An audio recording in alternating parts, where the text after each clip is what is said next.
Alright, I believe we are about ready here with Worcester's Gaia any percent run. I'll wish Worcester a good luck here. This is your host, Ty73. And yep, good luck with the marathon run of Pokemon Gaia, the ROM pack. Ooh, yeah, good luck to me. Alright. Whenever you're ready, Worcester. Alright, hang on. Let me just reset this thing so it doesn't fade out. Okay. Here we go. 3, 2, 1, go. Okay, so, welcome, ladies and gentlemen, to what will undoubtedly be the greatest run of this marathon. It is Great Me doing Pokemon Gaia. So this is a ROM hack that's... God. No, this version was done last year, so it's pretty recent. So the base of the run, the base of the ROM is Fire Red Leaf Green. So it'll look a lot like that game, but it's a completely different new game. So different region.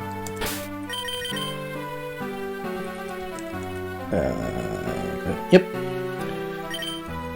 Like different battles, different leaders, etc. And so it has mechanics all the way up to Gen 6, as well as Pokemon all the way up to Gen 6.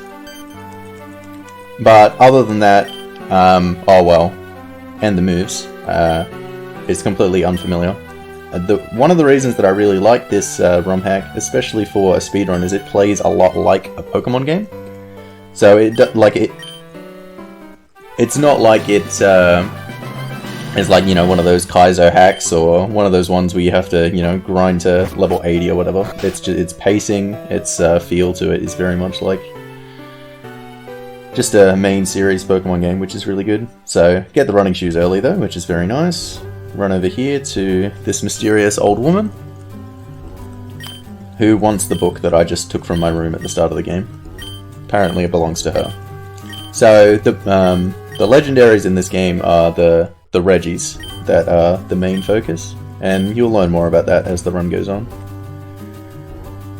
But at the start of the run, the starters are actually the Sinnoh starters, so Turtwig, Chimchar, Piplup.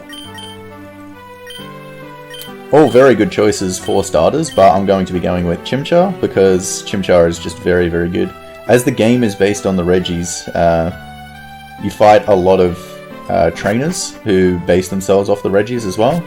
And Infernape is obviously matched up very, very well against the Regis. Just gets very good moves in general and shit as well.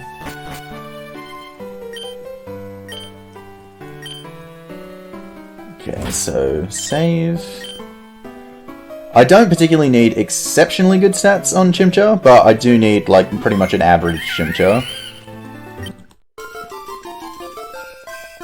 Tells me the nature first off. Lax. Lax is the bad one. So Lax is plus defense minus special defense.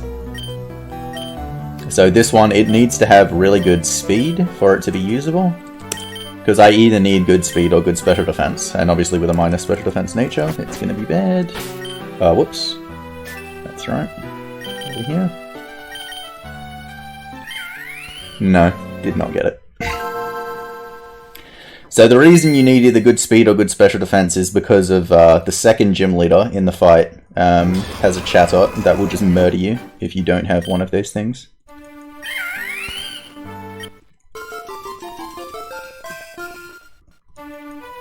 Naughty? Okay, that's a good nature. Again though, I need good speed because I have bad special defense.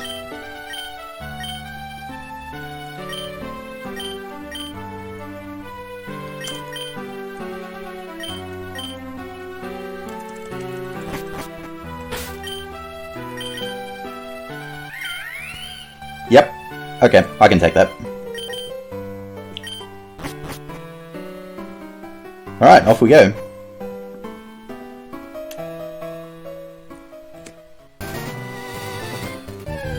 Okay, so one encounter there is probably about average.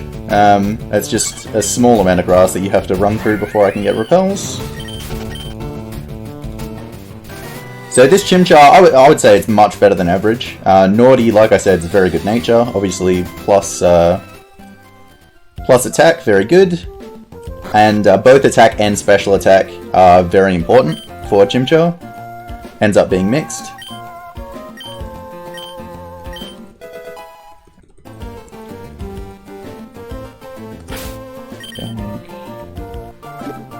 Gotta open this care package from the menu.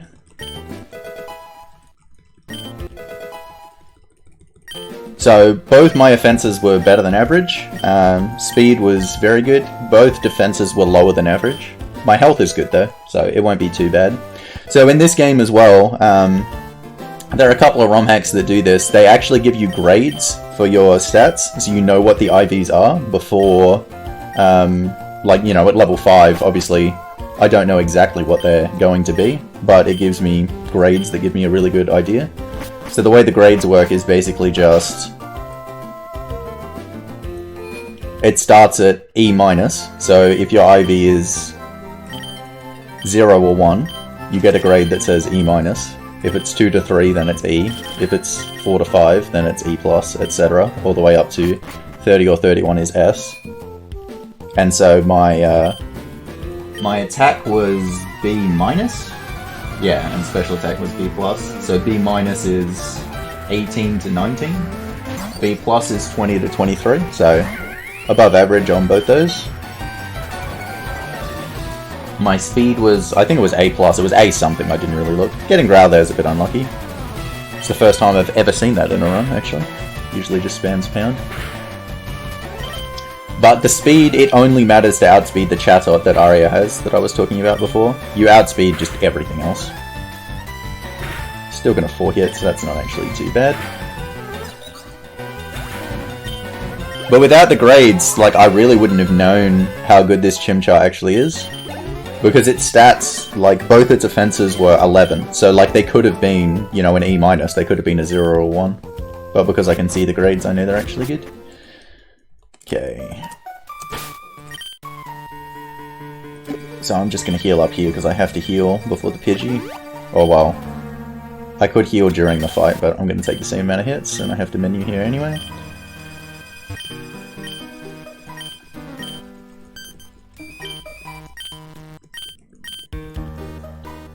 Okay, a couple of spinners in here, I'm just gonna bag manip them. So run up to him, force him to look that way, and then open the bag. Because spinners can't turn for the first 32 frames, and opening the bag resets that. So he can't spin in the time that I'm passing him by doing that. So that's his Pidgey. So this ROM hack, it adds a lot of quality of life improvements from future gens into this, you know, Gen 3 base ROM. And one of them is refreshing repels. So when a repel wears off, it's just going to ask me to use another one, which is very, very nice. Saves me a lot of time opening the menu to use repels, because there are a lot of repels used in this run.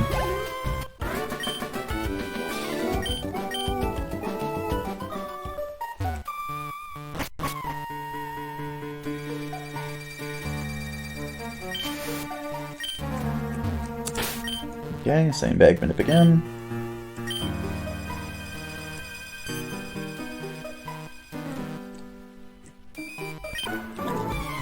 And as I mentioned before, there are Pokemon all the way up to Gen 6. This guy's got a couple of Drillburs. Show from Gen 5. We'll be seeing some Gen 6 Pokemon very shortly as well.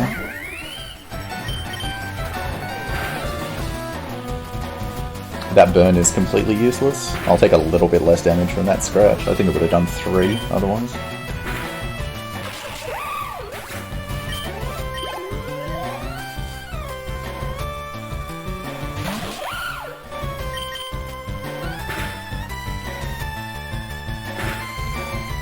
Alright, not quite in Blaze. Hopefully I can still 2-hit here. Very good. That was a range. I think about 56% to get the 2-hit there. Alright, so at the start of this cave, they wanted me to rescue this Weedle. The Weedle's actually down there, but I don't actually have to rescue it. It's completely optional. I can just leave the cave like this. I forget what you get if you do save the Weedle. I definitely did it the first time I played, but that was too long ago now. I've already forgotten.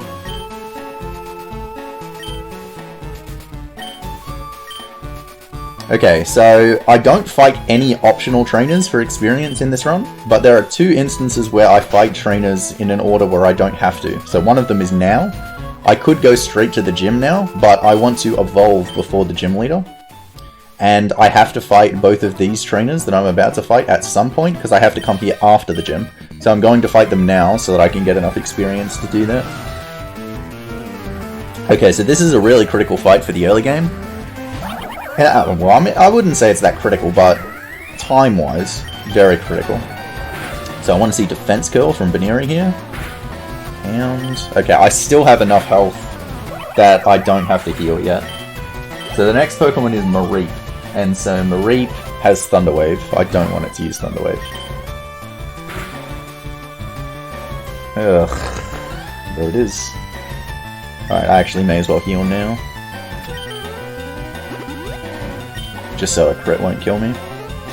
This is ground. But I'm gonna have to heal at some stage, so I may as well just do it now, so remove the chance of getting killed by a crit. So Thunder Wave, obviously that sucks, because like I've had to heal now because I'm paralyzed and I'm now paralyzed as well. So I'm gonna be slower than everything, but I only do one more fight before I have to take the center anyway, so it's not a huge deal, but for time loss, it's pretty big. Because I'm now just going to fight this trainer paralyzed.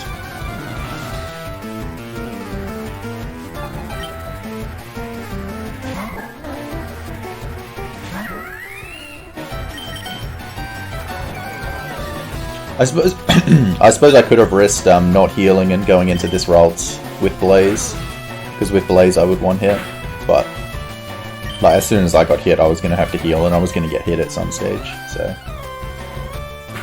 didn't consider that worth it. Especially since if I died I would like go back to my hometown, because I haven't entered a center or anything yet, or had a forced map spot thing where it forces you to go back to certain places if you die, to try and avoid you from death warping out of a town. This is really bad. Reminder that paralysis is only 1 in 4 to trigger. I always thought it was 1 in 2 as a kid.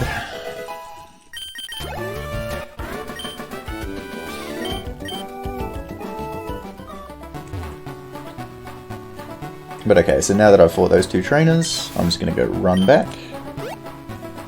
And now, like I said, I have to take the center now anyway, so that'll clear the paralysis. The reason I have to take the center now is I need enough embers to go all the way through the gym.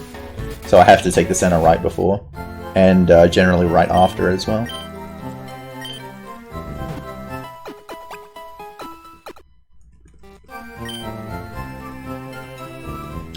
Okay, so before I go into the gym, I'm going to go into my rival's house, because my rival is holding out on me, has a very nice item that they're storing, and I'm just going to go steal it.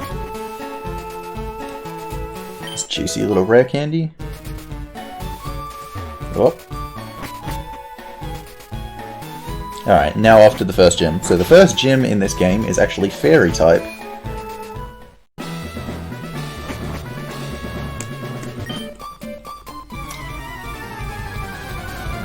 So my Ember PP is really important through this gym. If I just spam Ember, I will actually run out, so I need to be using Scratch in some places. I have really good attack, which means I can probably use them on the next trainer, but if I don't get... okay, I got Encore.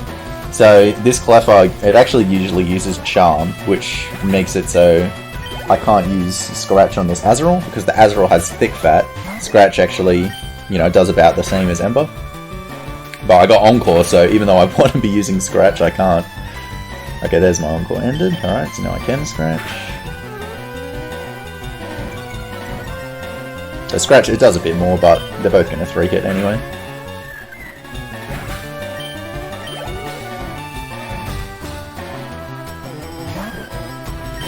But alright, so given I got a couple of scratches there and I'll be able to scratch Flabebe as well, I'll definitely be able to have enough here, which is good. I also have very good attack because I have a plus attack nature.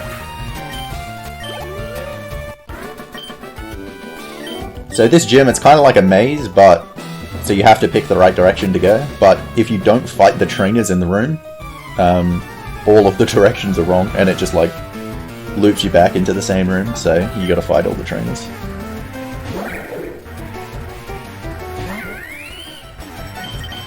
That's a shame. So this Cottony has Prankster, so just waste time by choosing a status move there. Engrave.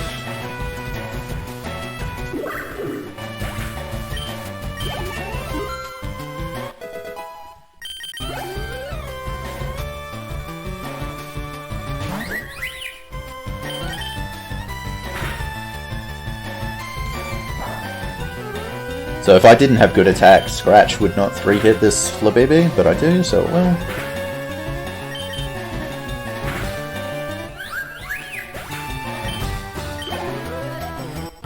And so now I'll just be able to spam Ember.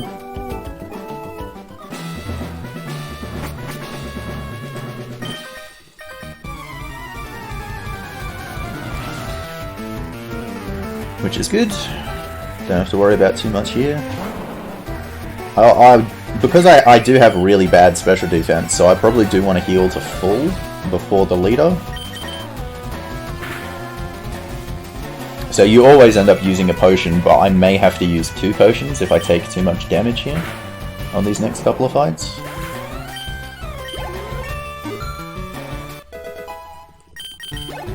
The other thing is, you might think it's a bit weird, given this is a fairy type gym, that I want to evolve before the leader, because when I evolve I'll actually get fighting type, which makes it so that I don't resist fairy anymore. It's neutral on me. Oh, that's bad. Yeah, definitely going to have to double potion. But the increase stat-wise is just far superior to that. It's also because the leader has a Rolls, so it makes it so Confusion is super effective on me now. But just like the defense boost ends up being about the same, and the offensive boost is obviously very significant, so you're just way better with a Monferno. Like Chimchar, if you go into the fight with Chimchar, you generally end up losing. Part of the reason is it's because it manipulates the... because he leads with the Clefairy into actually using its Fairy move. If it doesn't use that, it uses Rock Smash, and when it starts getting defense drops, Chimchar just takes so much damage.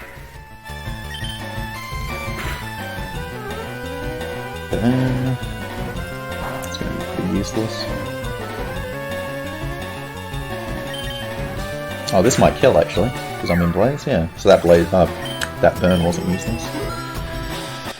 Yeah, so I'm going to have to potion for 5 health. Do I really want to do that? Maybe I don't. Maybe I'll just heal to 32.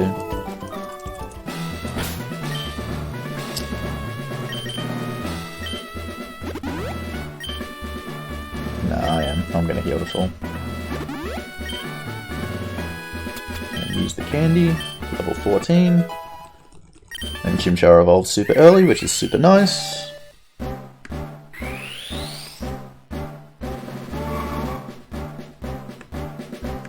Also going to learn Mark Punch here, which is another really good early game move. Even though I am very fast, the priority does help in some situations, just to beat other moves with priority. There, don't need that.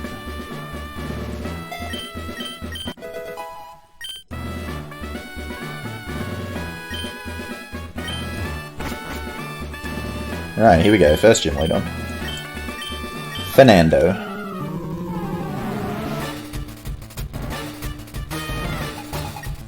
So he does have 1 potion, and he'll use it on Clefairy.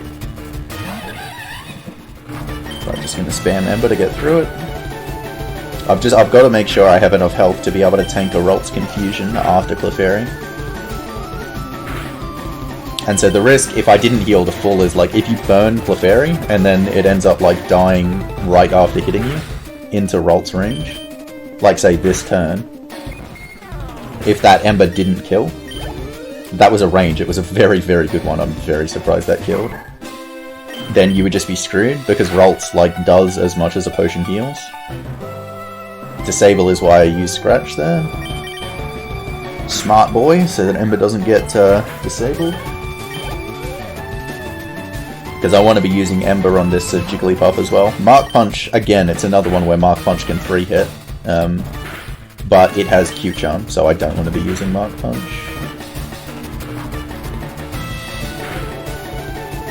Alright, that was a really good fight.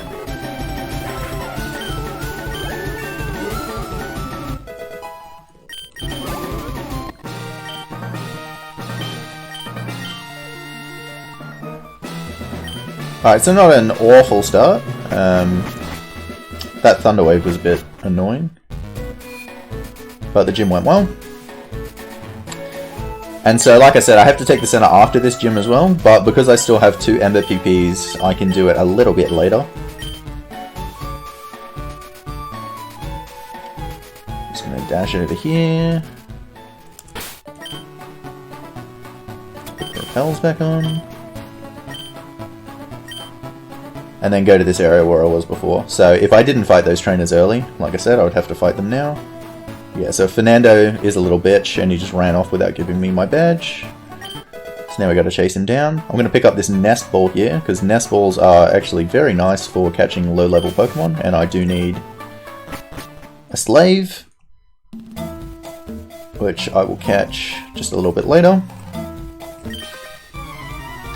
Nest Ball gives me very, very good odds to just catch it from full health. So this is what I needed those 2 Embers for. This guy here. So you notice in this game as well, like, a lot of the trainers have, like, the more unique balls instead of just having all their pokes in Pokeballs. Just to give them a bit more of a theme.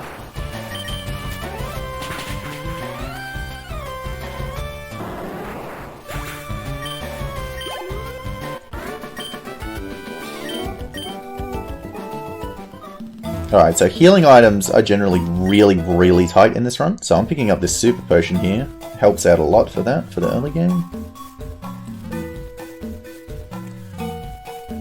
Turn off repels again. Also gotta make sure that you choose when to turn off repels correctly, because repels are also really tight, so... Or just money in general at the start of the run, very tight, so if you end up using one at the wrong time, you can't, you know, take it back. Like, no. So one of the other modifications in this game is the 2 early HMs, so this one here, Cut and Rock Smash, actually have their, they're actually slightly altered. So Cut in this game is 60 power and 100 accuracy, and it's a bug type move, which, again, for the early game is actually quite useful. So useful, in fact, that I'm going to teach it to Monferno.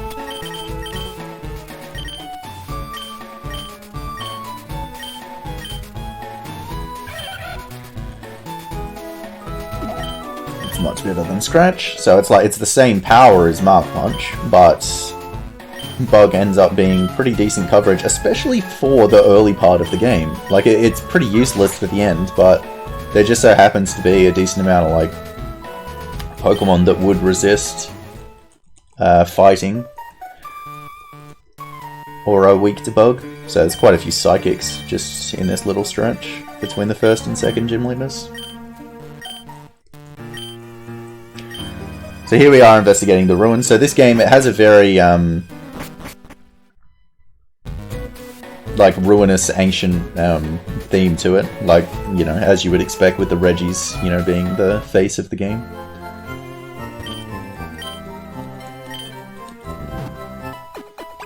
So it's just inspecting those ruins, and now we're going to go get his old mate to try and help out.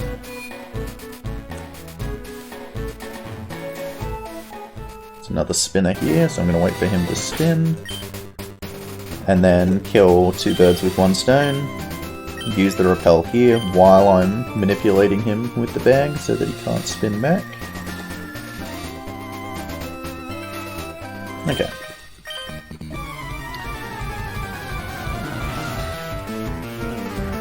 And this is probably the first of several fights where having that plus attack nature is going to be very helpful, because there are a lot of...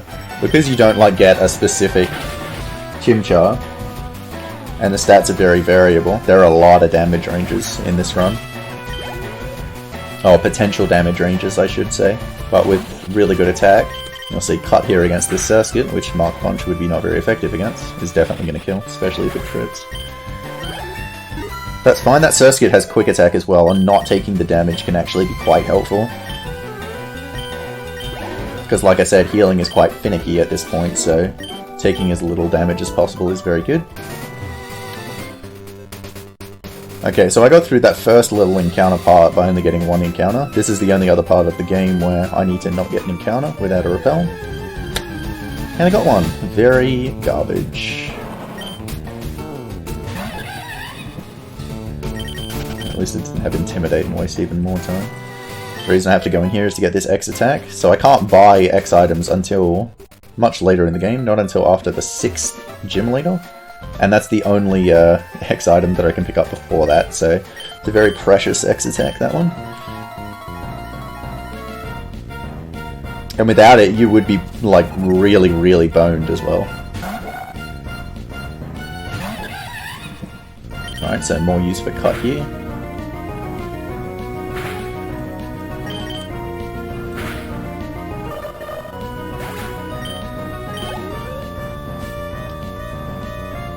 So Ember, again, with Stab would have the same power as Cut, but Natu has lower defense than special defense, and this Monferno has higher attack than special attack, so Ember would not be 2-hitting there, but Cut does. Very good.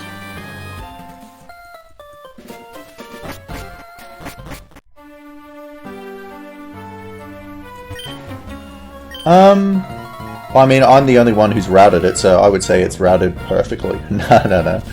I don't know, like, the specifics I feel like are routed pretty well. It's just like, it's, like there's nothing in the game where I'm just like, oh, I don't know what I would do, or whatever. It's just that, you know, I've only run this game for probably 7 days total or something. So, I'm sure there's a bunch of situations that I just haven't encountered yet. So I got Growl there, which is actually quite rare, so I am going to use Ember on this Natu, and just hope that I get good enough rolls. Nice, okay. Now, Hoot usually attacks, but because it didn't, I actually don't have to heal yet. I am going to have to heal before the last trainer, but I'll go into this one before healing. Because the last trainer can do enough damage to just one-hit me from the health that I'm at now. But, so if this guy attacks, I'll use a super potion, but if he doesn't attack, I'll just use a regular potion. Attack. So I'll use a super. I only need to use a potion to get past this trainer, but I need to get through quite a few trainers, so I'll just super now.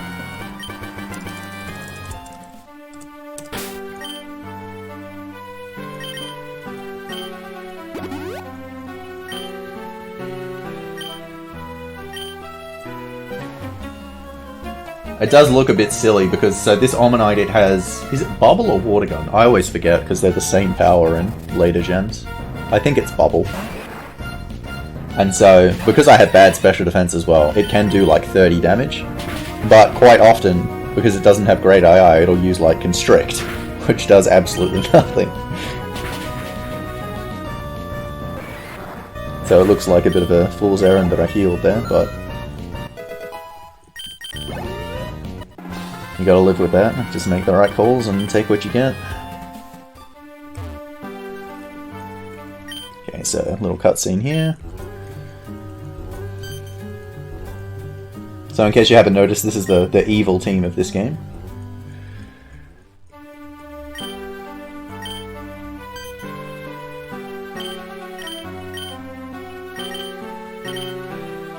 To become increasingly interesting as the story goes along, especially because they have good music as you get later into the game. But we'll have plenty of time to appreciate that later. So okay, another good thing about this game is it sets up real nice teleport flags, but before that, oh, that's really bad luck on the NPC. I'm going to go over here and pick up this Revival Herb, which is basically a max revive. Very good item for this early in the game, and it's another one where it's like, if I didn't have this item, I would just be boned. But yeah, so it gives, you know, where there's backtracking, it gives you an option to just have an NPC teleport you there like that. which is very nice. And it happens so often and so frequently that it's actually not worth it to catch a fly slave, even though you're given fly for free at some point in the game. It's just not worth getting a Pokemon that can learn fly, because you just get teleported around, so fly is not worth it.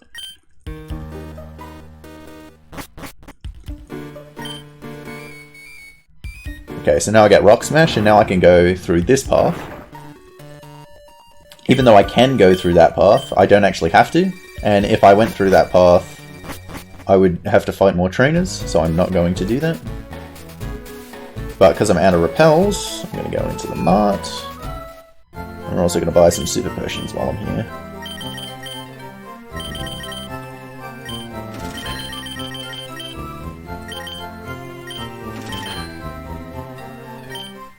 So he gave me the TM for Rock Smash. So I said Cut got modified, so did Rock Smash. So Rock Smash in this game is 55 power, still fighting, still 100 accuracy, still 55, still 50% to lower defense. And so I'm also going to teach Rock Smash to Monferno, because that's very good. Because it's more powerful than Mark Punch, and it's actually good for the entire game. So I'm going to do that Bag Minute again.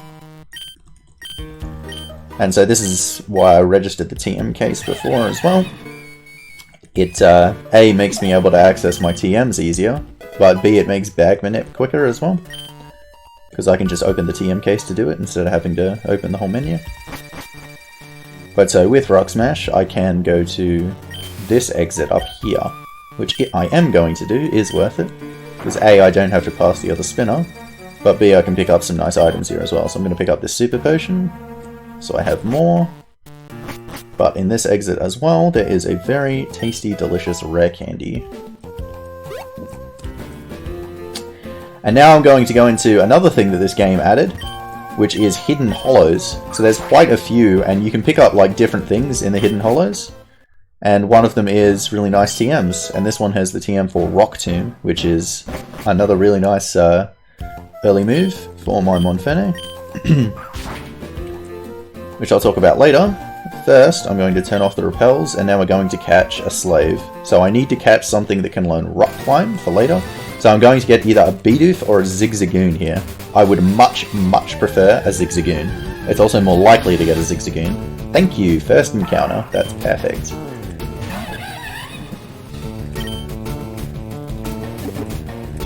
So chuck that nest ball that I got earlier. Hopefully it just goes straight in. Perfect, aces. So the reason I prefer Zigzagoon is because Zigzagoon can also learn Surf, and so I need to catch a Water Slave later for Dive and Waterfall. And by having Surf, I can, by having Surf already, I should say, I can catch a Water Pokemon on the water, which is a lot easier than catching a Water Pokemon to learn Surf before the water, because they're just more common on the water. So that's really, really nice.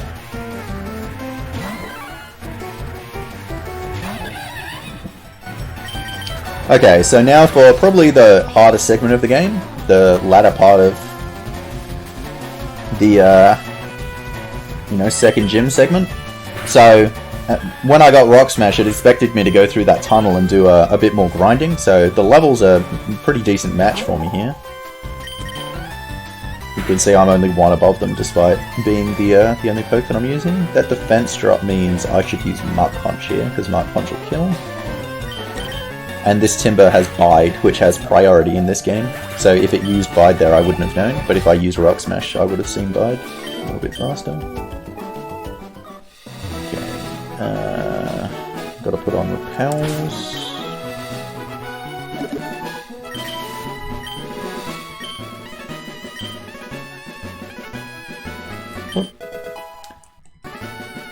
Got the charcoal here. And so charcoal in this game, 20% boost to fire moves. Again, very, very good for the early game.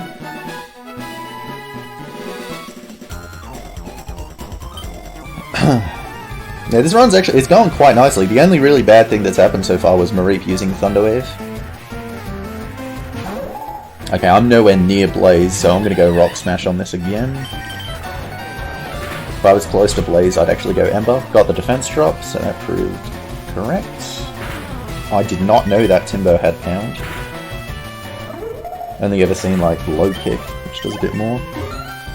Alright, so level 19, so now I'll learn Flame Wheel. Get rid of Ember. Unfortunately, I don't have the space to keep Ember. I actually would like to keep it for a couple of Tanglers later. Tanglers have very good defense, very bad special defense. But I can't get rid of either of my HMs, and Mark Punch is just more useful at this stage.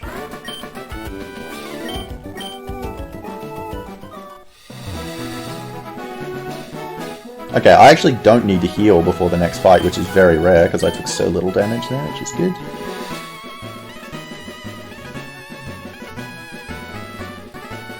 Okay, so coming up here, this is one of the riskiest fights in the run.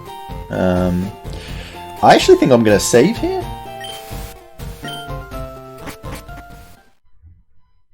Yeah, I am. I'm going to save because it's just a very real chance that I'll die here. Well, not a very... I shouldn't know, like, it's not aggressively high, but if I do die, I would go all the way back to the town with the museum that I was in, and I wouldn't be able to teleport, I'd have to go all the way through everything that just happened. It'd be awful. So, this fight is awful because you have to depend on the bad AI of the opponent. So I need Moonlight here from this Mooner, and it has Psybeam, which does like 40 damage. And because I have a really bad special defense, like if it crit with Psybeam, it would kill from full. And obviously if it just kept spamming Psybeam, it would probably eventually confuse as well. But got Moonlight and then crit, so very, very good there. The Psyduck has Water Pulse as well, which also does quite a significant amount of damage. So you need to go into the Psyduck with good health. But yeah, got the bad AI. Very good. Didn't even have to heal once on that fight, so that's very, very good. Okay, so just get to level 20 there. So I'm going to heal to 4 and use this candy. What? I just hit B. Before hitting A. So because I have really good attack, I actually didn't need to use the candy before this next trainer here, but it's the best time to do it for experience. So this is the other point in the game, by the way, where I fight trainers earlier than I need to. So this one, it's a little bit for experience, but it's also because this is a Soul Rock and I had the Mooner before, so Cut is really good for these two trainers. And after these two trainers, I'm actually going to delete Cut. I'm going to get rid of it because there's a move deleter in the town that I'm in. But as you can see, I only just to hit that Soul Rock, so usually the rare candy is really useful for the attack boost there.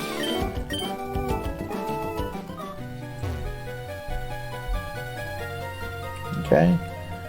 And now just come out of this cave.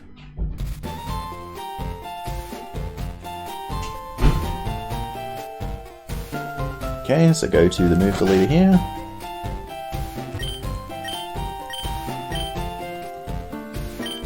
And we'll get rid of Cut.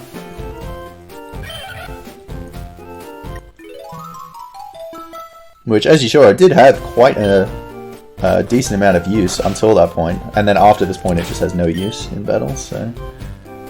so heal to full. And, I don't know why I did that, but anyway. Teach Rocked him. Yeah, there's an empty slot. Then over to this fight. So, if I didn't save before, I actually probably would have saved now. Because, so this is the fight where I have to use the X attack. So it's a very low chance that I'm going to lose to this fight. Because I have very good speed. But if I do die, it's quite catastrophic because then I lose I go all the way back and I don't have the X attack anymore. So the X attack works out very nicely because your rival always leads with Fake Out. So this is Rival 2, so it's a very hard fight. Without the X attack, you would just be so boned. Like, just so boned. So the way I can die is if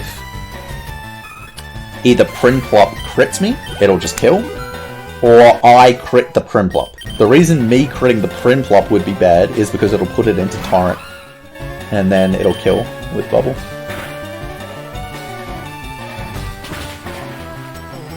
Okay, good. Neither of those things happened. I had enough speed, so even if it got the speed drop there, I still would have been faster. Without good speed, that does not happen, and so you have to hope you get the defense drop. And can use Mark Punch.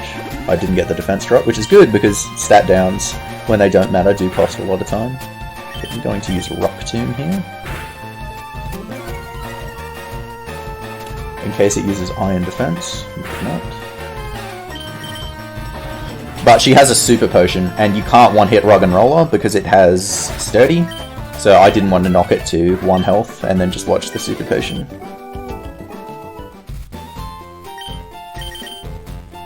Okay, so that went well. I still have my Revival Herb for Aria. So this gym is Flying type. And very dangerous. Very dangerous.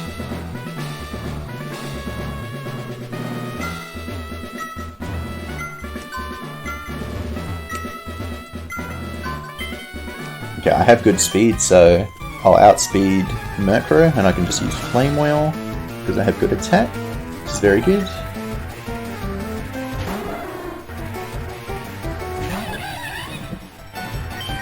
The pleasures of having a good shimmy.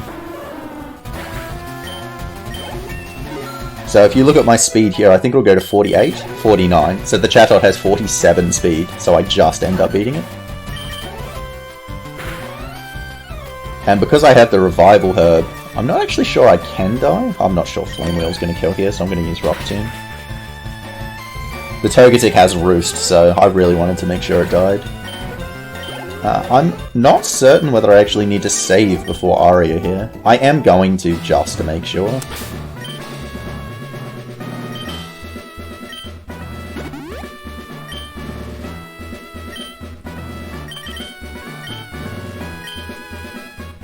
This doesn't take too long to save. This isn't a Gen 4 game or anything, so it's not too bad.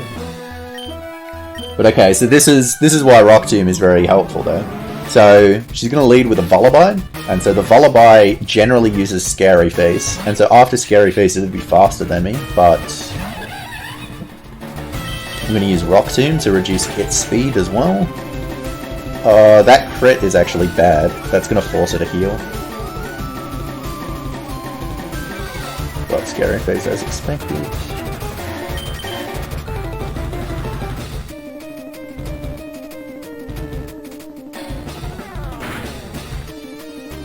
That'll still kill.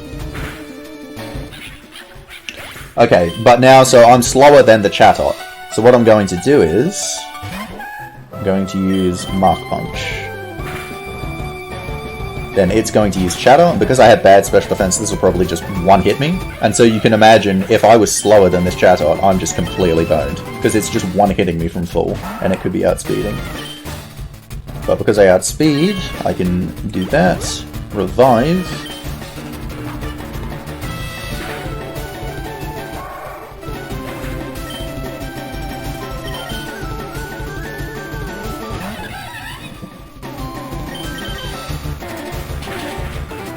And then kill. Yeah, Rock Tomb could have missed, so I definitely still could have died, obviously.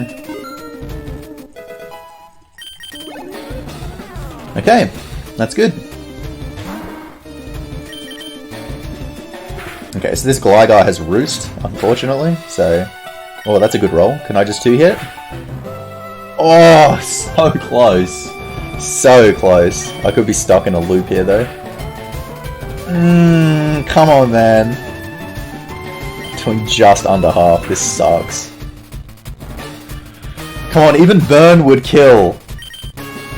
Jesus.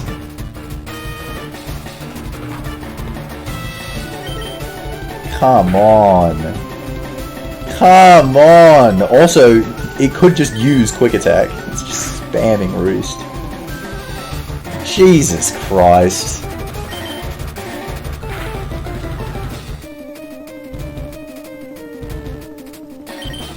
There we go. Finally. Fuck. And now it uses Quick Attack again. Ugh. Piece of shit.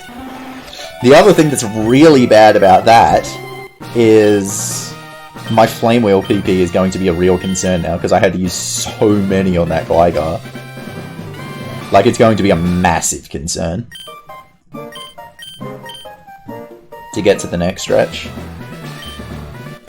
Alright, got past Aria there.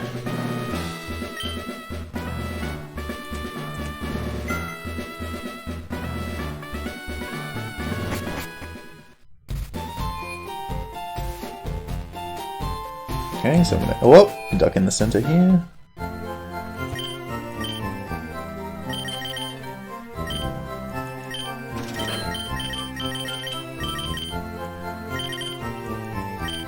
Actually, I'm just gonna buy a revive.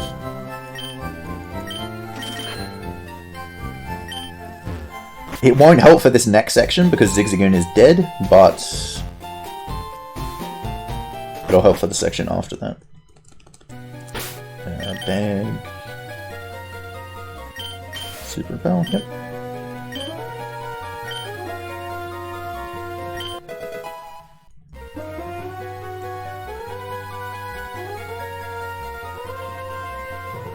Maybe I should just take the Sana so Zigzagoon gets revived. And so that revive can be helpful for the next part too.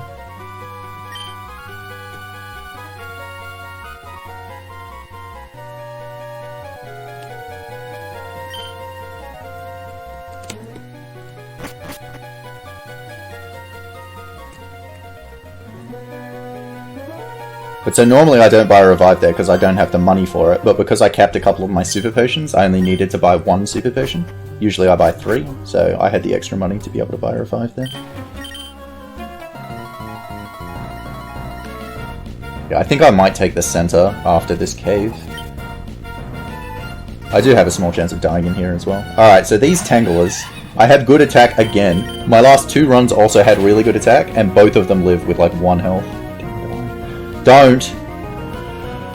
I didn't buy an antidote, did I? I did not.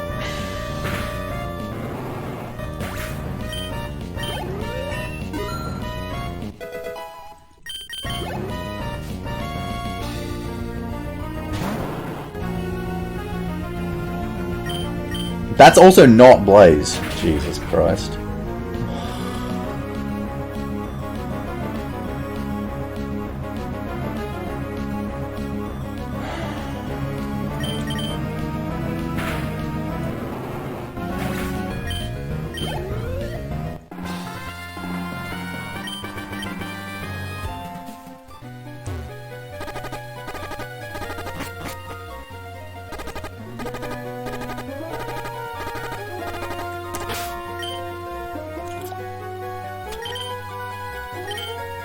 Wait, what does Zigzagoon have? Come on, Zigzagoon. Come on, mate. Faith. Ultra Ball! That's kind of useful, but not for this situation. You were supposed to have an antidote.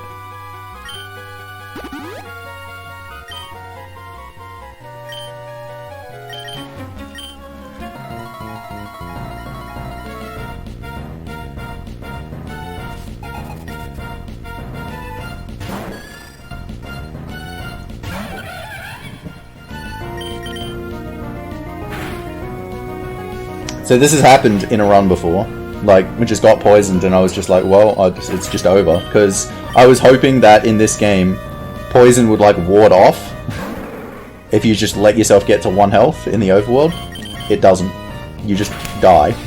And because Zigzagoon's dead, I can't do that and revive as well.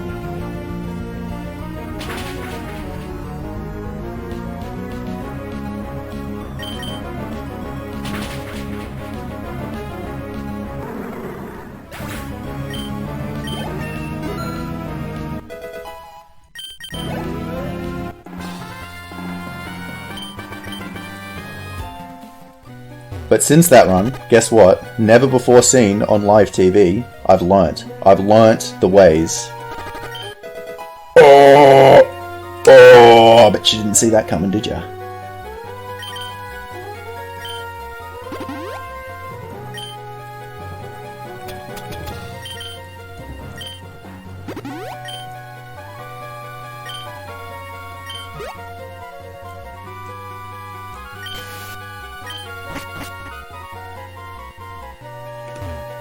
absolute genius I am.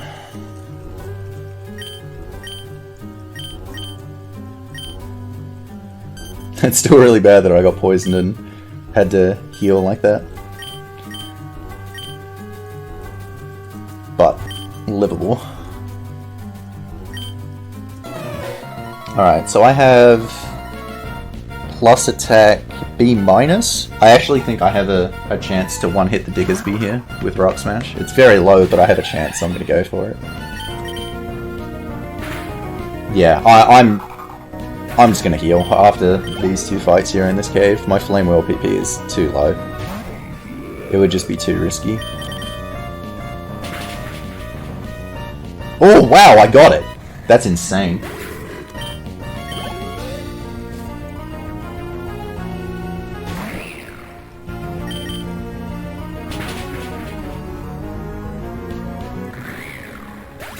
That's an insane range. I'm pretty certain that's 1 in 16. At best, it's 2 in 16. But alright, so coming up here is the best track in the game. Unique track, Elder Knights.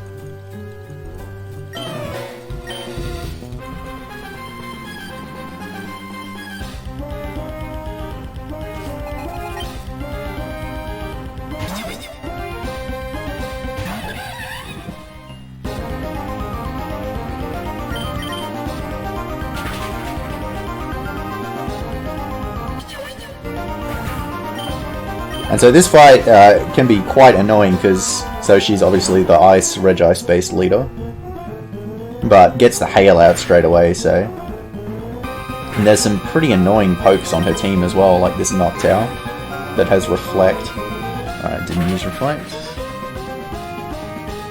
Okay, good.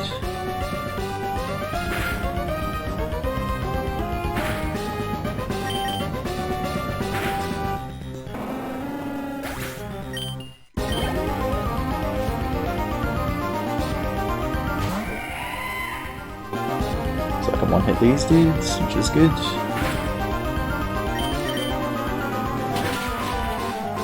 And then the Frostlass. So this Frostlass is pretty much the only thing in the game that does actually outspeed me. It also has Snow Cloak, which is annoying. If I miss, I'm going to have to heal as well. Especially for crits. Alright, cool. Very good. I'm definitely taking the center. My PP, my health, my slave. No, I'm taking the center.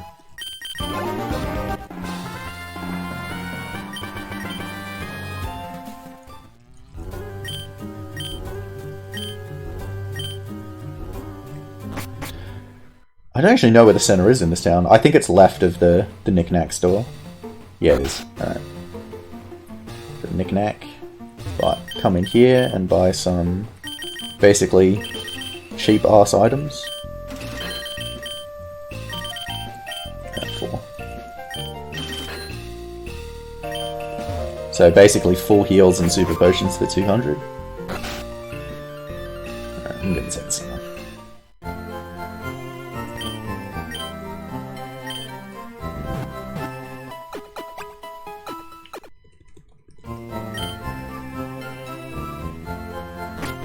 So not something that I normally do. Normally I just double super potion, but because I use so many flame wheels on that Gligar, and even if, like, it's also way safer because I bought the revive as well. Like, there's a trainer on this route that I could very, very easily die to, and so having the revive obviously is just way safer.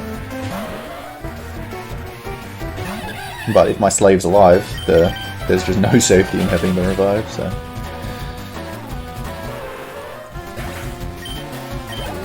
And so not having to use the healing items as well means I can keep them for later, so... Just extends the safety. I missed Rock Tomb, that's a shame. So Rock Tomb in this game does have 95 accuracy. It's got the updated shift.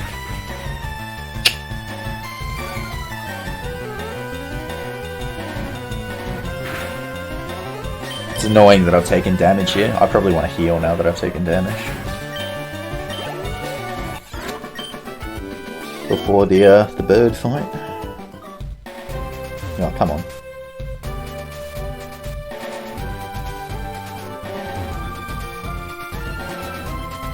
And general rule of thumb in this game is go into the grass to avoid the trainers.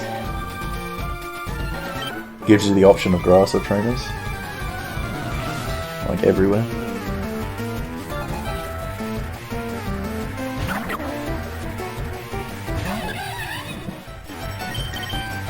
So as you can see, Rock Tomb still does some nice work even after the flying gym. Really nice for these fighting types and such. Fire types, I should say. Now I've got good attack, so hopefully this Charmeleon should die in one hit. Definitely if I critical.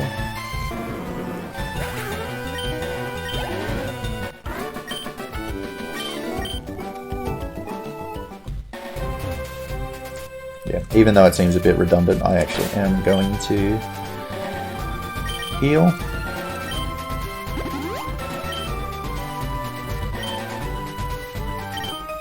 Because this fight is very, very risky. 3 flying types, all with flying type moves, and leads with Staravia, so gets the attack down, so I can't one-hit any of them. It's another fight where I'm banking on them not being smart, so that's not good. Just using wing attack. So now basically I have to heal until it doesn't use wing attack. I want it to use quick attack. Good. Now I don't want it to use quick attack.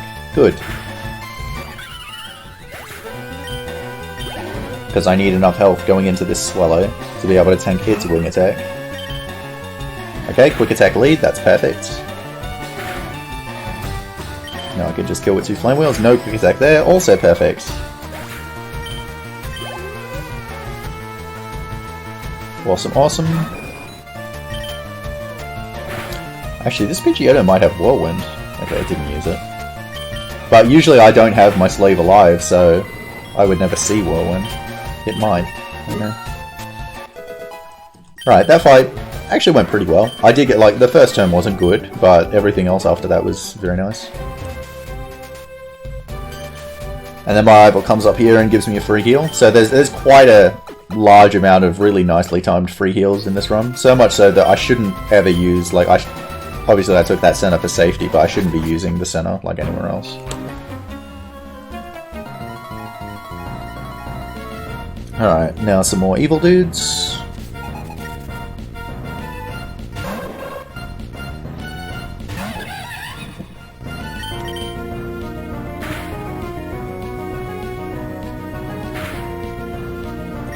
Okay, no boost. See, that looks really close to killing that flame wheel, doesn't it? That first one. So that happened on my last run that I did yesterday as well, and so I think I look at that and I'm like, oh well, Rock Tomb could kill, because so flame wheel is 60 power plus stab is 90 plus charcoal is 108, whereas Rock Tomb is 60 times super effective is 120. So you look at that and you think, well, Rock Tomb would have killed then. You should have used Rock Tomb. But even if you have perfect attack, when I did the calc, it was like Rock Tomb is only 1 in 8 to kill, so that just must be a max roll that I'm getting there with Flame Wheel. Okay. Yeah.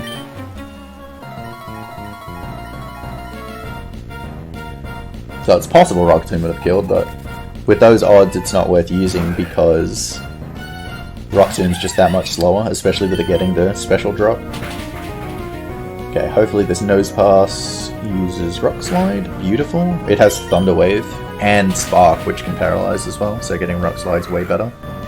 It's another poke where it's got Sturdy, so I'm not using Rock Smash to try and activate it, just going the Mark Punch. Those fights have actually gone really well. I've taken I haven't gotten status, and I've taken so little damage that I can probably tank a Bulldoze if this Graveler decides to use Bulldoze. It generally goes for Defense Curl, but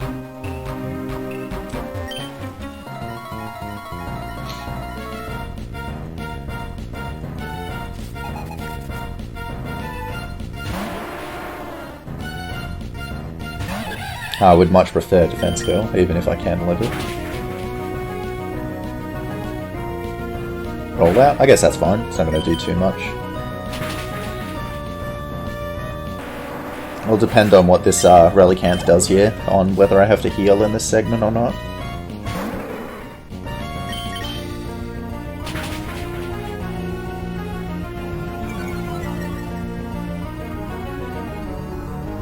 Tackle? I should be able to tank this. No? Yep, that's really good. That's really, really good. This run's actually going quite nicely, everything aside from that bloody Gligar. Oh, I guess getting Poison Powder from Tangela was also garbage, but that was worth it just to show off my, you know, unparalleled genius.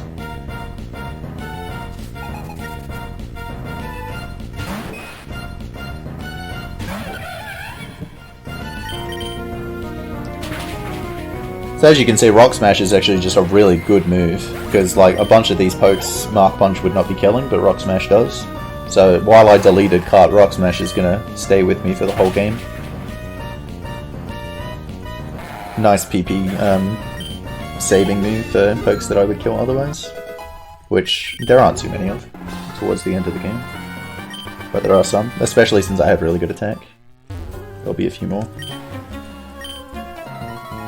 So I have bad special defense. This Noctowl usually does about 25. So with bad special defense, it'll probably do about 28. I've got 34, so I should be able to live.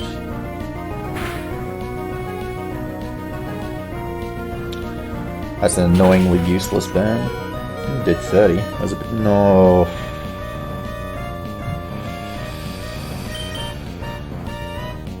Whew.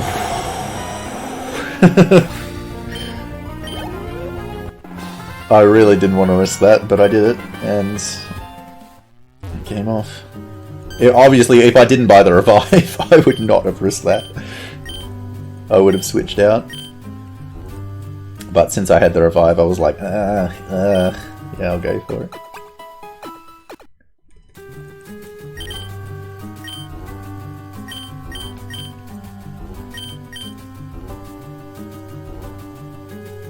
Yeah, Rock Tomb's super effective, but it wouldn't have killed, like I said.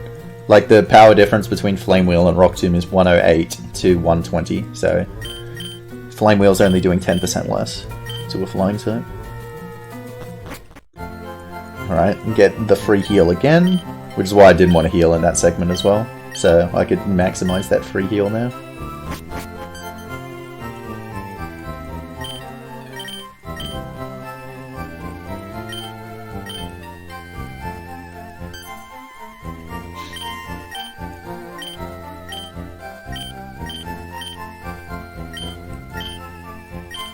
Alright, so they're off to Sun Island, but I've got to prove myself at the gym. So there's the third gym now that I'm going into, and it is the Fire Gym. So again, Rock Tomb is going to be a bit useful here. But because it's in a snow town, it's actually a fire gym with ice puzzles, which is a bit interesting. And this is another place where having the plus attack nature is going to be quite helpful.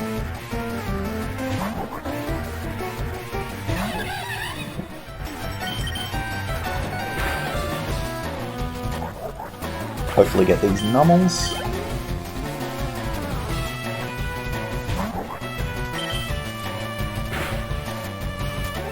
Nice.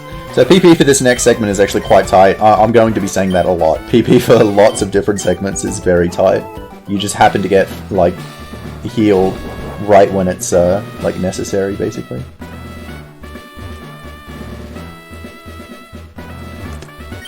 But that also means you really need to conserve your moves well. So Rock Smash PP for this segment, as well as Close Combat when I get that. Very tight. Just got a Rock Tomb to kill this one. And so this looks a bit weird, this poke here. I'm going to use Rock Tomb here, even though it doesn't kill. And I could kill with,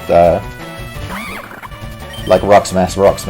But the reason is just because this Simisear has such a bizarre moveset that it's the only way to ensure that you 2-hit. See, it's got Torment. So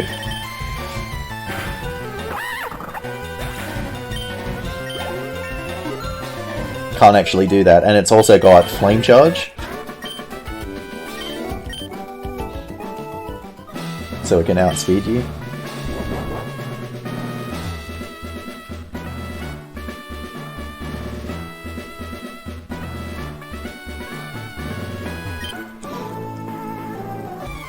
game.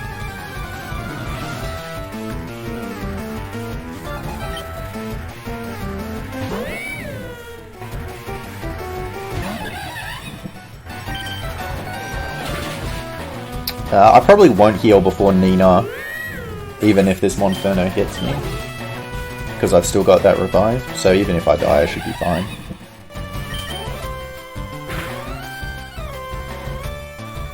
Yeah, just a little bit of damage. I normally wouldn't heal at this health anyway.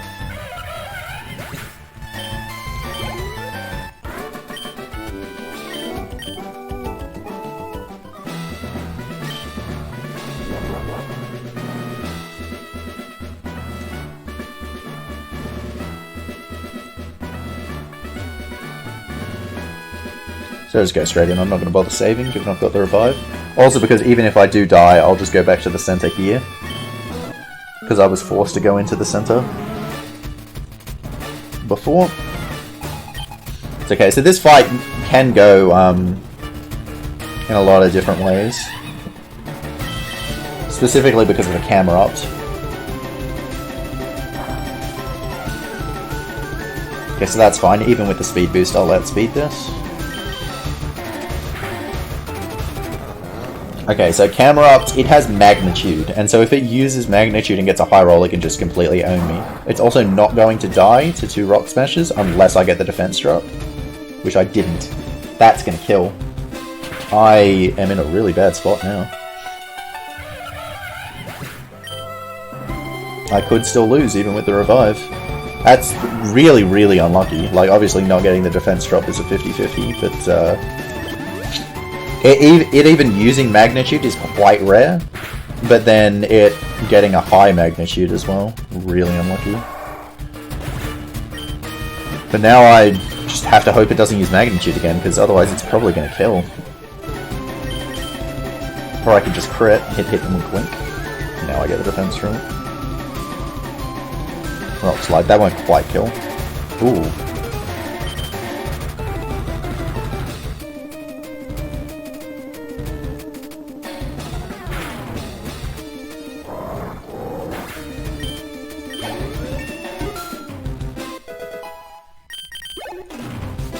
I'm not guaranteed to kill this Magmar with Rock Tomb, so I'm actually going to heal. I think the Heatmore would kill me anyway. Flame Charge. Is it faster than me after that? It might be. That sucks.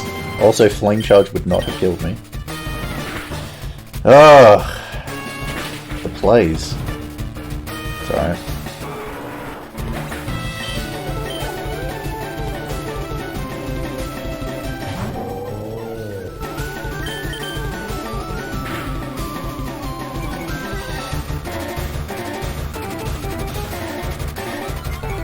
Heatmore can't do quite as much, so safe here. Got the defense drop, so I'll kill with Mark Punch. Save the Rock Smash PP. Alright, well, good thing I bought that revive, hey?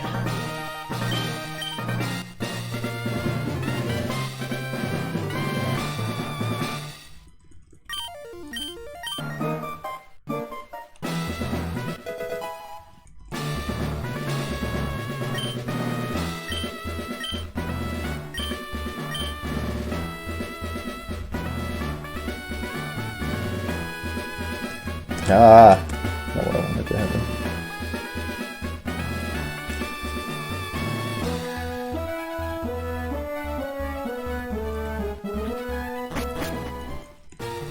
Okay. So now I can get warped. So I have to buy another revive because I used my one revive there.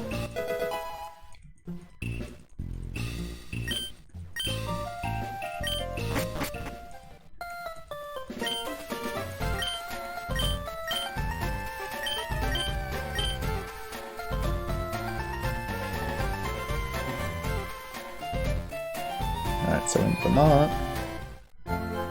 So I'll just buy standard here. So 1 Ultra. 2 Hypers. 3 Hypers, 1 Revive. 1 Escape. So max. Yep. Perfect. So he conveniently warps me back here, and also gives me the bike voucher, and this is the town I was in before that has the bike shop. Okay, I have to heal here though, because Nina went bad.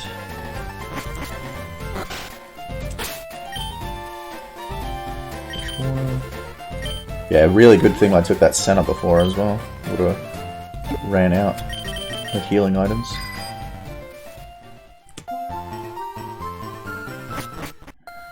Okay.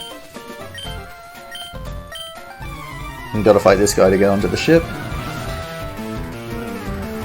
And unfortunately he has a Mantine, which is a pretty annoying poke.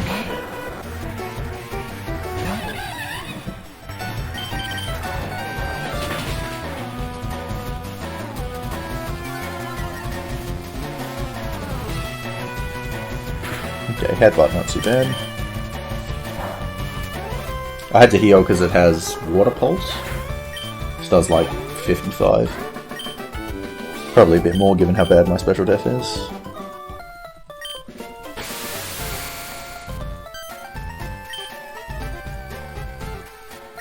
Alright, and off we go.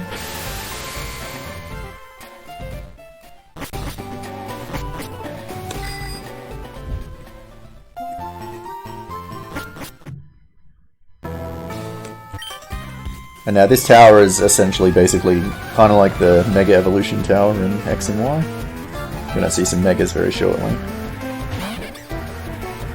Okay, so I'm gonna heal here as well, just because this Glameow is going to use Fake Out. So, just the most convenient time to do it. I have really good attack so I can Flame Wheel.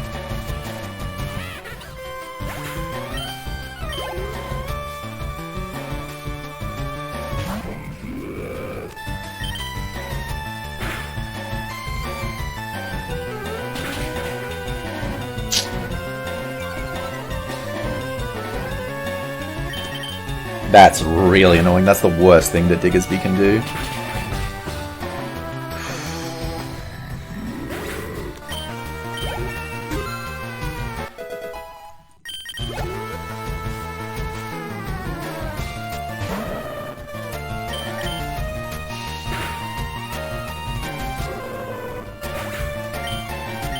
I think I have to heal again. This sucks.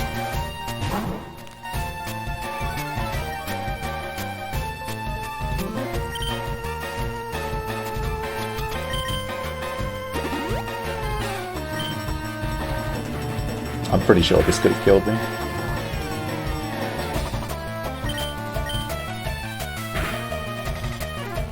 Oh, nice crit, nice crit.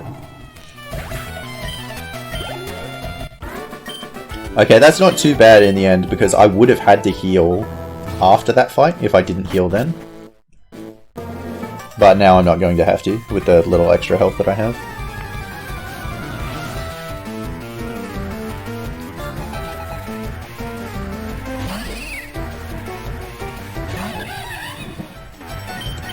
Okay, there aren't, like, the run up to this point, so the first, like, you know, hour, 13, whatever it's been so far. Like, a lot of the fights have been, you know, kind of on a knife edge, trying to get Monferno through.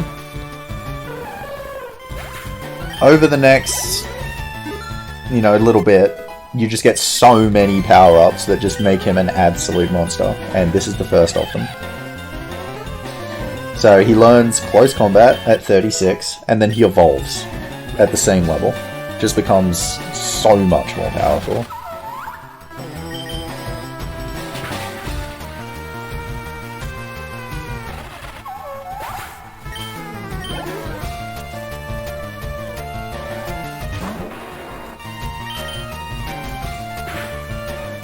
And that quick attack there is a bit annoying, but I'll still have enough health that I don't have to heal.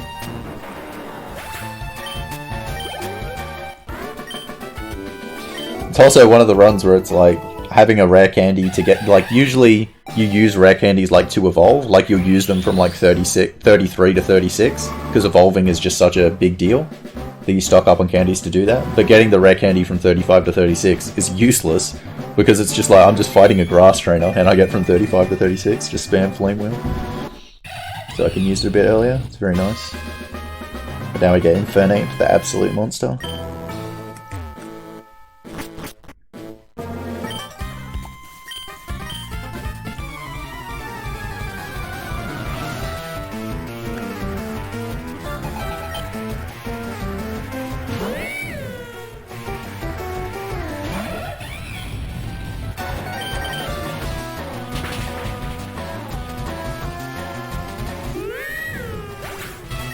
So obviously these trainers are based on like really specific types, so this is the fire guy.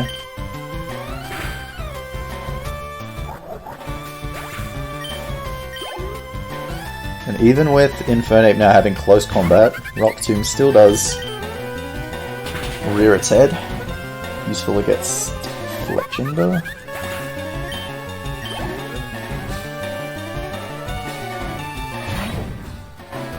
I've got a good enough attack that I can kill this Larvesta with Flame Wheel there, which is good.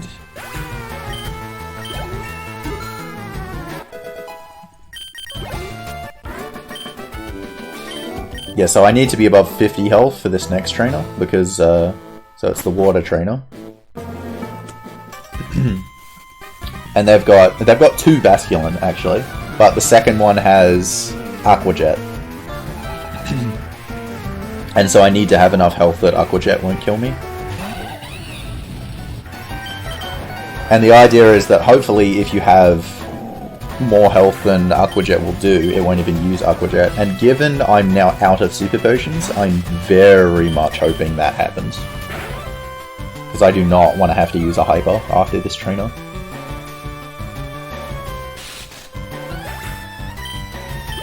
So that one doesn't have Aqua Jet, but this one does. And given it's after a close combat, it does a fair amount.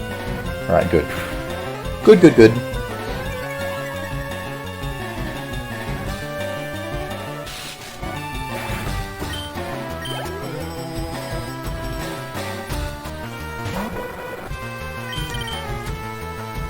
More Rock Tomb. So yeah, Rock Tomb being like an early game TM just ends up being really, really good for Infernape. Just hit so many pesky pokes. Alright, now for the dragon.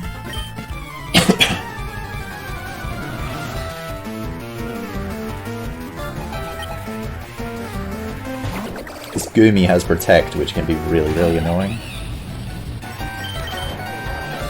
Alright, didn't use it, very good.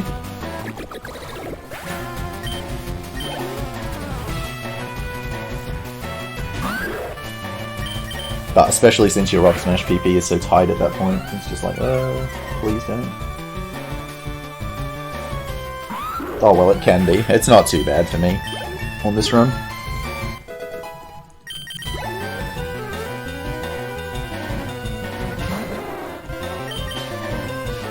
But so I've only got 1 close combat, and so I need 3 on the next trainer. I need 3 uses of either close combat or Blaze Flame Wheel at the end, so I want 2 of the hits to be obviously Blaze Flame Wheel, which is why I want to be at about this health, because I will take a little bit of damage in the fight. So too low and I'll die, and too high and I won't get into Blaze, so this is a good amount of health. Or it should be, anyway. She could also just decide not to attack me. But okay, so Belle. So this is top of the Mega Evolution Tower, so as you can expect, this is where we're going to see Mega Evolution, and she has an entire team that can Mega Evolve. But only one of them does. You get a pretty good hint if you pay a decent enough attention to a team, which one's actually going to do it.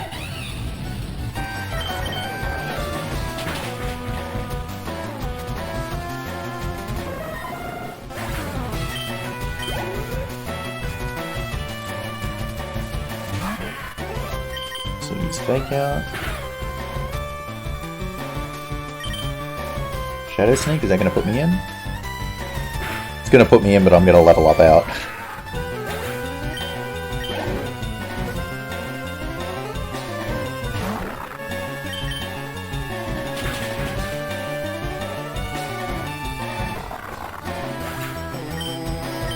I'm actually not going to close combat, God, look at that. That's so annoying. 40 out of 119. I'm actually just going to Flame Wheel. So it's the Ordino that Mega Evolves.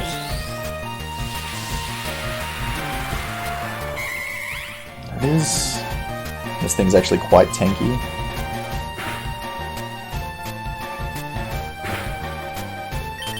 Crap. I thought that was going to kill.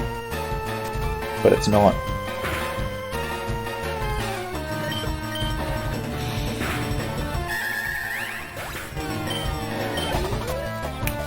Damn.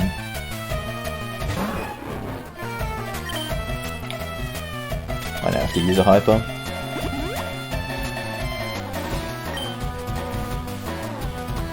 It has Quick Attack. Ah, damn!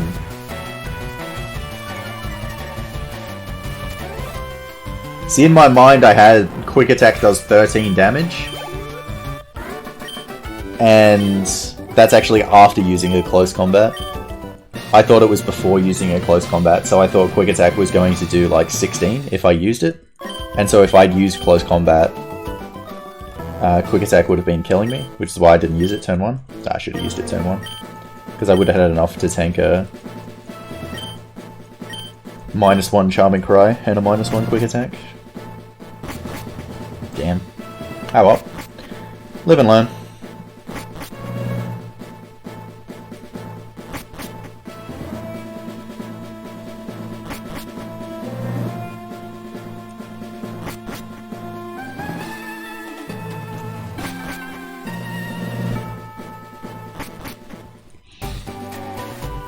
Another nicely timed free heal here. But first, who could that be?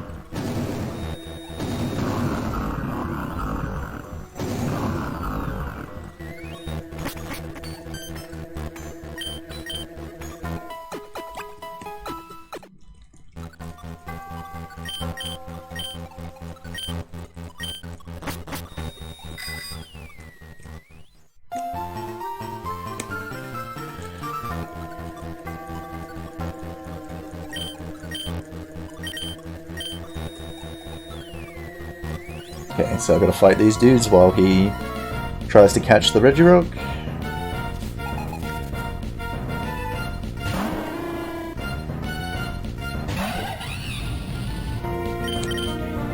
So normally I'd have to Rock Tomb something like this Noctowl, but with really good attack I can just Flame Wheel. It's very good.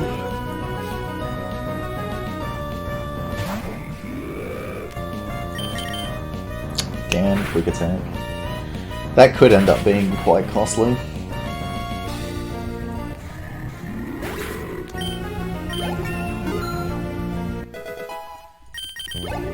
Even that small amount of health could make a difference here.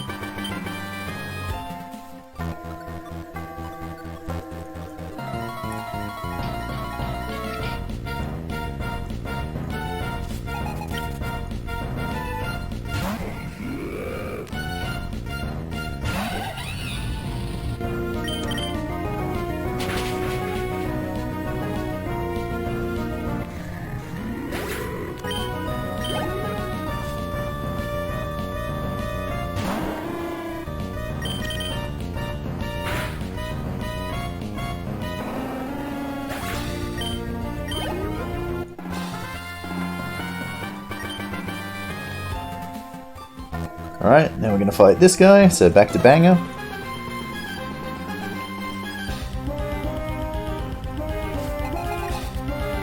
Surprisingly, even with this attack, I can't use a super effective Rock Smash to kill this.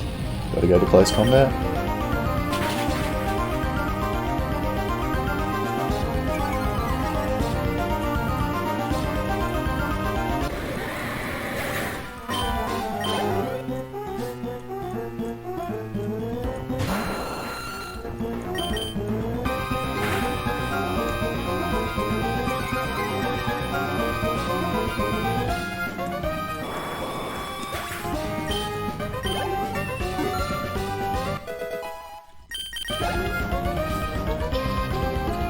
Now, so unfortunately this guy has one of the only pokes that I can't one-hit at this point in the game, which is a Golurk.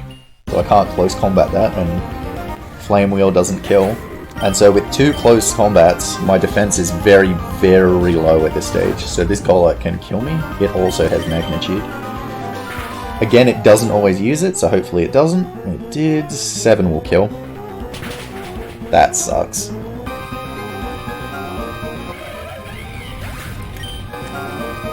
And that's why I absolutely needed another revive.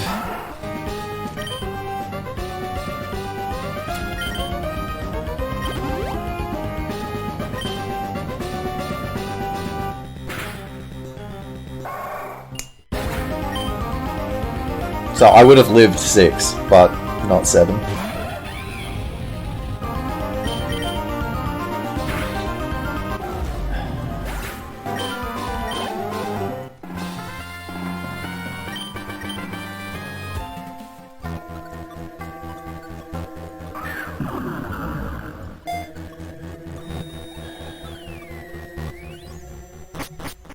Okay, he catches the Regirock and then leaves. Go down here and get this map.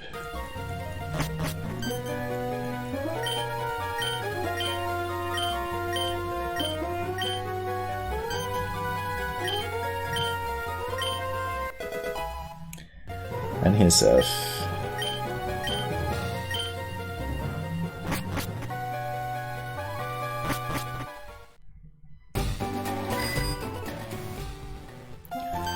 Alright, and so now I get a free Ivysaur, which has the Venusaurite, which I'm not going to use, but the Ivysaur is a little bit useful because it does learn Strength, so I don't have to worry about that.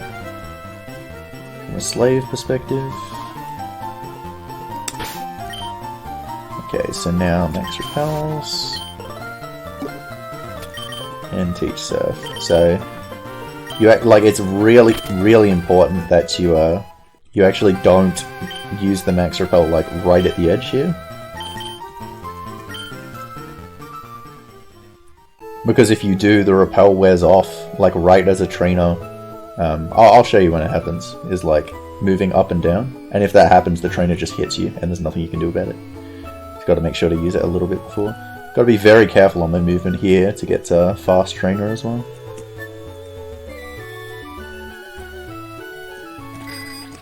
Good. Even if you do that movement as fast as possible, if you don't do the movement correctly, like you load the trainer a bit too early, it'll hit you. So this here, it's about to wear off now. And so when I say yes, see how he starts moving again still? So if that just happens like right when you're in his line of vision, he just starts moving and waits for the screen to come back and then just hits you.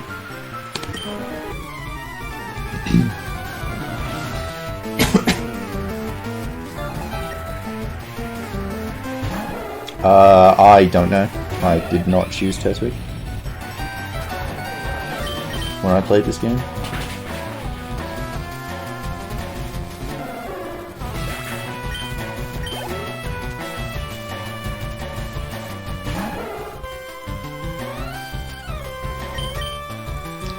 It sucks that I died and I revived as well, because this is a really annoying amount of health. I'm not quite in Blaze, but I'm actually not high enough that I am going to have to heal at some point as well. It's annoying.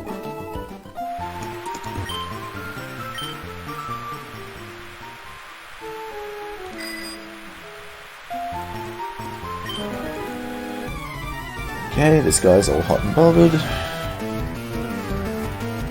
Get raining on this route's a little bit annoying as well, because otherwise I'd be able to use Flame Wheel to be killing these dudes. Instead I gotta go Rock Smash. Just waste a little bit extra time with that super effective text.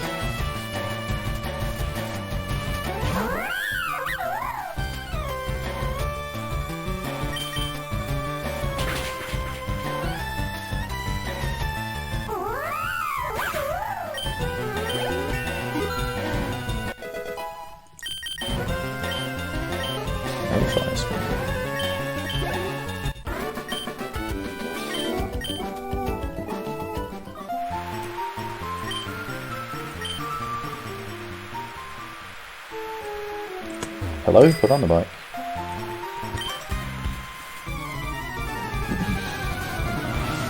spinner in the middle of the grass there, so you just got to be careful of my movement. Make sure I don't run into their range.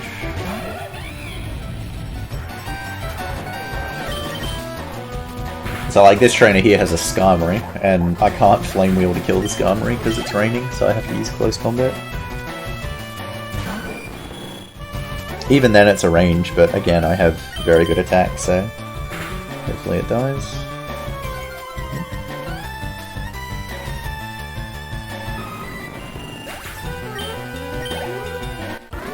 And close combat, while a very good move, you do want to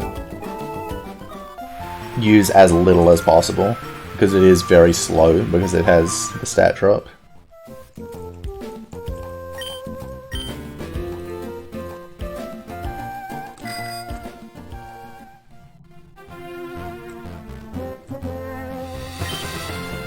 The overworld tiles kind of mess up here a little bit. You notice when I go through the grass here. Ooh.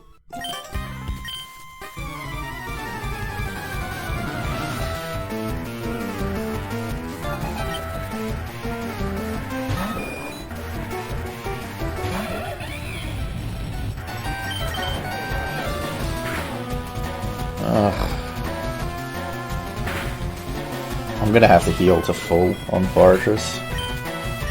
That's annoying.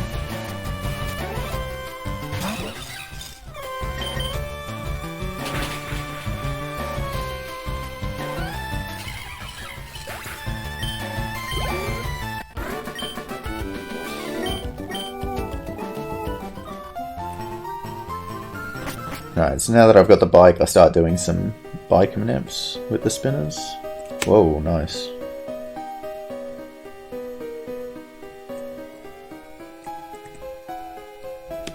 Like that. So get off the bike to then run up to force him to look to the right, and then quickly put on the bike and then pass to the left before he can spin back. So all I have to do here is talk to this little elite painting so that this guy comes out here. To open up the bug catching contest and use my only escape rope to get out of here. So the bug catching contest is honestly one of my least favorite parts of this game. Not because I don't like the bug catching contest, but because it's like one of the only things in this game that just doesn't line up well for the run. Like the pacing of the game and everything is just really, really nice for a run. It just feels like it's on point very well. But then this bug catching contest sucks. So it sucks for two reasons. One, I'm forced to do it. I'm forced to catch a Pokemon, and the Pokemon is almost always completely worthless. Oh my god.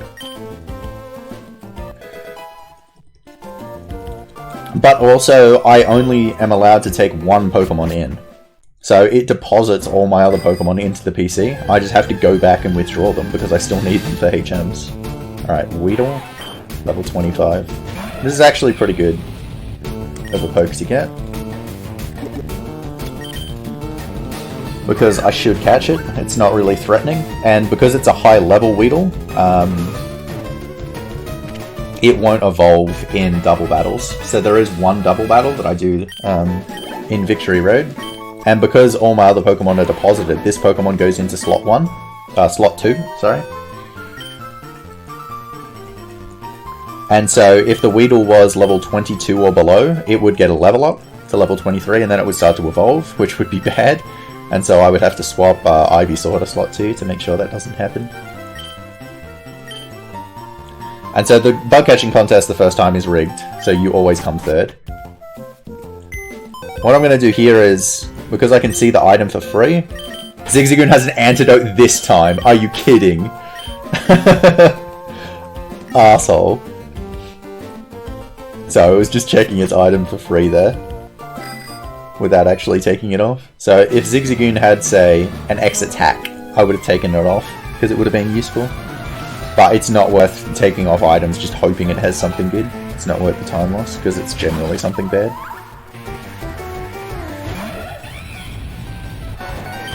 But so if you win the bug catching contest with a poke that can Mega Evolve, you get that Mega Stone. So the guy who won is Vernon, the gym leader here, and he won with a Beedrill, so he now has a Beedrillite, so I wonder what Mega he's going to use, hey?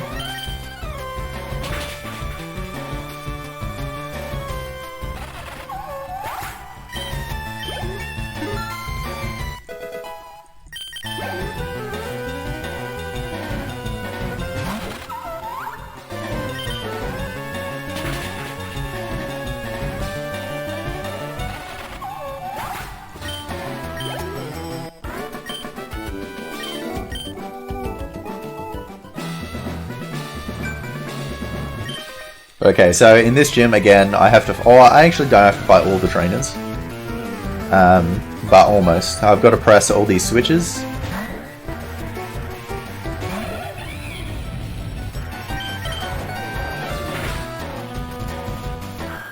In order to unlock the gym leader here. Right, so this level has sturdy. Unfortunately, everything I have is going to trigger it, so I'm just going to use Flame Wheel and hopefully burn it, I guess.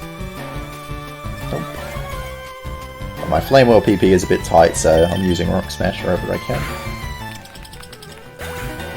I've definitely got enough Flame Wheel, so I probably did not need to do that, but just in case. So I have to fight one of these two trainers here, and this one's faster. So this trainer, another Pokemon with Sturdy, Forretress, but I can't kill this one. So, and this is what I was complaining about my health for. I actually need to heal here.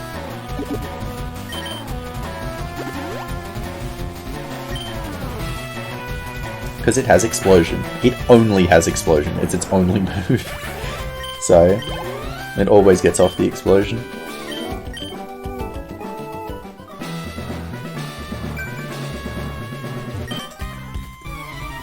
So if the Zigzagoon had like a Super Potion as well, I would have taken it off there because I would have preferred to use a Super instead of a Hyper.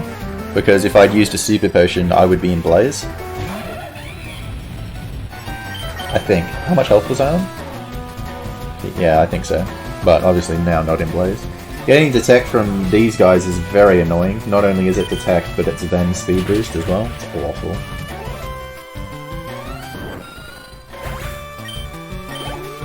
Yeah, I agree. Like, this game is paced really well, and it's paced much better than, you know, yeah, Gen 7 especially. But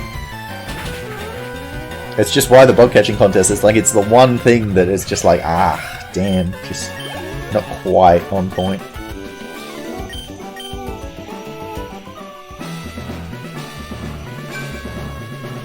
At least it does give you a Citrus Berry, which, I could have used the Citrus Berry there against Explosion, but obviously I would have died to a death, and it takes a bit longer to use the Citrus Berry because you have to go into the berry pouch. Also could be useful to manipulate Blaze health later in the run, so...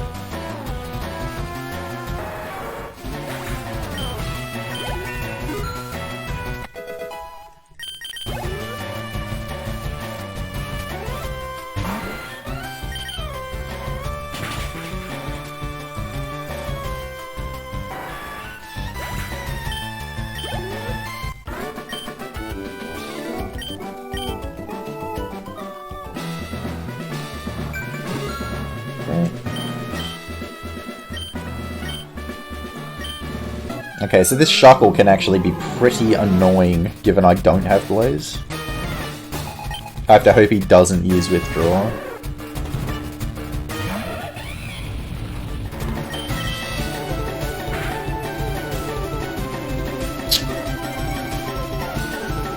I got a high roll there, so this still might kill, so I'm gonna go for it.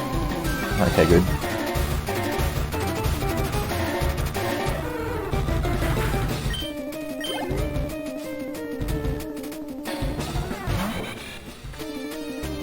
Now this fight, as you can imagine, given it's a bug leader, with the Shuffle gone, is just not a concern at all. Even with Intimidate, Flame Wheel just still owns these guys.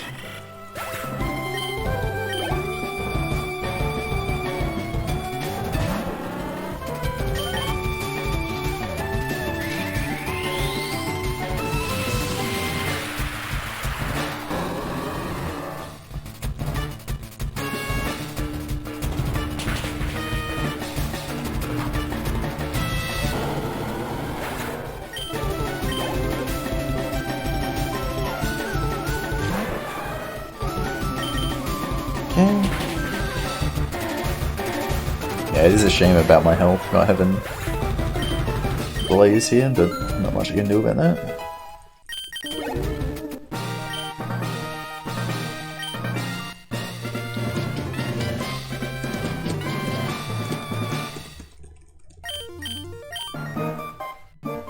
Okay, not too bad.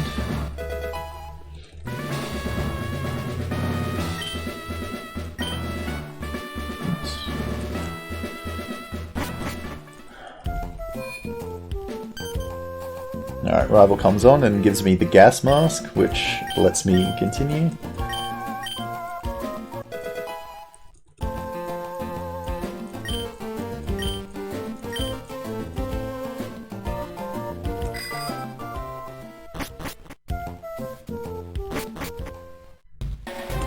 Oops.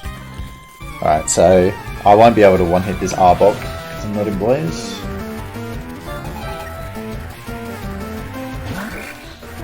But okay, so after this fight, so this is where I'm going to catch my my Water Slave. So my Dive and Waterfall perk.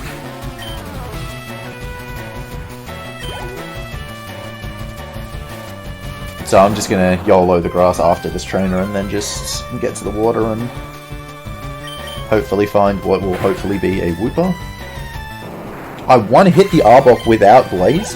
I didn't even know that was possible. Jeez. Alright. Damn.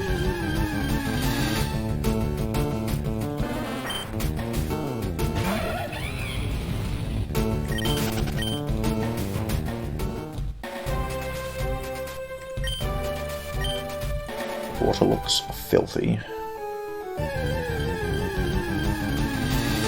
It's Wooper!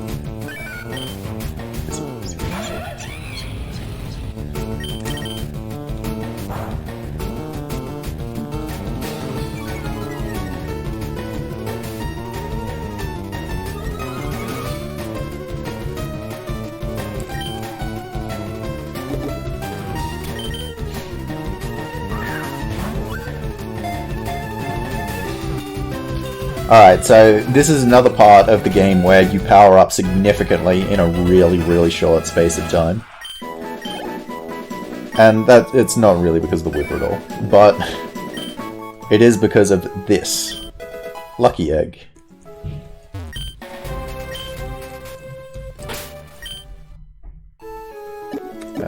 Max Repel now, but I've got it. So in a very short space of time, I'm going to be picking up a Max Repel, Choice Specs, and the TM for Flamethrower.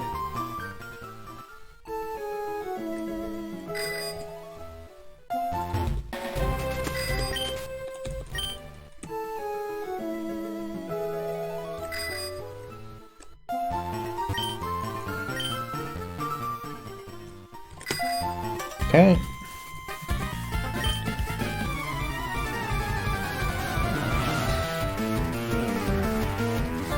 Which are all obviously very, very good things to have.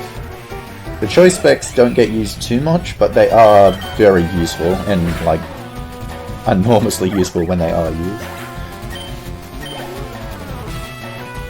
It's mostly going to be Lucky Egg. I'm not putting the Lucky Egg on just yet though, because currently I have the Charcoal on, and the Charcoal is needed to one-hit in the next fight, the Rival's Rotom.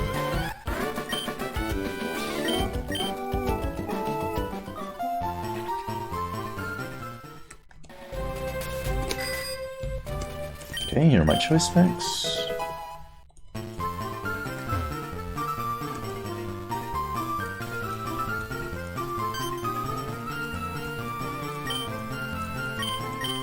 Unfortunately, I don't have enough attack to Rock Smash Empoleon. I need 126. I think I'm going to have 125.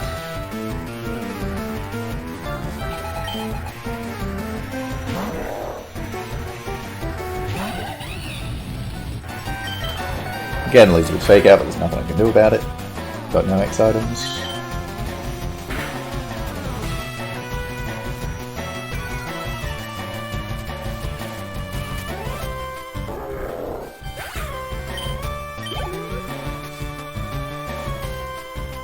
So close to 46. So close. If I had 46, I could Rock Smash there.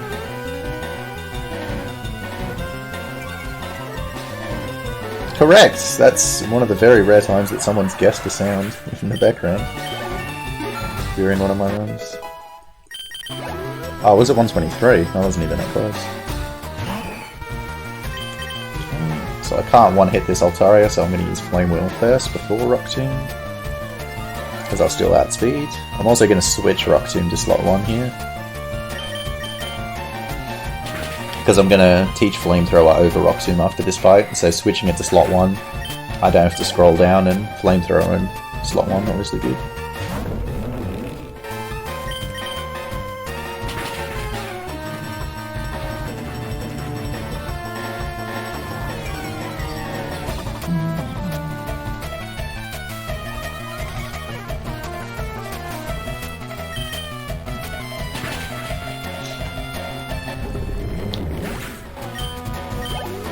Okay, that's all good, all good. You actually can die to this fight if, because you've used 2 close combat, so your defense is quite low. So if Altaria just decides to use Aerial Ace, then Boldore can kill you, and so it'll attack as well.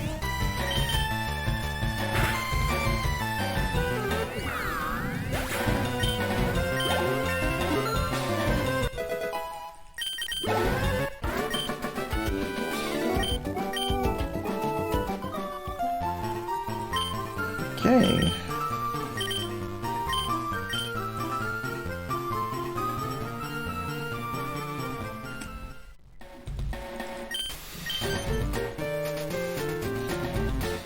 Go into here, and so this town it's run by the fucking mighty Inner Thugs.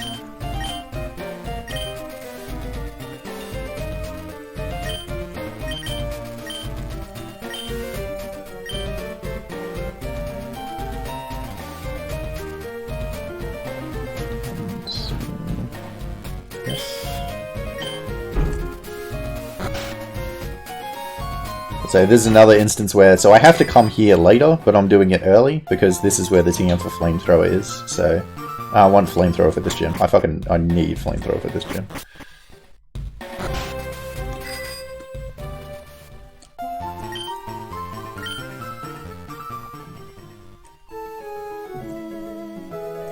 Here it is.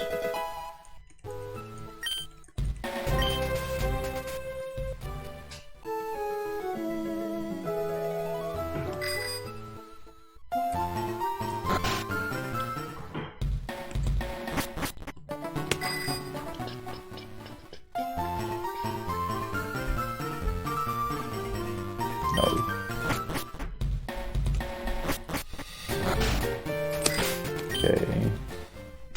Lucky egg on.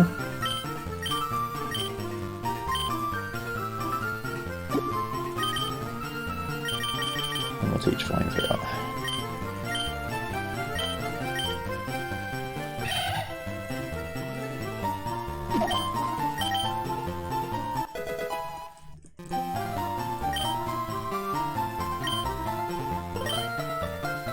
Alright, so no more coverage for the rest of the game, it's just fire and fighting moves now. Rock Smash, Close Combat, Flamethrower, Flame Wheel. I do teach Flare Blitz over Flame Wheel a bit later, but not for quite a while. It's still just fire and fighting.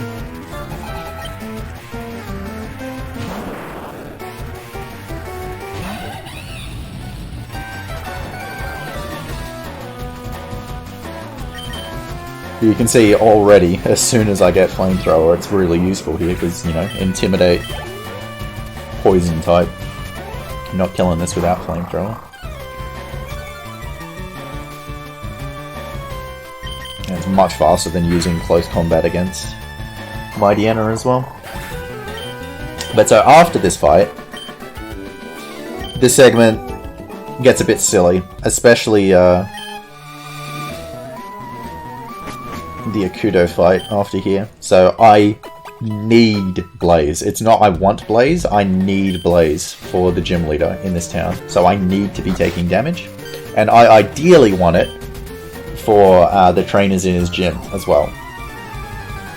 But so, because I have to take damage, I actually need Akudo's Bouffalant to hit me. And I'm also going to deliberately not one-hit things like this Mightyena, hoping that it touches me as well. Just dinks me in. Also because, like I said, close combat is really slow, so even if you use close combat, it's not really that much faster, even though it's a turn faster. Yeah, it died to the burn. It's good that it died to the burn, otherwise that would have been really slow. It did not attack me there. I'm not going to do the same for this Mightyena though, because this Mightyena knows Roar, and Roar is awful. Like getting phased out to one of my other dudes, really bad.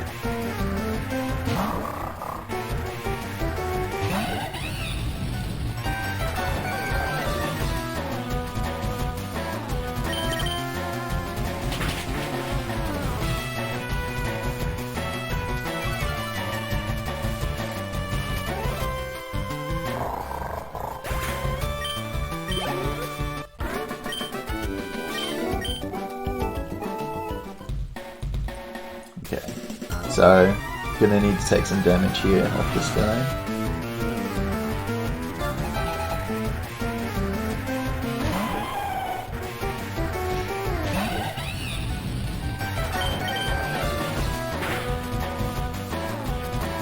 Oh, Stealth Rock, Jesus Christ.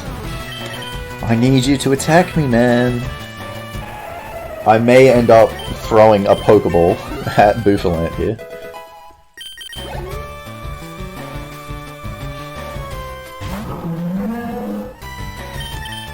Use Double Edge, use Double Edge, use Double Edge.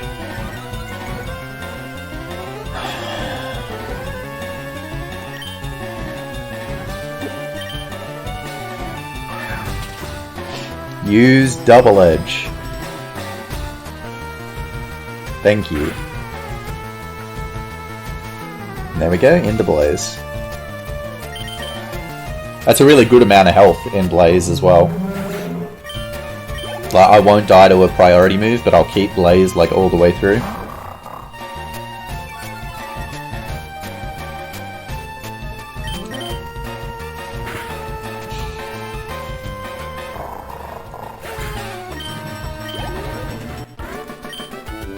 Oh, I can't even use an X item to waste a turn because I don't have X items. Okay, so after this fight, you're going to see the first sprite swap as well. So you notice that I'm a girl, and so I chose the girl. But after some cutscenes, the game doesn't agree with you when you put on the bike. Hoo-hoo.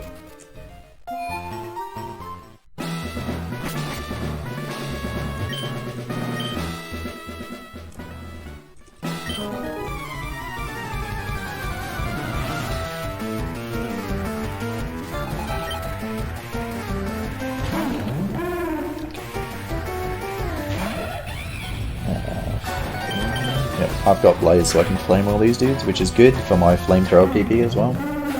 Really good. Now this is a really solid amount of health.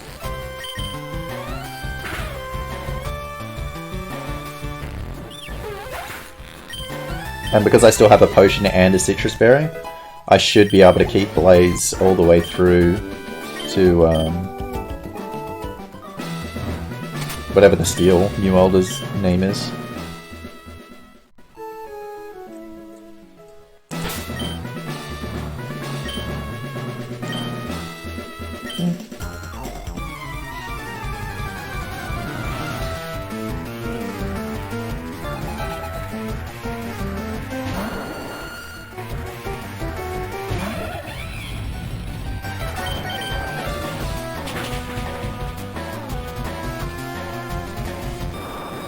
I think I just have enough special attack to always get Quillfish with Blaze Flamethrower, which is good. Just flame wheel all these other dudes.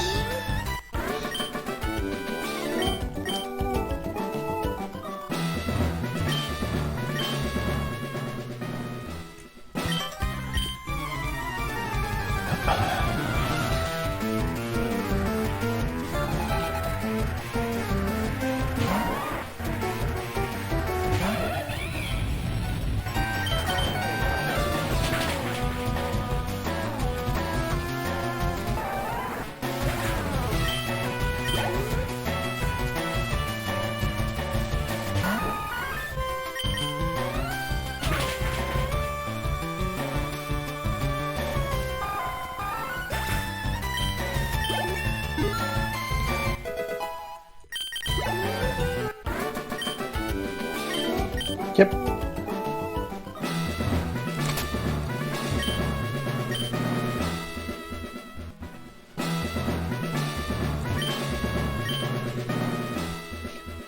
There are a few nice little trainers in this run, like this guy. Bad disguise pursuer. Putting the tree in there, that's good. This Ariados has Shadow Sneak, which, so if I was at really low health, would be a concern.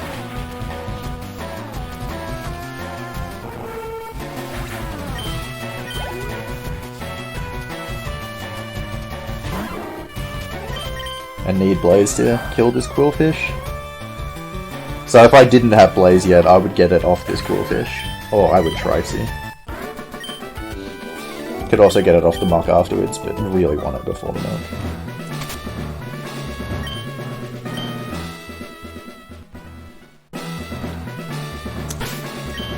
Okay, so put the specs on now.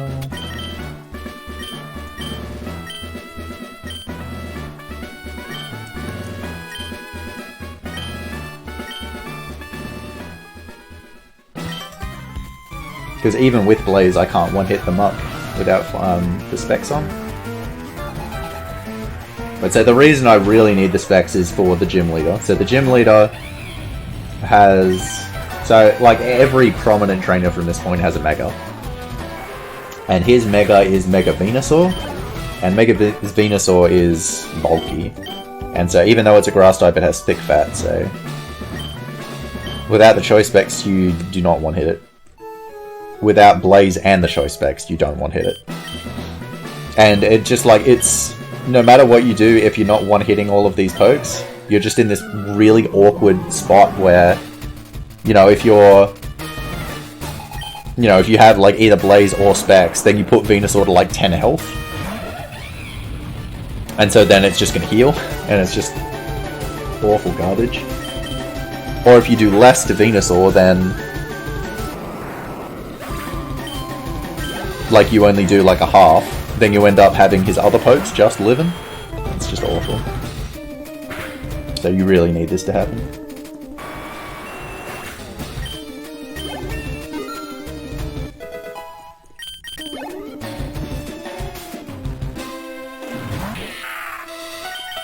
Because obviously, if you just have Blaze and you don't have the specs, Venusaur will just kill you. Because it's got Sludge Bomb.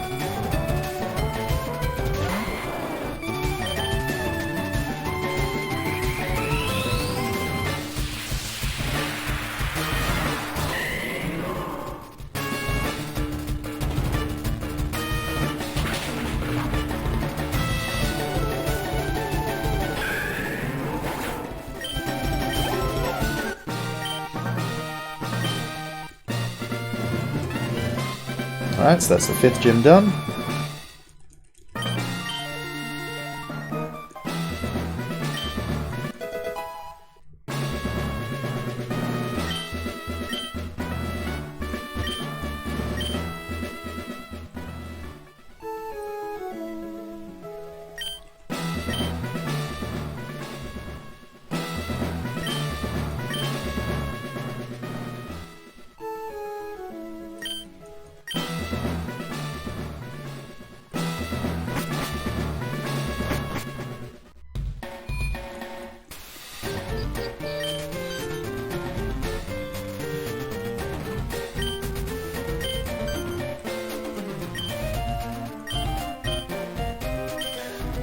Alright, so we get the information because we've tamed the Mighty Enothogs.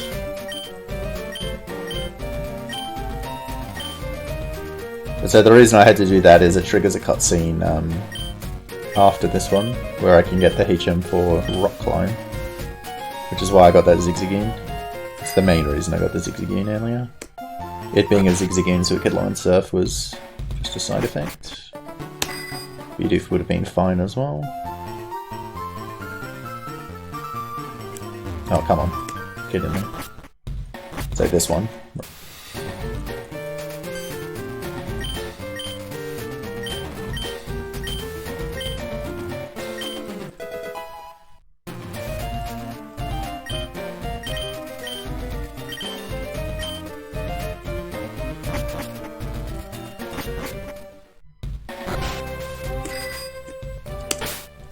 Okay, so I need to now put the lucky egg back on. Max repel. And teach rock climb. The cutscenes aren't skippable, but I mean, cutscenes is a very loose term. Things like, you know, the HM cutscene is skippable. Like teaching a move or whatever. So this guy's a bit of a dick. Can't rock climb, but he just sits there waiting for you to leave. Forces you to fight him.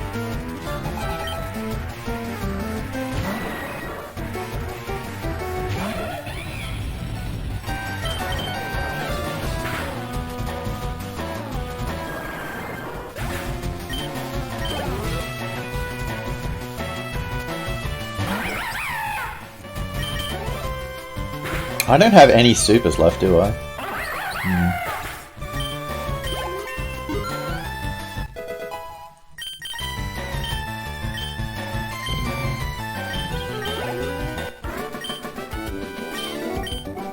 Maybe I do have one. Maybe? I don't think I do. No, I don't. That's right, because...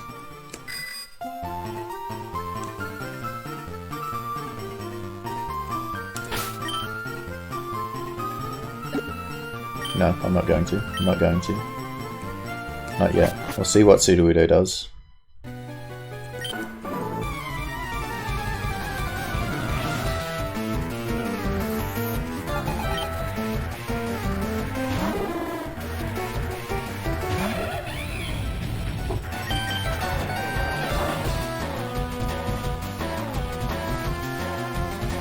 Block? Perfect. Perfect.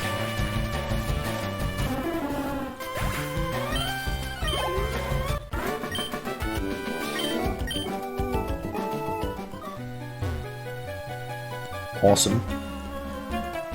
Because I've got really good attack, I can rock smash here, so I'm not in kill range for Kabutops' Aqua Jet. Since I'm still in Blaze, hopefully it doesn't even use it, but if it does...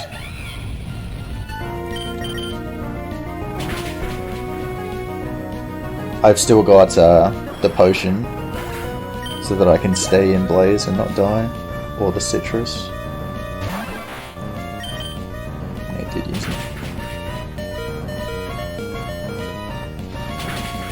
I'm going to use the citrus. I'm pretty sure if I use the potion I could die to Shadow Sneak later on. So I'll use that when I bag Manip up here.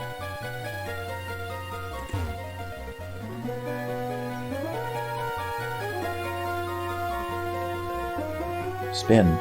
Come on.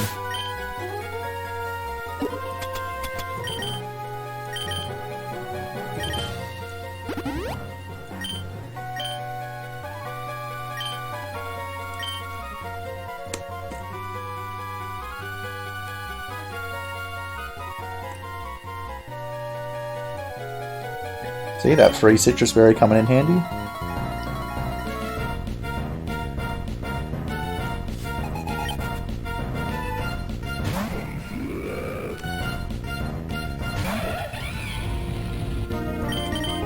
So I've still got 5 flamethrowers.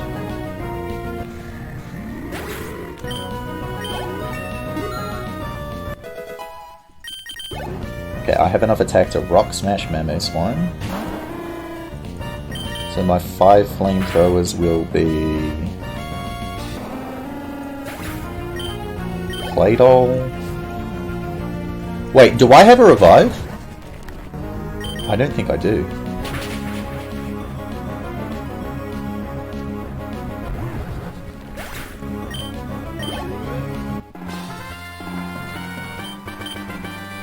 Should I really risk Urzi?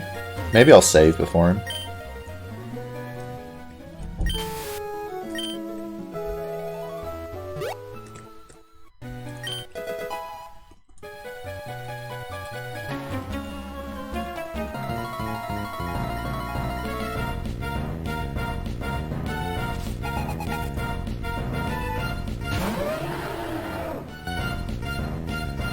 I always forget that Claydol is a range unless you have really good special attack.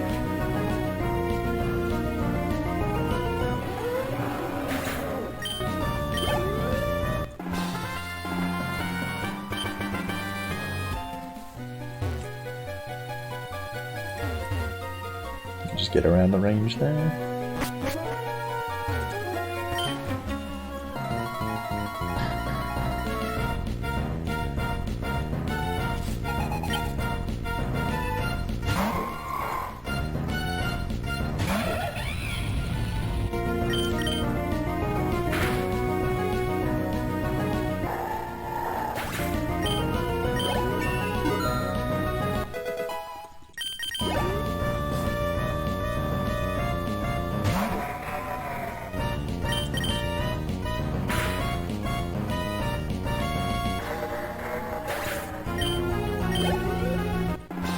Yeah, if I died here, I don't even know where I would go to, so I am going to save.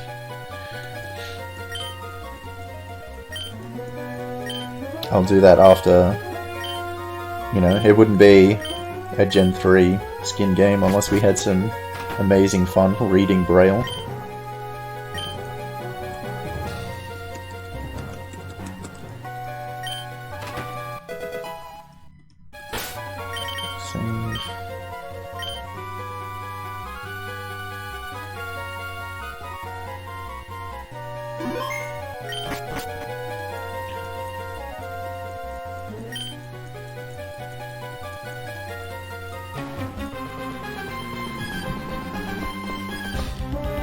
I did end up figuring out what that was when I played through the game casually. Without knowing Braille, obviously, at all. But,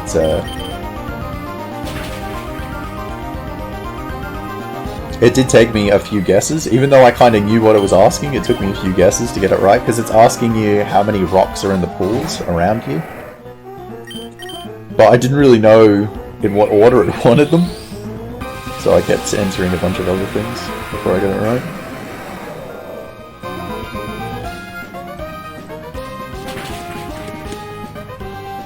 Man, this track's such a fucking banger though.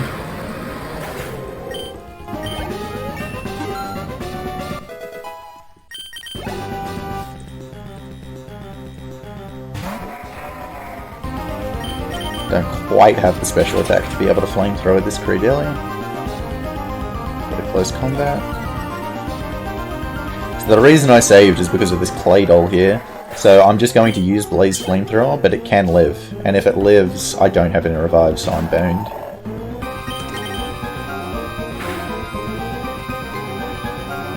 Okay, cool.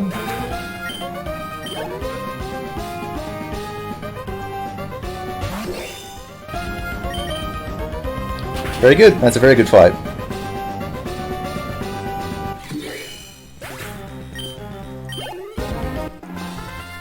Very good section overall.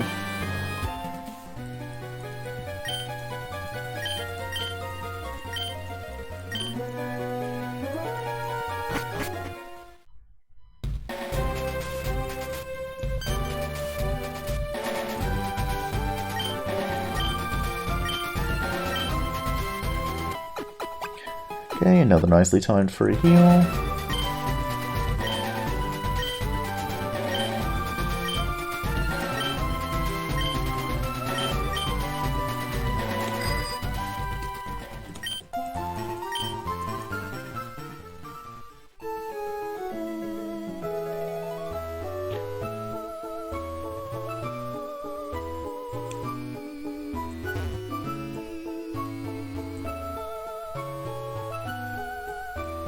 Oh, whoops. Gone up a bit earlier. Okay, so the strats kind of divert here, depending on what stats you got on Chimchar. So with a really good special attack, what I do here is, before going into this gym, I go to Miss Move, who allows you to teach prior moves for free. Like, you don't even need a heart scale. So, you can teach Flare Blitz straight away, and so I would teach it over Flame Wheel. The reason you need really good special attack to do those strats is you need... the idea is you're using Flare Blitz to manipulate Blaze health, specifically in this gym, so that you can one-hit all of Will's Pokemon, but you can't do that unless you have really good special attack. I don't have really good special attack. I have above average, but you need a plus nature to be able to do it. So instead, I'm just going to two-hit his Mega Slowbro. Unlucky that I missed that Vaporeon range, given how good my attack is, but I use Future Sight, so as long as I don't take any damage, that'd be really nice. Right, nice, got the Bohemian, that's good. A much lower chance to get the Bohemian with the Espeon, I reckon.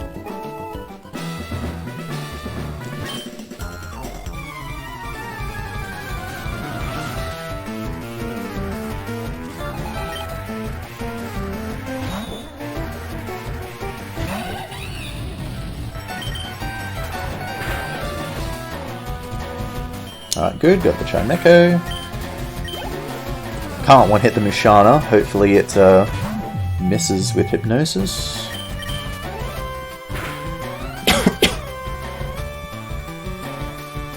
Damn.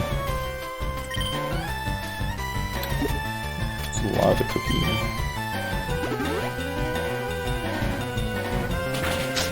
Damn. Oh, wow. And at least I got through. Really bad Musharna. I now have to heal before Will as well.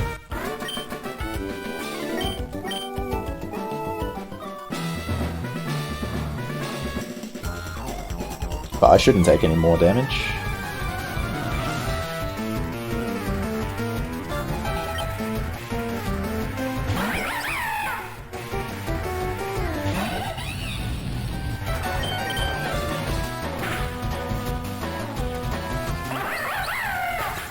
It's another reason why having early Flare Blitz can be really nice, because you just Flare Blitz and own. But I learned Flare Blitz naturally at level 68, so I will still get it. But just not for a while.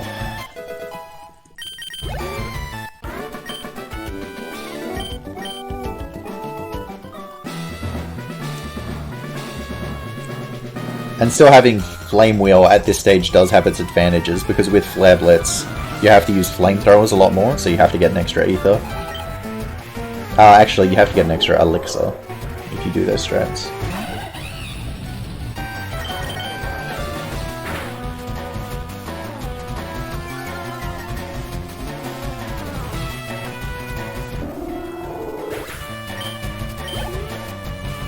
Don't quite have the attack to be able to use Rock Smash there.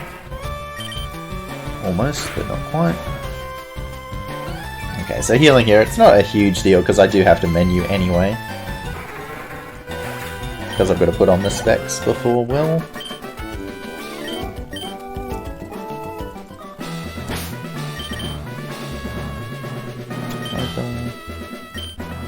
Jeez, that's like my last healing item. Wow.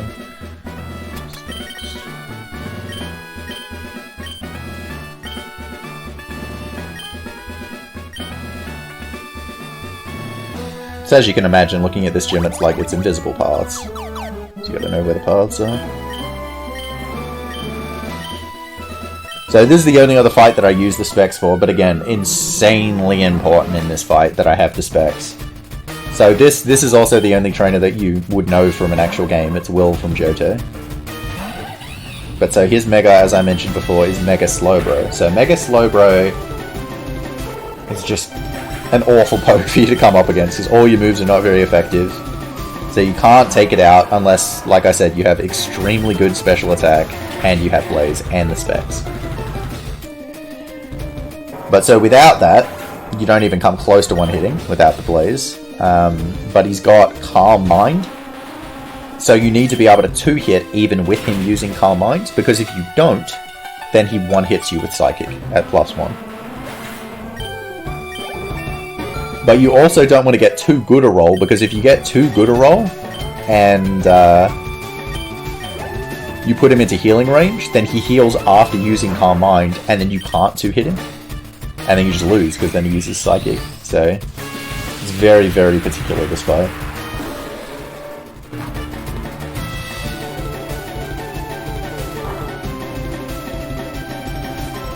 he won't heal from there as long as that's not a burn. It's not. He used Calm Mind. Hopefully this kills.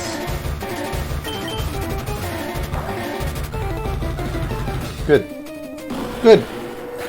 Good, good, good. And so that all looks very easy, very pedestrian, but it's a very scary fight.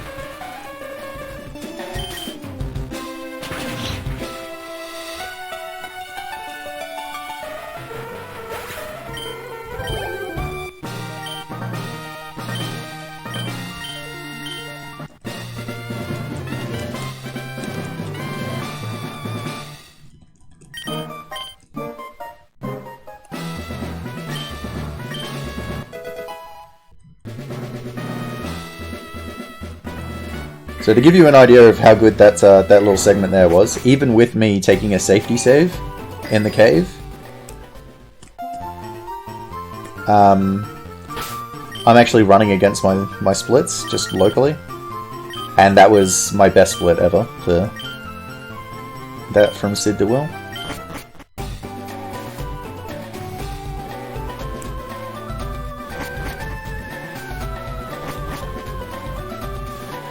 Now into this hotel, and I gotta fight a lot of dudes in here. This is really awful. I've never got, to be honest, I don't even know what the good movement is, but I've never got the good movement in this hotel.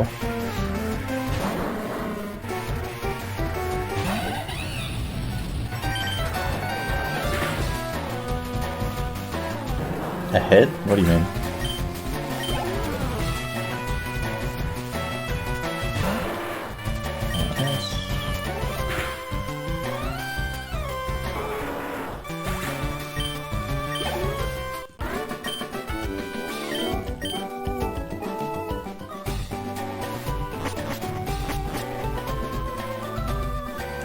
So all these dudes are fucking running around like this, and gotta stop in the right spot to be able to talk to them.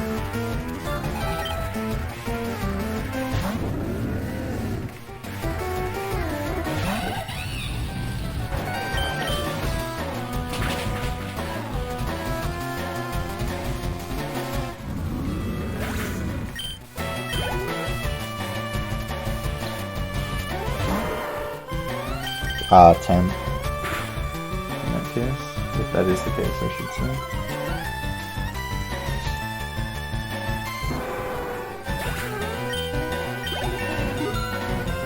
say. Okay, well, I'm definitely not going to get Blaze for this because I'm at full health, so there's really not too much to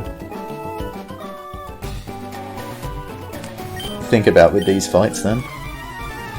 I am now starting to get to the point where, because I've been soloing and because I have the lucky egg on, I am going to start to really out-level a lot of these dudes by a really significant amount now. Like 50% above. There's a lot.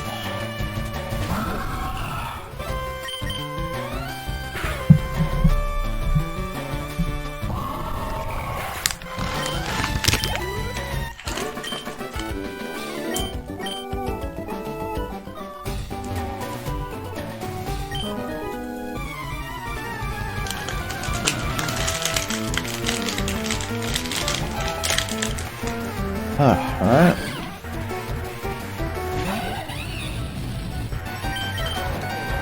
Snatch. I've never seen that Weavile use Snatch. That's pretty annoying. Waste a couple seconds.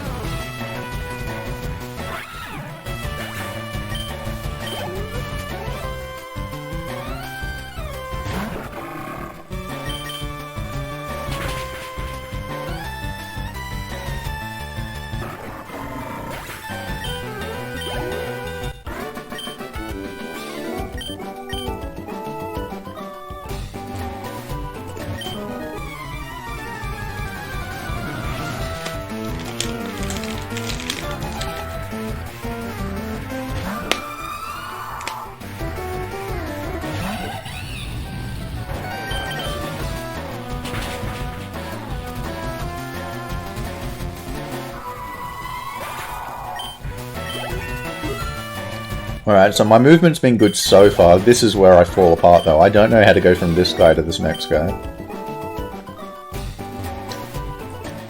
Okay, that was good.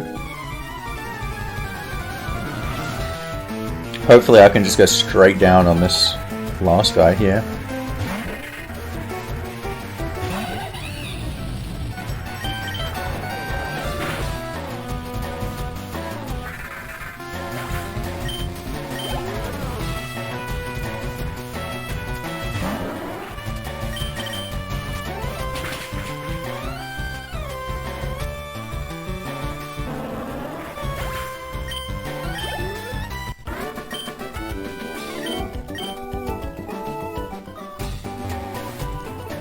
Damn.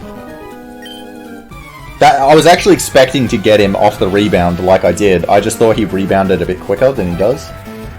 I didn't know he went like 3 tiles to the right. I thought he only went like 1. Still, that's much better than I've ever done that before. Overall, this entire run, my movement has been way better than my PB, which I got yesterday in this game.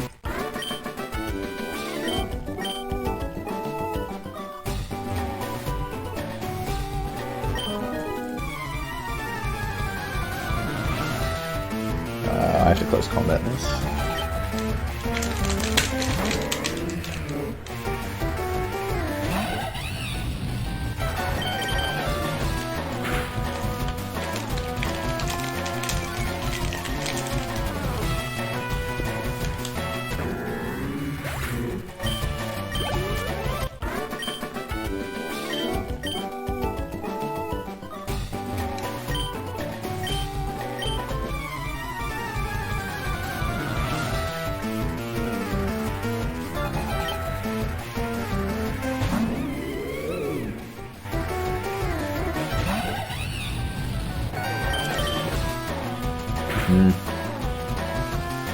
Shadow Sneak's a bit annoying too, just time waster.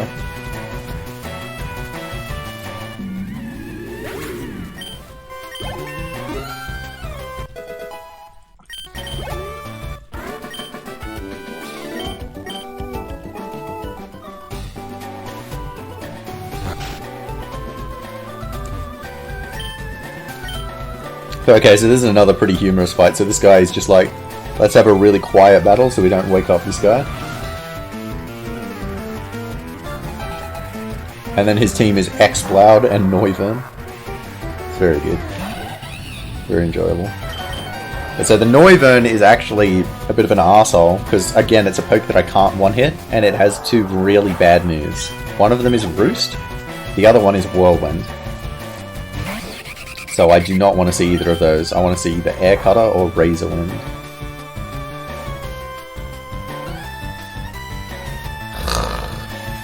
That's awful.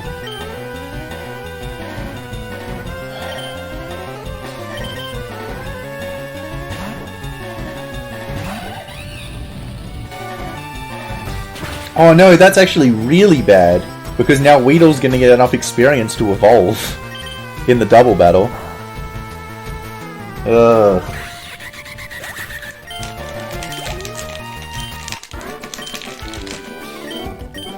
God damn it. Okay, so I'm going to have to switch Ivysaur at some stage.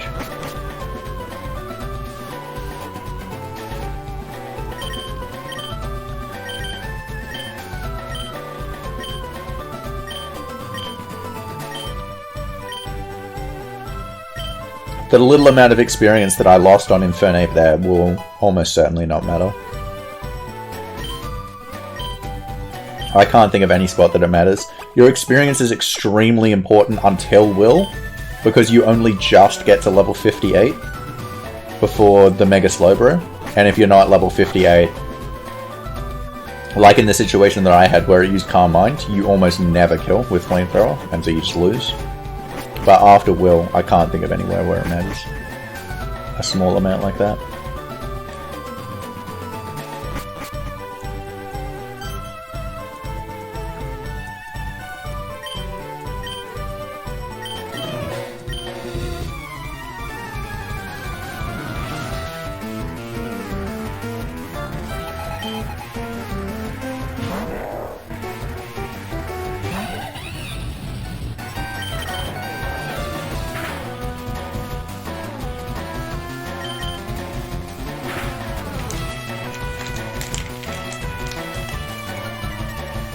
Okay, this rival fight isn't too bad. I'm starting to get a bit more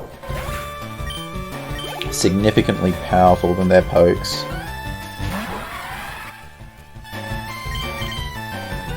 But this is also where they bring in their Mega too.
Oh, it's not a Mega yet? I just still can't one-hit it. Never mind. Alright, Sing hitting is annoying.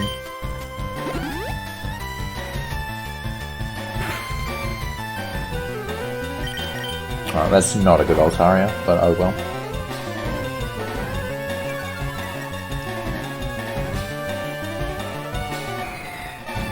Oh well.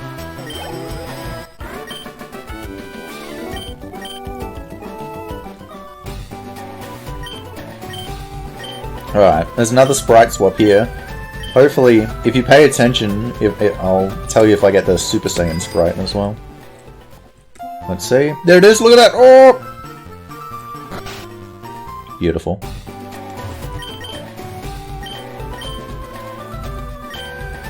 Hey, hey.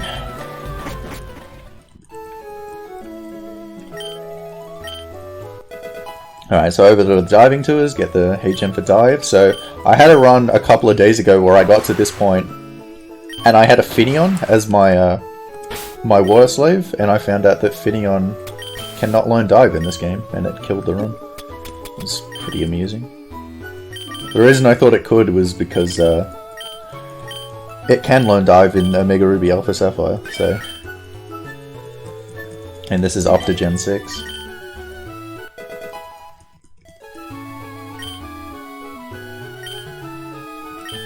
But luckily we became. So little things with dive because you move so slowly underwater. So if there are different like areas where you can move underwater or above water, you do want to be doing it above water.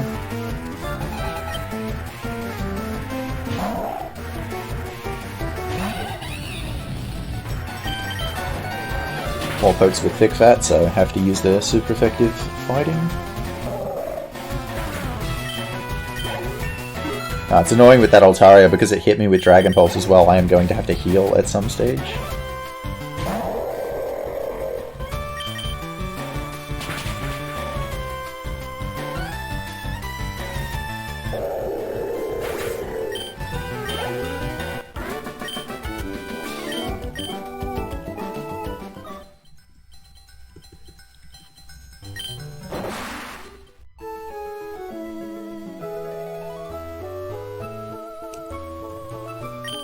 So like there, I want to dive at like the leftmost edge.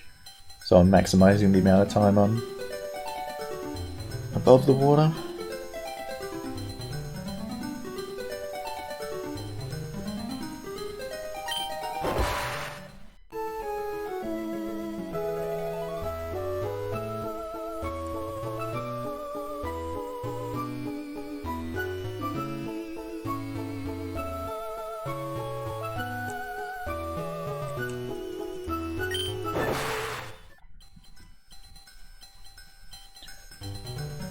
I had to wait a bit longer than I would like on that trainer. That little spinner there. That's pretty annoying.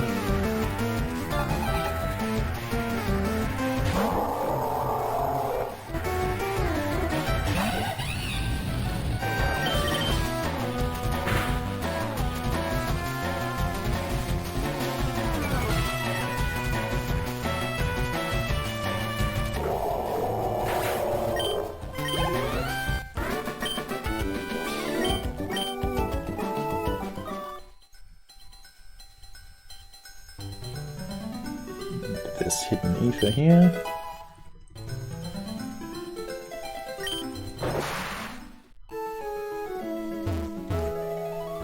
Just move out of the way to get out of the range of that spinner so I don't have to wait for him. Oh, come on, come on.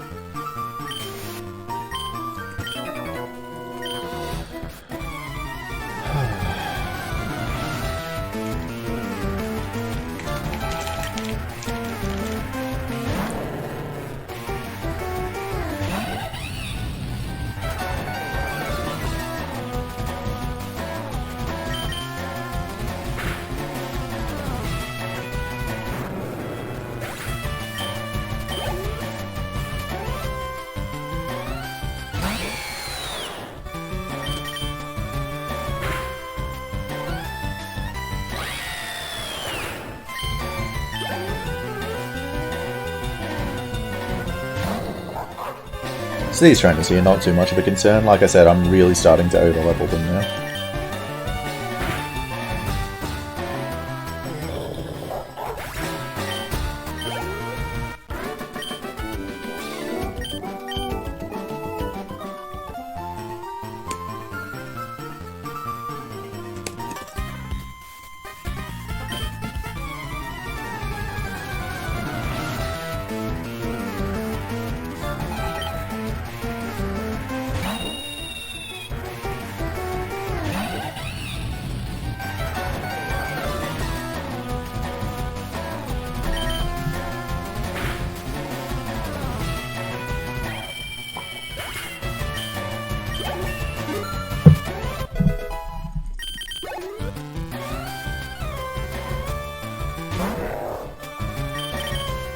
That's my last close combat, so I do have to ether it now. So I'll do that when I'm passing the spinner, just up here.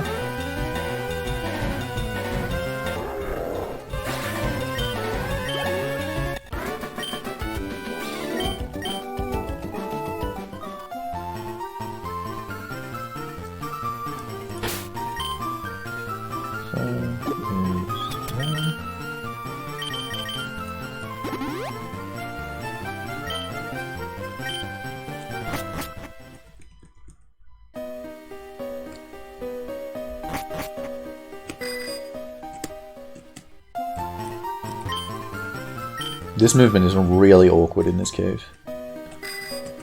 Yeah, see, I messed it up.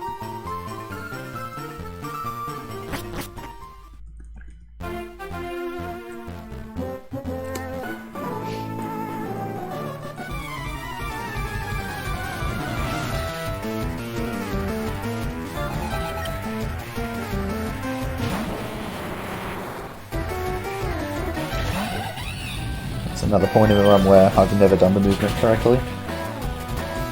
Well, completely optimally, I should say. What I have done before is jumped off the ledge too early and then ended up fighting the trainer. And you go to extreme measures to not fight that trainer. That trainer is very bad. They have a Gyarados, I think. That's just awful.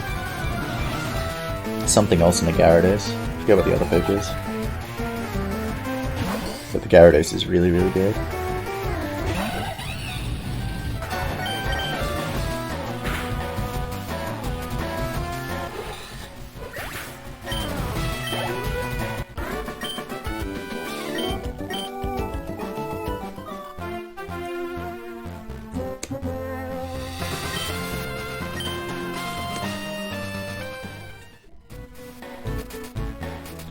So I don't have to worry about turning off repels anymore, I can just keep them on for the rest of the game.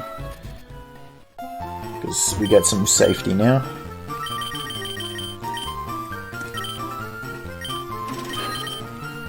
Big time Mart, and I've got huge bucks to spend.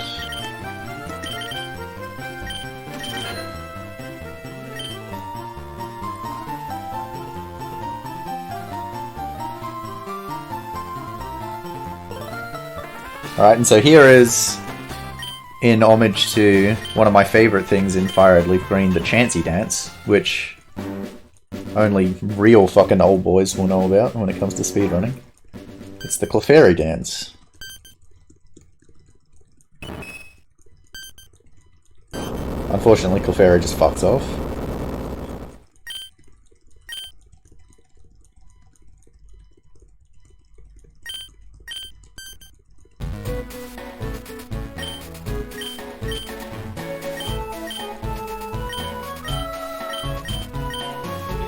And everyone is mad, so now I gotta go find the Clefairy.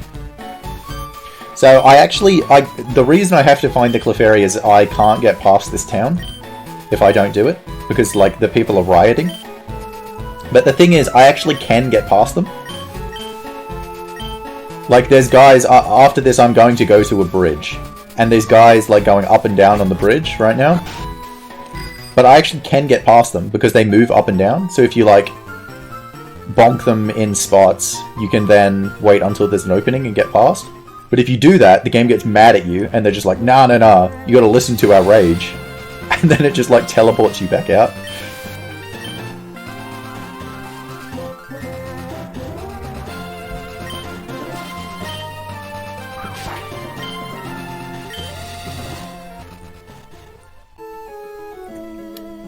But okay, so these were the great lengths that I was talking about to avoid that trainer surfing all the way around. That TM there is Thunderbolt, another good move, but unfortunately not one that Infernape can learn.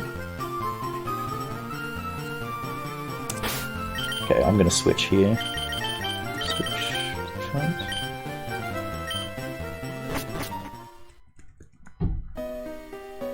I could have switched Whipper as well, but I did Ivysaur. Ah, come on, dude, go up. Oh, Jesus. But okay, so this is where the Clefairy is. So this is actually a maze.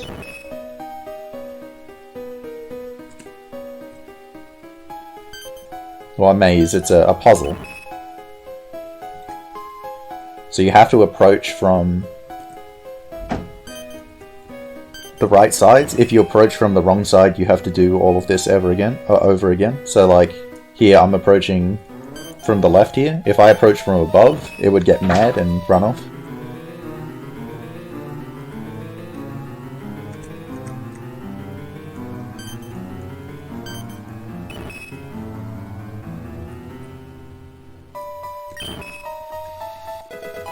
Okay, agrees to come home.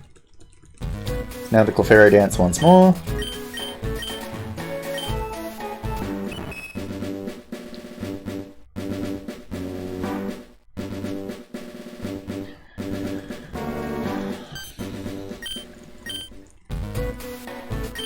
But now there is one other benefit to saving the Clefairy, which is... It's not this, not the Master Ball. The Master Ball's worthless, completely garbage. It's that because the townspeople aren't rioting anymore and they're happy, I can buy X items, finally. So I'm not going to need 11 of each, but I just buy 11 of each because it's faster. Alright, now for some more good music. It's Route 10 from Black White.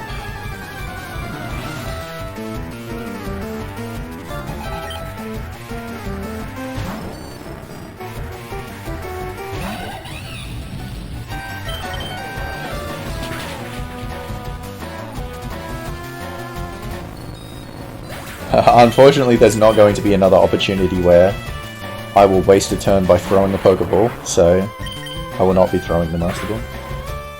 Otherwise I would. Alright, so now I'm going to go off to the gym, and the next gym is water, which isn't great for me either.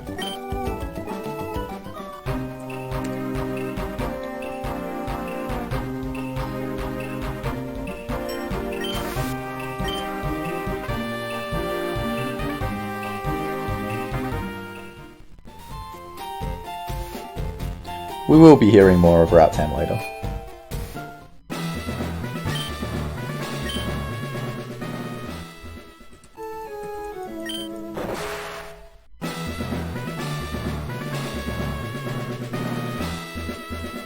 Okay.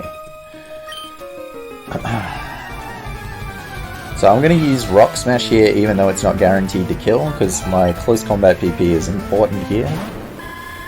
And the Swampert right after this Octillery knows Protect, so I could lose a few extras there. Nice, got it. Also saves time not using close combat, obviously. Not watching the defense drops. There's Protect. Garbage. Oh, it got the double. That's really unlucky. Oh, good thing I used Rock Smash on Artillery. Really good thing I used Rock Smash on Artillery. Jesus. Jesus.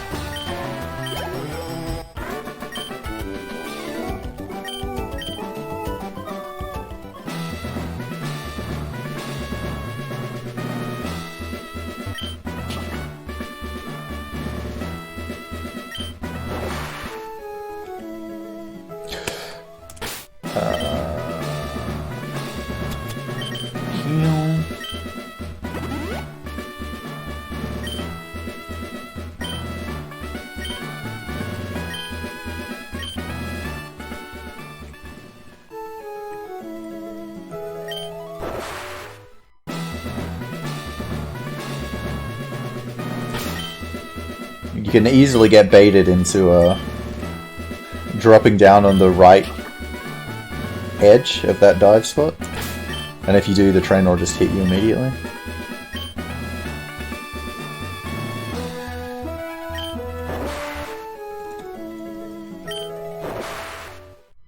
So you just have to refresh there to get this seashell to pop up.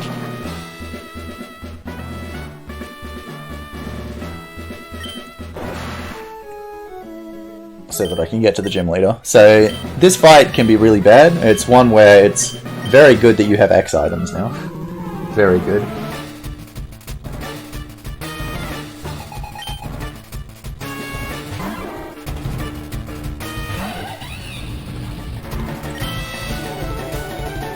And this fight, it can go quite a number of different ways depending on what happens here.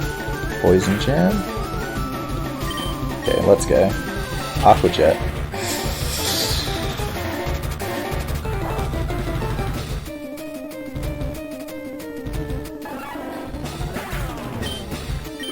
I'm actually going to use a second X. Oh wait, hang on. Yep. I think I'll just live this Hydro Pump. Yep. Now close combat. And now I'm in Blaze with +2, so I should be able to one-hit the Jelly Scent at the end. That was very quick thinking.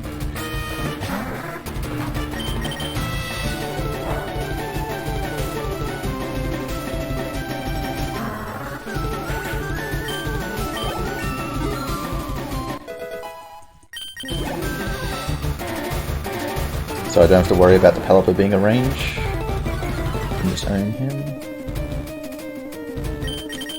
And very convenient for me, this Gyarados Megas makes it way easier to kill.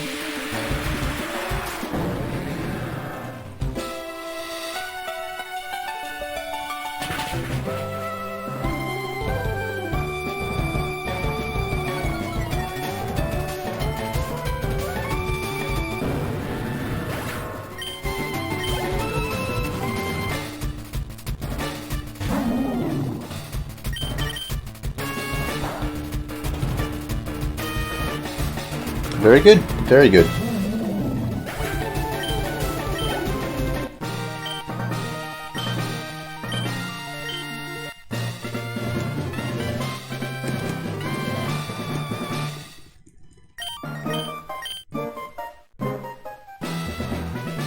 Hi. I don't know exactly how many Megas there are. It's quite a few. Quite a few.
here.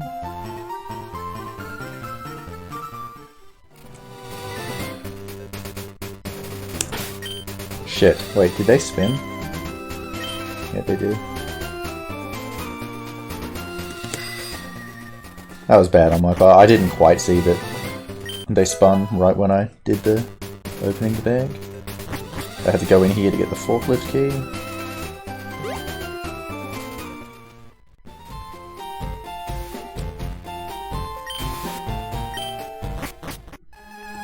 And that key only generates after you do that cutscene.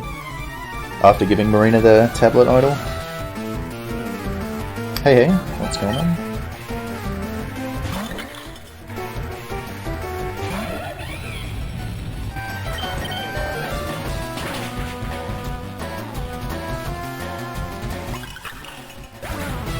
Alright, since I'm in Blaze, I can just flame wheel all these dudes.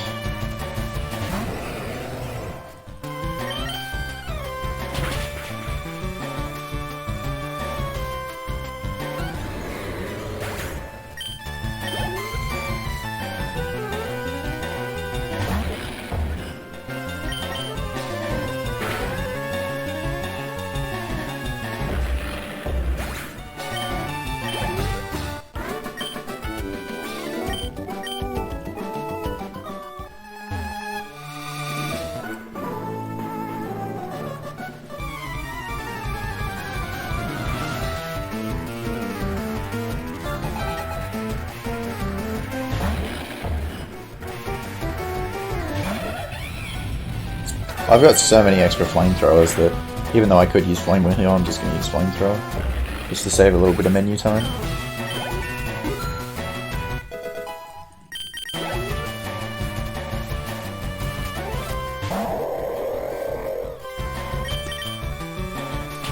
Because I'm definitely going to make it.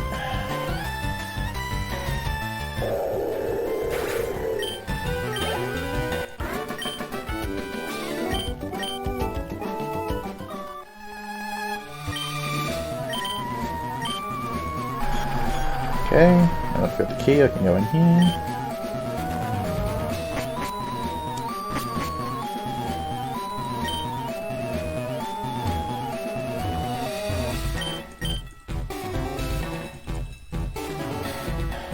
Hey, TY.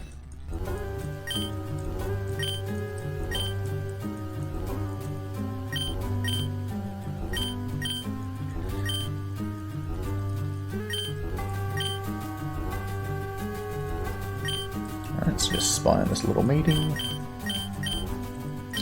This run, for a marathon run, has actually been very, very nice, I would say. If I didn't PB yesterday, this would almost certainly be a PB world record.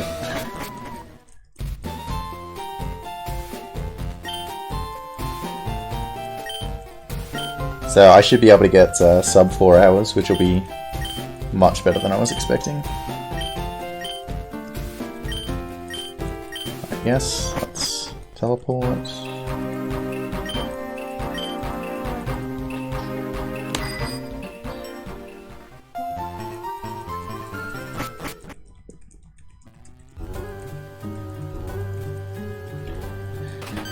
Back here.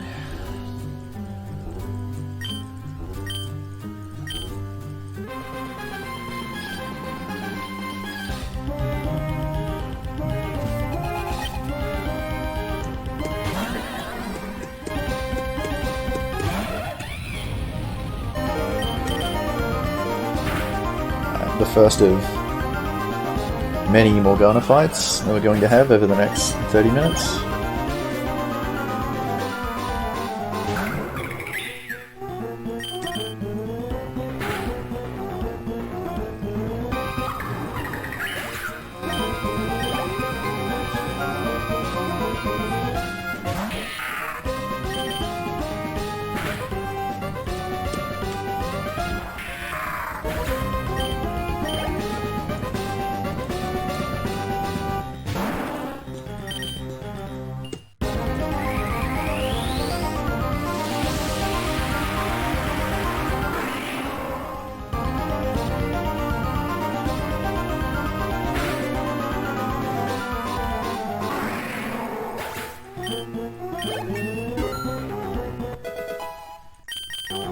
get Flare Blitz.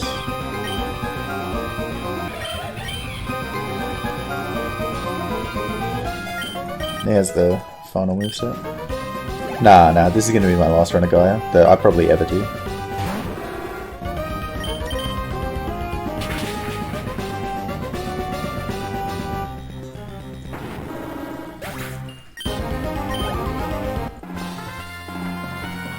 Oh, I misunderstood the question.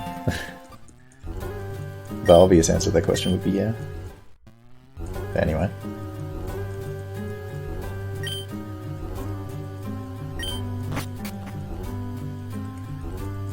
But yeah, it was all a ruse. Now they've got the tablet idol, and so now I've got to get it. So the game gets a bit funky at this stage, and does something that, you know, you're probably not expecting when you're playing through it here.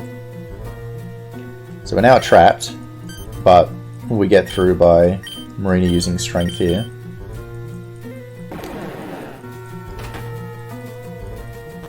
But yeah, this puzzle here is it's pretty interesting. It's pretty cool in that it's not what you're expecting at all.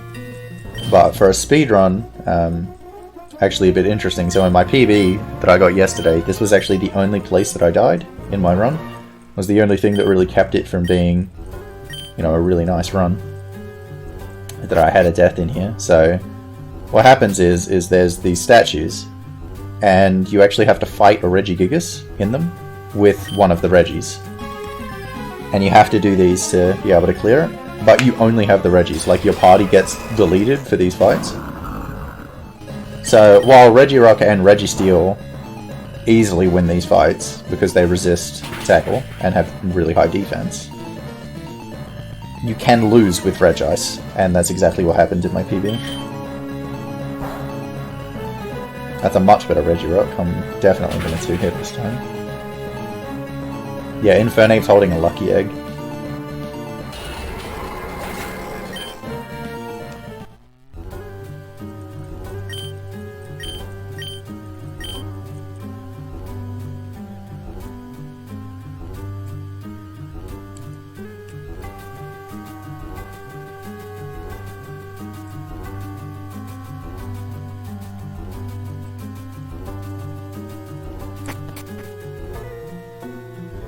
Okay, here we go, Regice.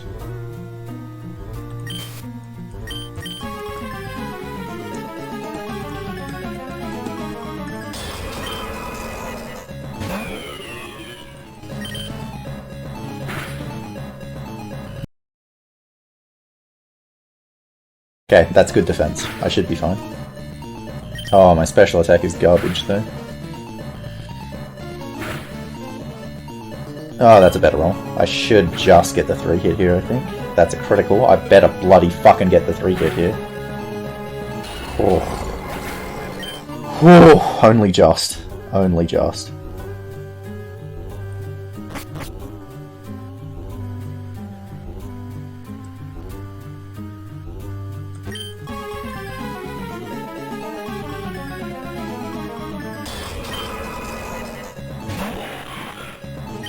So that was good. It's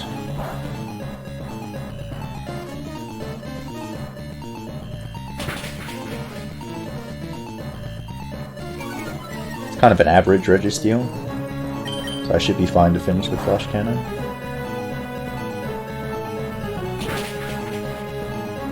Yeah, definitely.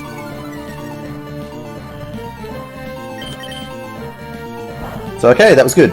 Good. Good Reggie section.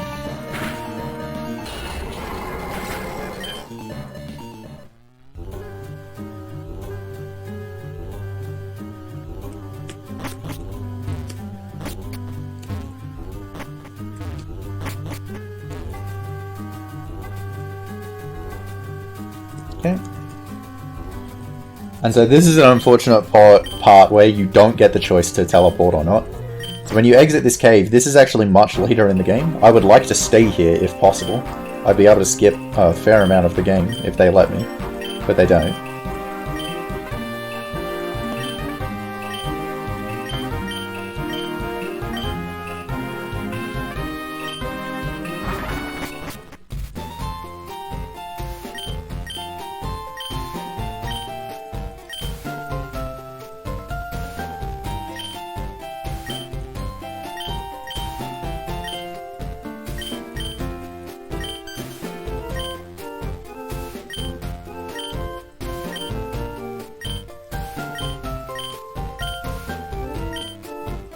Yeah, so there's no fake mons in this game, but Molten Rays is a unique move to this game that has big story connections. I can't... From what I can tell, I've tried pretty difficult, pretty hard to try and find out exactly what the stats of Molten Rays are. From what I can tell, it's 130 power and dragon type, and 100 accuracy. From what I can tell.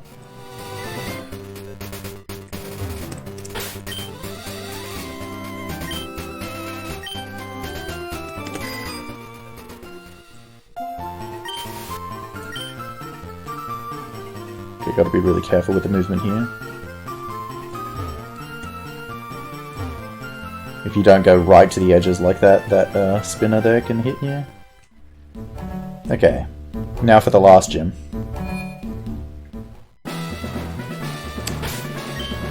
Take strength here.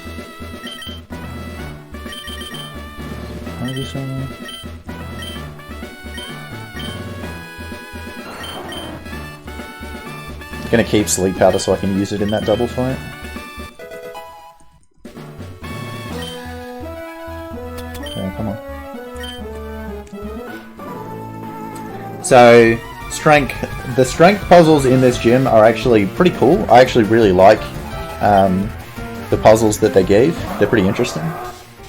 Unfortunately though, they introduced the only two true spinners of the run, which is really bad for the speedrun perspective. Because you have to push boulders right in front of the spinner, and because pushing a boulder takes time, the spinners can just spin while you're waiting for the boulder to move up, and so that you can't manipulate them to not hit you. You just have to hope they don't spin when you do that.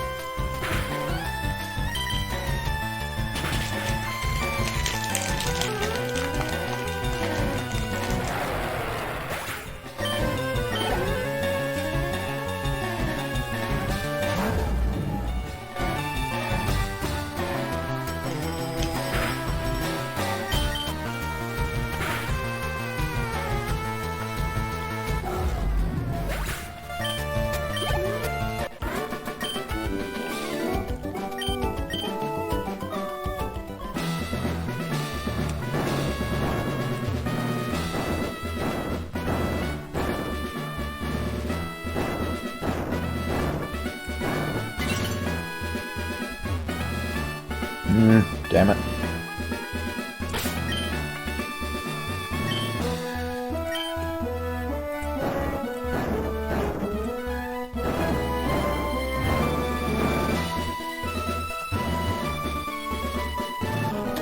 See it like that.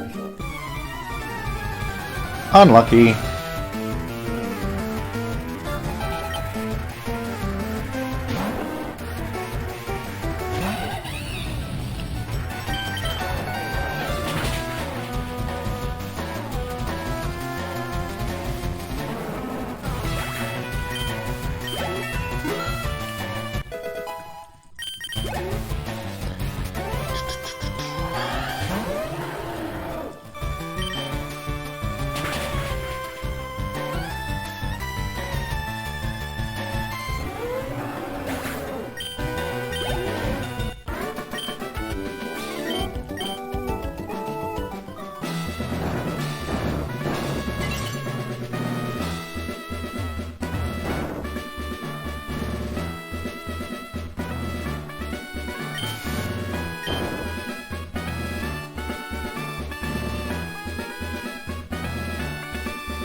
Okay, good, and got past that one.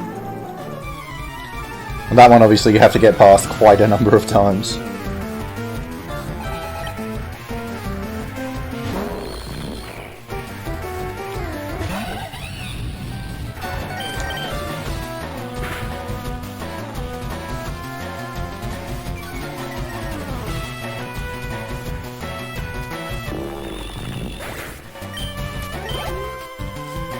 Okay, no static there, that's good. So I'm going to go without healing before Rector.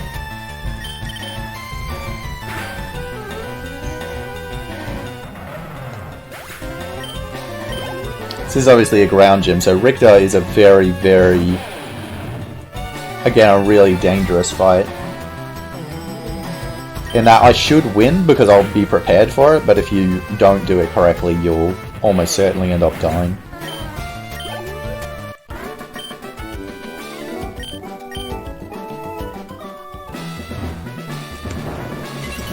So the reason for that is, so his Mega is Mega Garchomp, and in what I can only assume is an error in this game, Mega Garchomp's ability for some reason seems to give it the abilities of both Sand Rush and Sand Force, and there is Sandstorm going because leads with Hippowdon.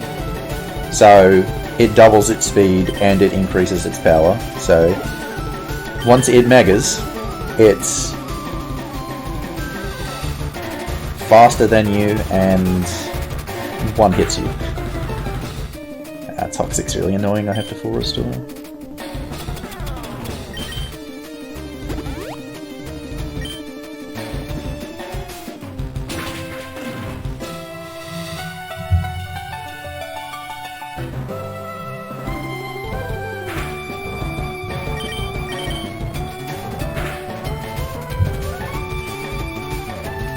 But because the ability doesn't kick in on turn 1, if you do beef up, then you can kill him.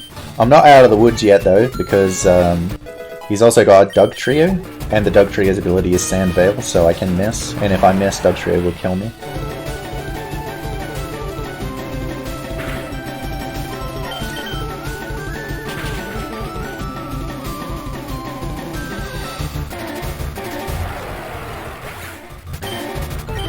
I mean, there were 4 spinners in this gym, it's just that 2 of them are true spinners, because they're with the strength holders.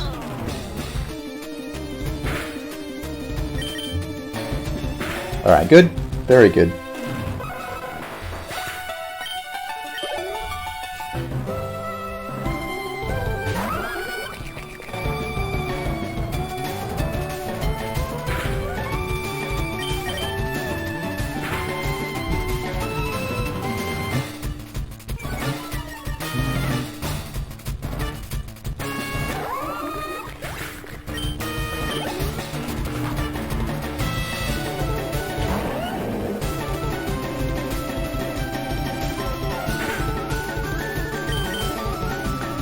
That Mega Chomp.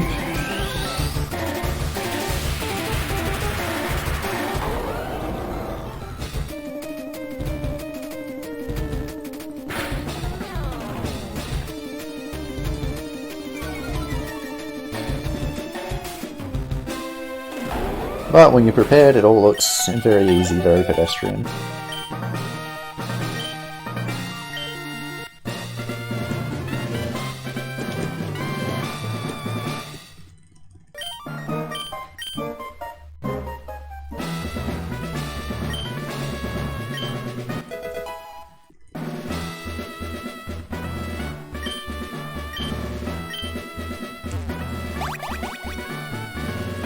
Okay, so that's now all the badges.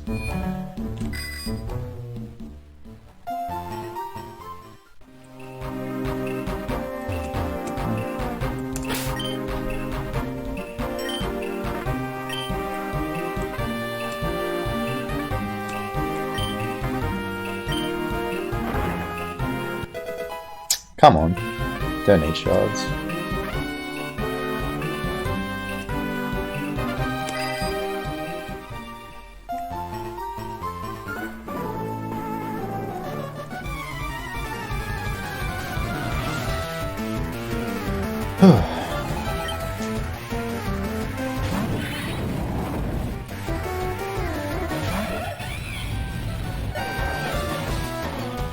Okay.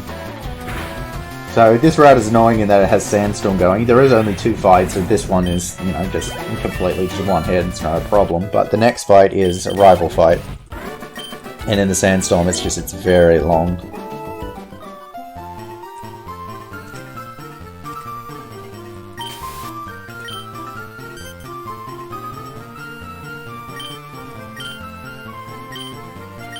I do have very good attack, so I can use only one. I can go off only 1 X attack.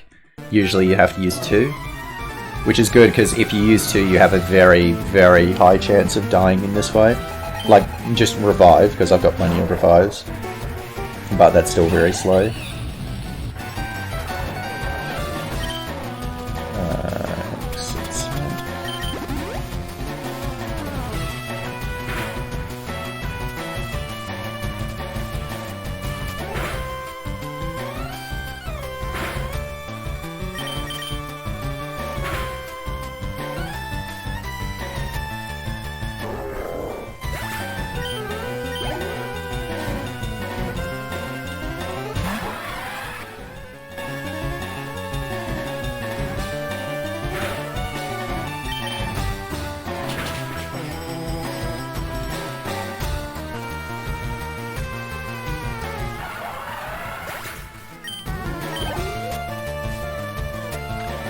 So, this Altaria may actually live, but it's worth going to the risk here.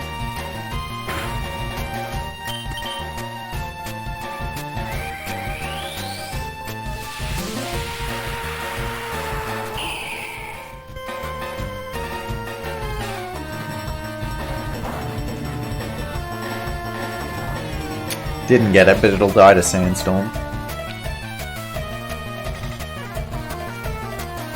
Oh, it used Dragon Pulse! Asshole! I'm gonna die.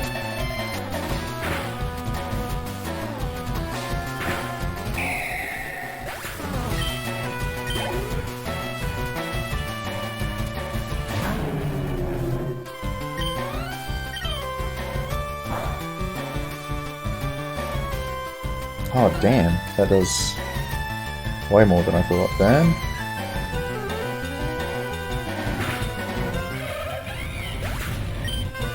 Yeah,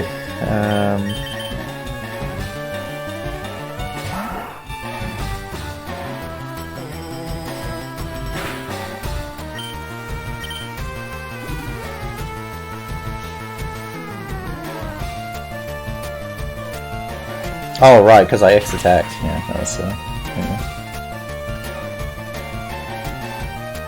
Basic Zagoon critting.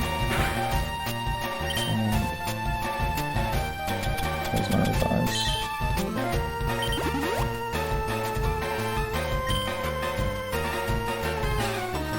Oh, I missed.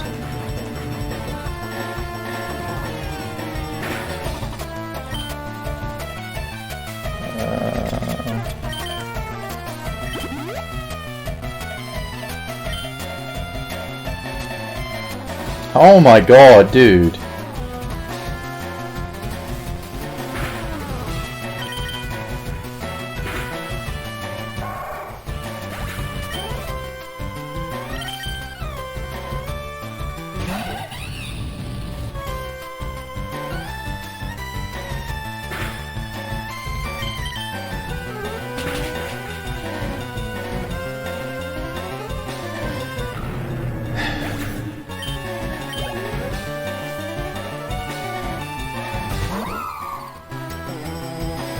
This is a really, really bad fight there. I wasted a lot of time. Unlucky to miss the range on top.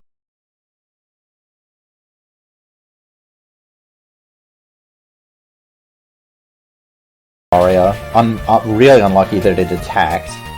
And then all those bloody Stone Edge misses as well.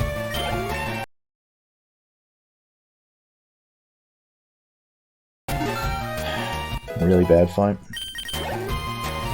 That's a shame.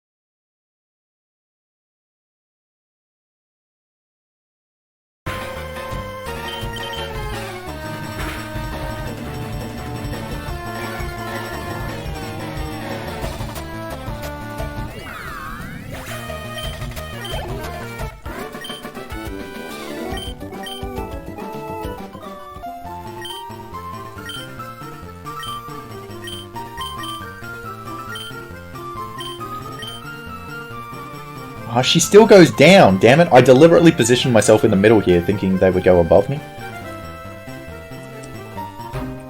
Yeah, what am I doing?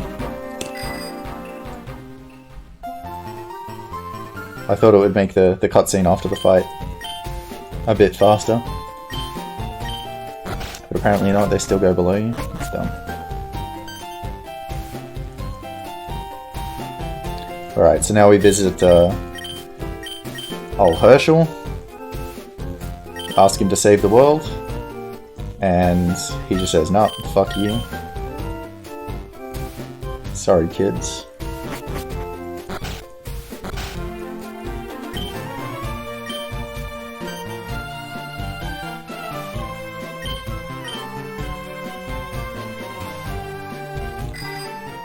And so now we gotta go fix the world.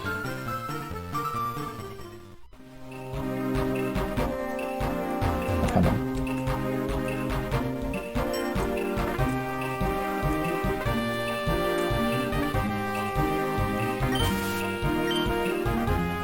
Ah.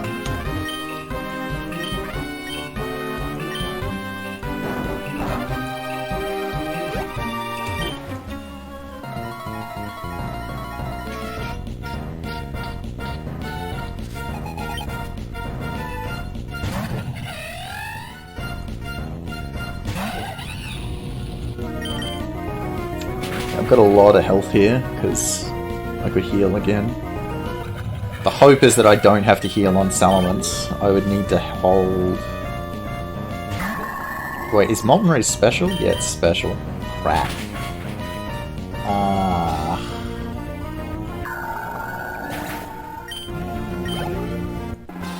So I would need to hold 95 at Salamence, roughly.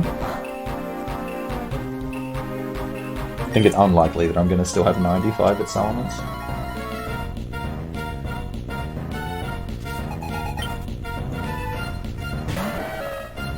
Okay, so this Don fan I can't one-hit either because it has Sturdy.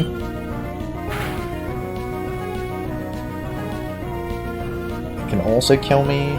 Scary Face is not so scary though.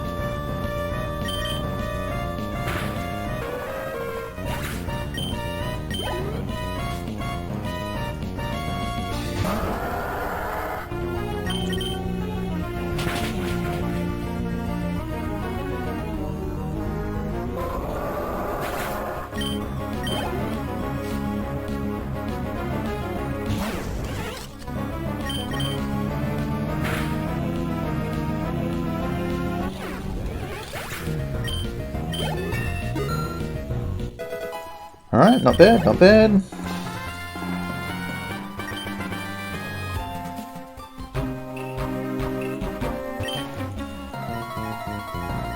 So maybe I will have enough health then if I flamethrower Sigalith.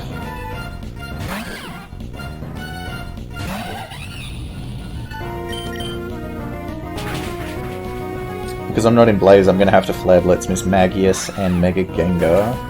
So I think if I flamethrow a Sigalith, I may have enough.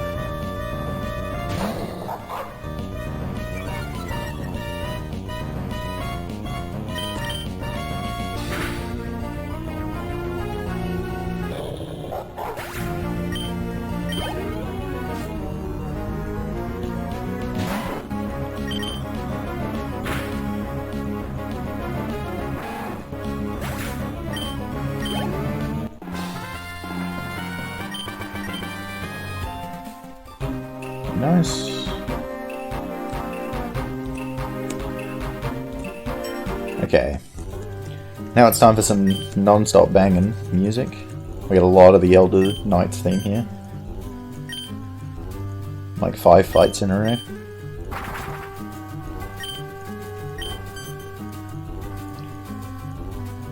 Things are really starting to piece together for the old new Elders.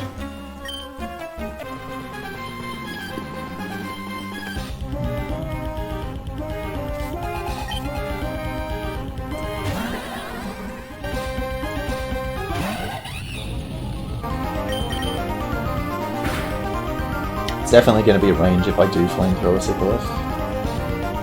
I did 45.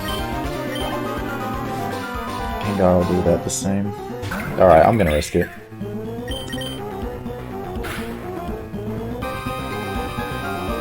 Good. Got it.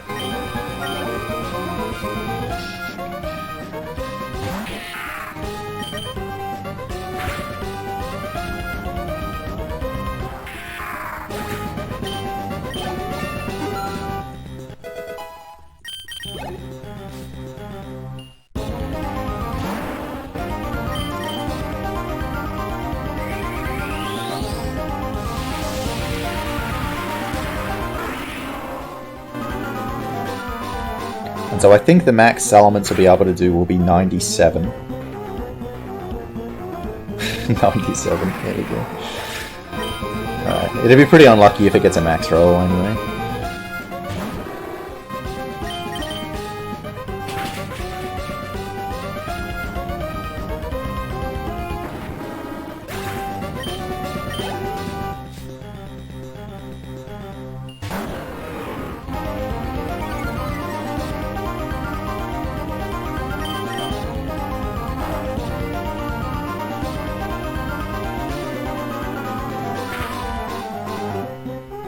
Cool.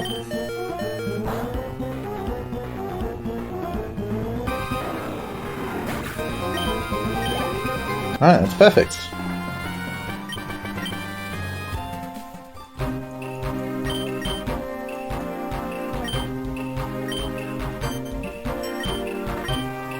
But yeah, Herschel was supposed to be the only guy with a poke that knows Molten Rays, but it turns out her Salamence knows it as well. So she can do the ultimate technique thing that summons legendaries, Pokémon, etc. And off she goes.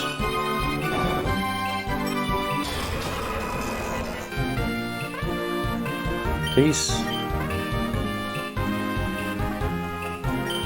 And now that the world's in absolute turmoil, Herschel decides to apologize to you. Thanks, fuckwit.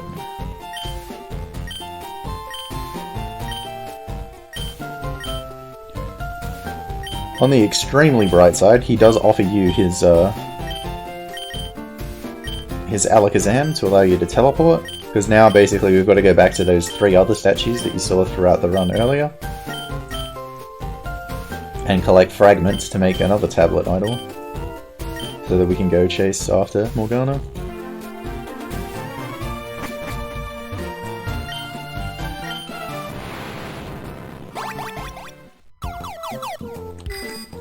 Hello.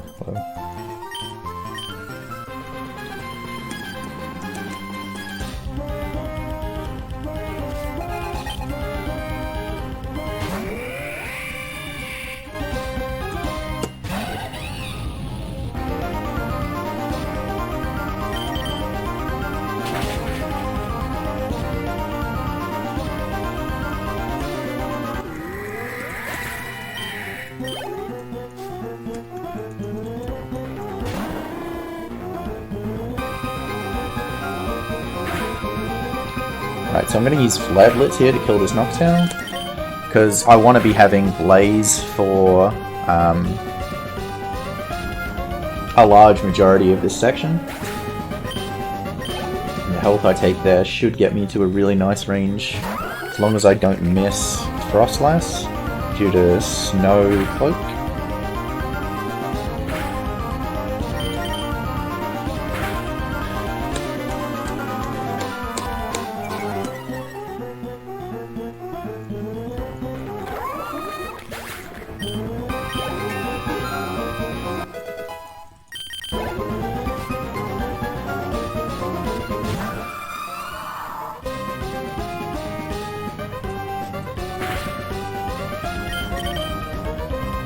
Good. Very good. So I'll use Flare Blitz on the Grey Deli on the next fight, and that should put me into Blaze.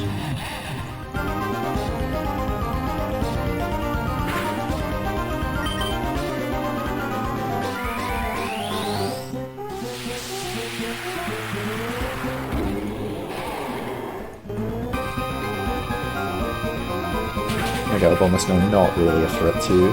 an Infernape in the slightest.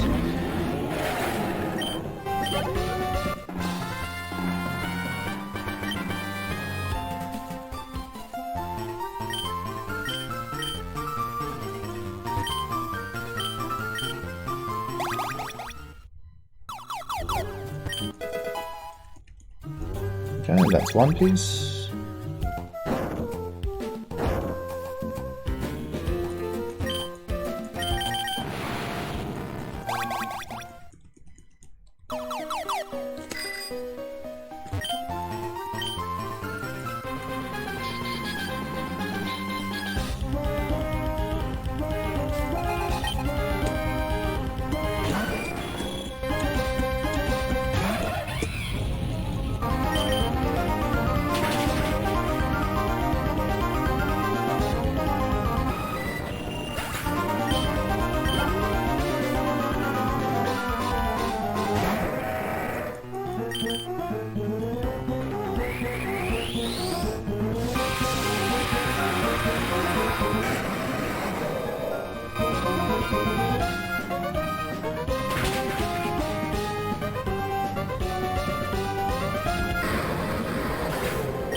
What's this? And into blaze.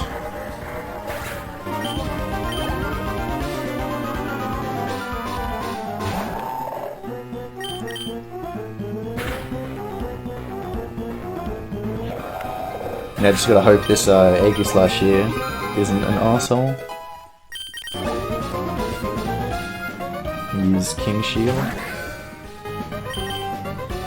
That's using Shadow Snake instead.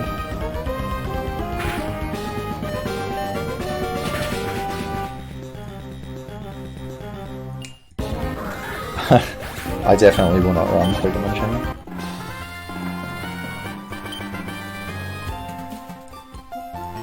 It's a fun game to watch it run off though.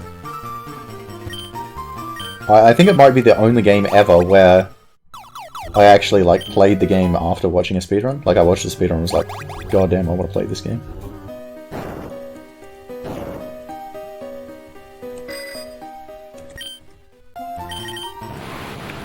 Alright, off to this one.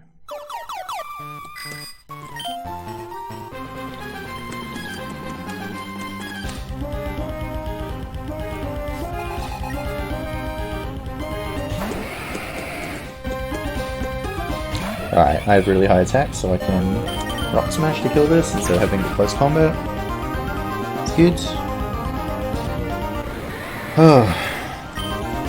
It's funny, the stat requirements for like Chimchar in this run are pretty low. And I'm like, I've said quite often, like, at like a bang-on average Chimchar, I would accept. So like neutral nature, C and everything. But as it turns out, like every single run I've done of this game, I've had like a really good one. Like, you know, plus to like naughty or mild or something like that, so plus nature.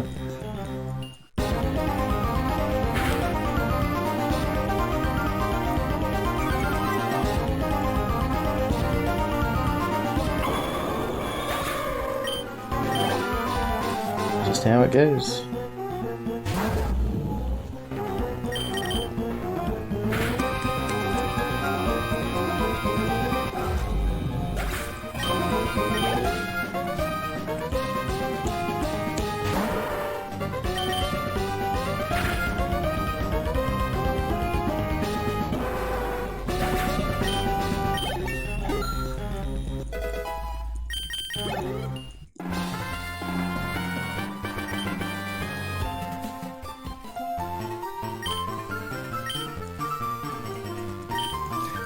Guy begging on about how he has to go help his friends, even though I've already destroyed them. It's good.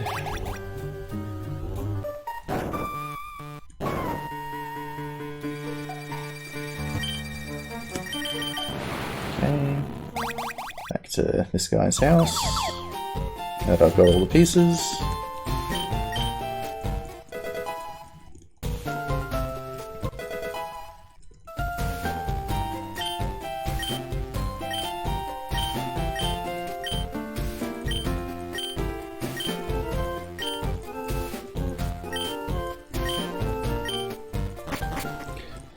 Alright, and back we go, back to Crazy Town.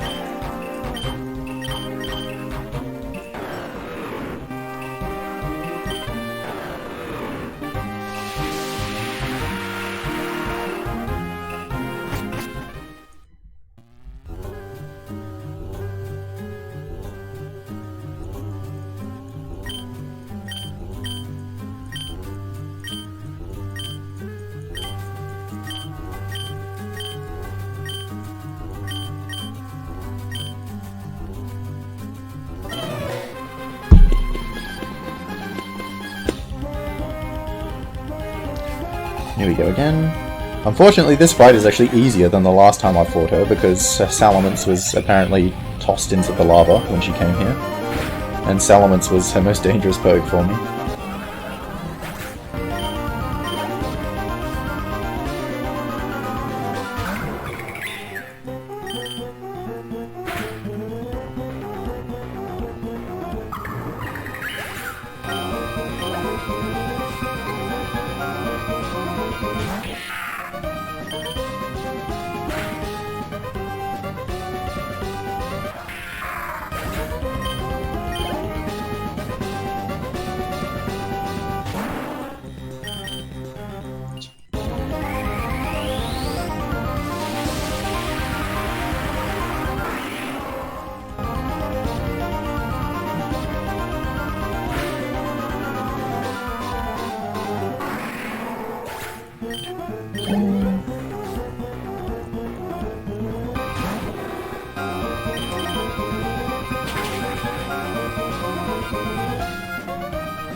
But that's not all. We're going to fight her again in what evidently was supposed to be a more difficult fight after that one, especially since it's back-to-back fights that you do here. She then uses the Regis to summon Regigigas.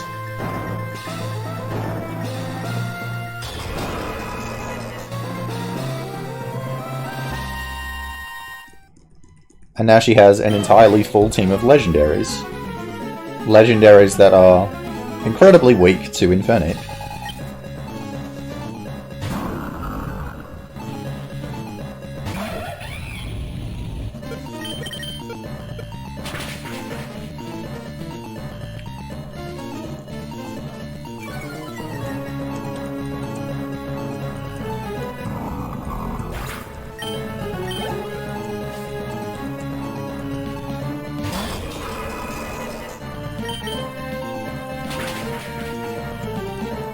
Yeah, Salamence is just dead. Even though she specifically used a revival herb on her Salamence before so it could use Molten Rays to get her in here, it's just gone. Vanished.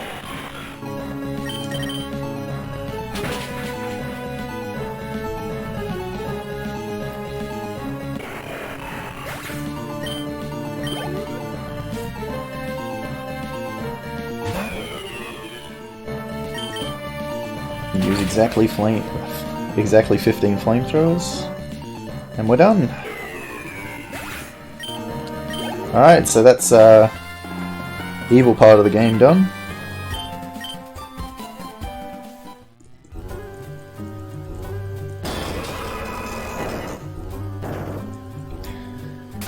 So really not too much left now.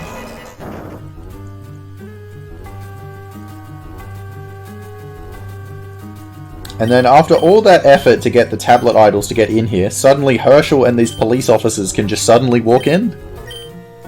Here they are.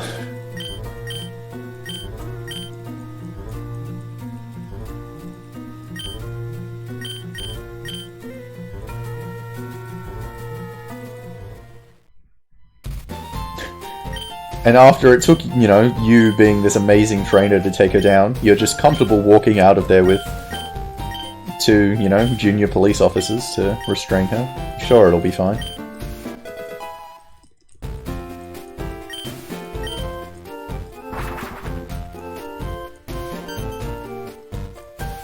Alright, so I get Waterfall now, so now I can go to Victory Road, and then the Elite Four.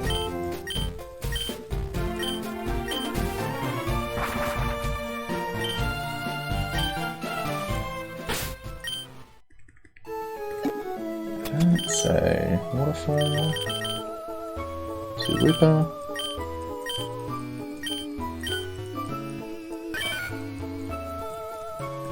Look at that face. Ugh.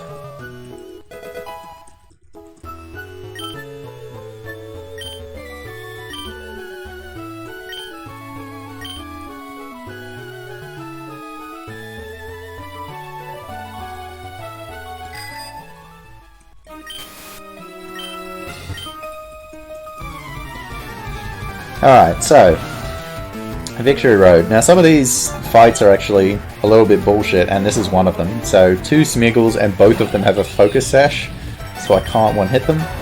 They have some pretty garbage moves as well.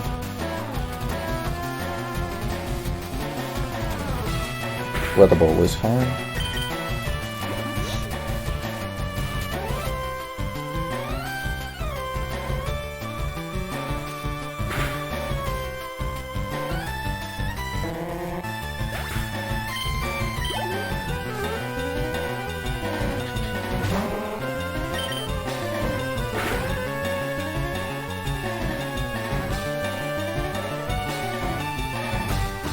Sandstorm, it's going to kill itself with Sandstorm. That's beautiful.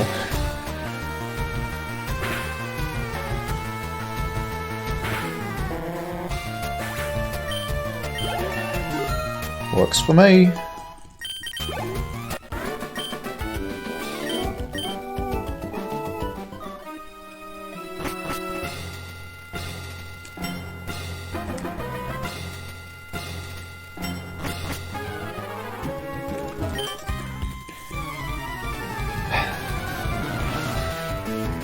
Alright, so my flamethrower PP, I'm not going to get any more heals for the rest of the game.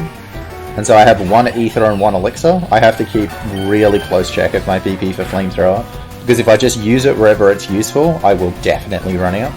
So you've got to substitute at different places. I do have really good attack, which makes it easier to do that. My special attack is pretty good, so I can generally do it on that front as well.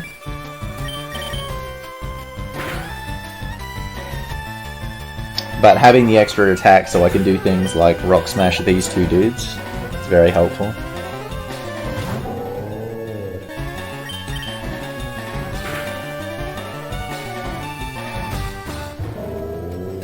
Yeah, no, like my moveset is Flamethrower, Flare Blitz, Rock Smash, and Close Combat.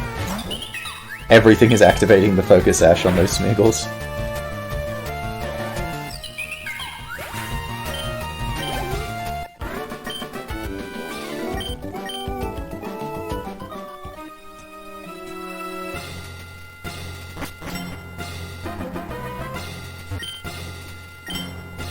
Okay, Victory Road.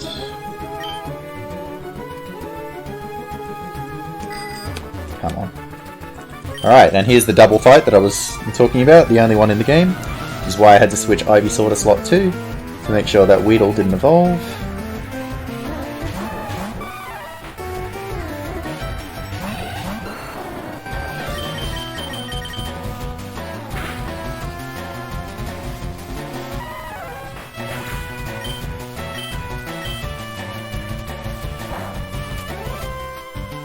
Uh-oh.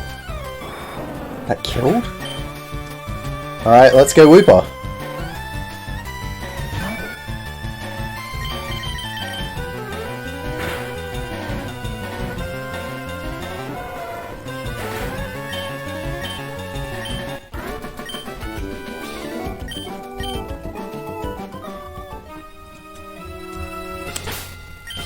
Okay, I'm going to equip the charcoal back now.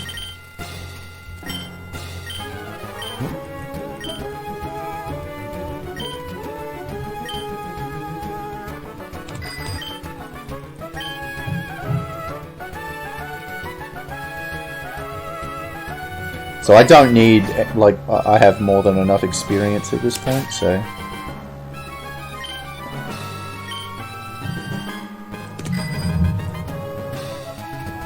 The 20% boost from the charcoal is much more beneficial at this point. than the extra experience is.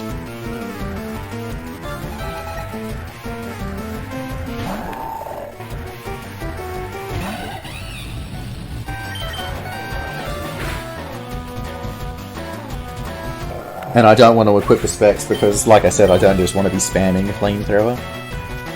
Gotta be doing other shit.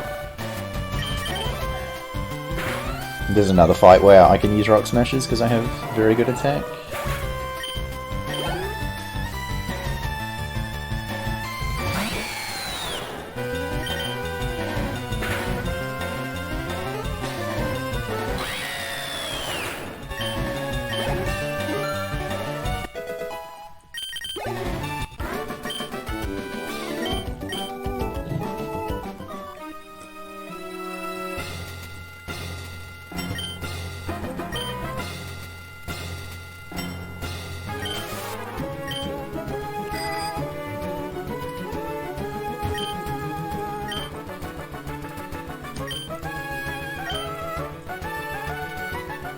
Lucky Egg is indeed a very broken item.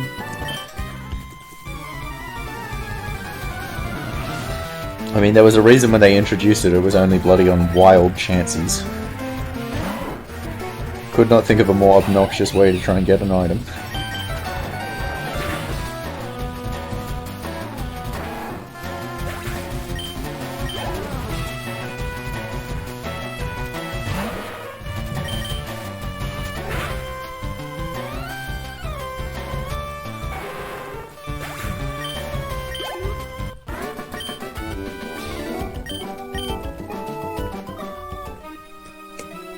Okay, 6 fights to go. Coming up on that final stretch. So here's Rival 6.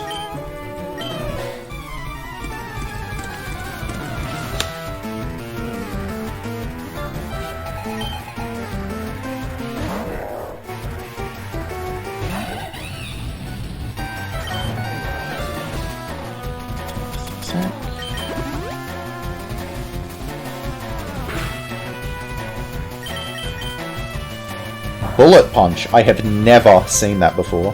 I did not know this Hariyama had Bullet Punch. Never ever seen that before.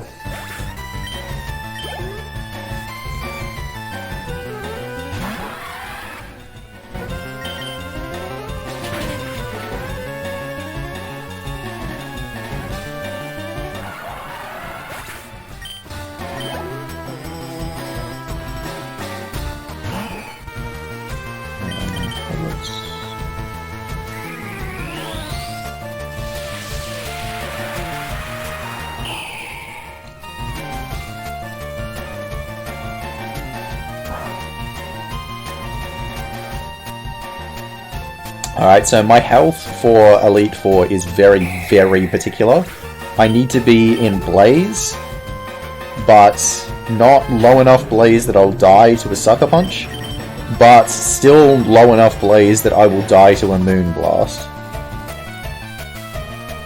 I don't think that's good enough health to manipulate him to not heal.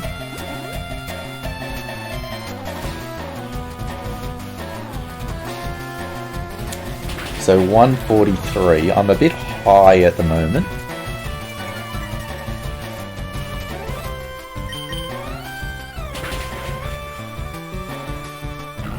That's still too high.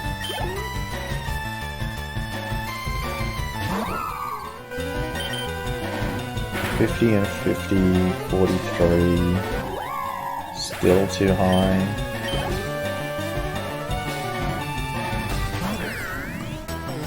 Okay, I'm going to Flare Blitz this.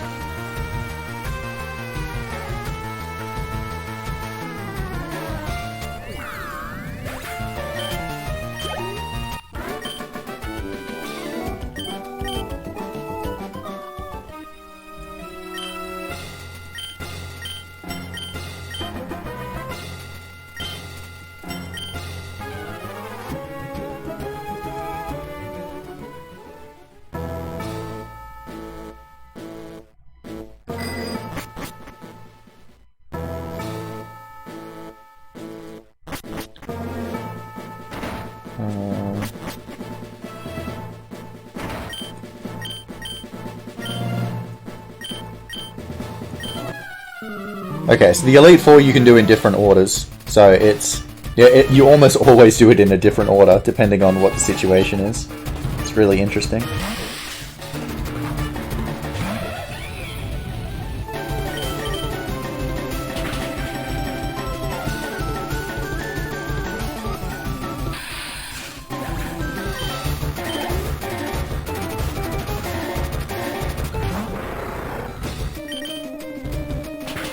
So I'm going to use Rock Smash here to deliberately take Rock Skin damage.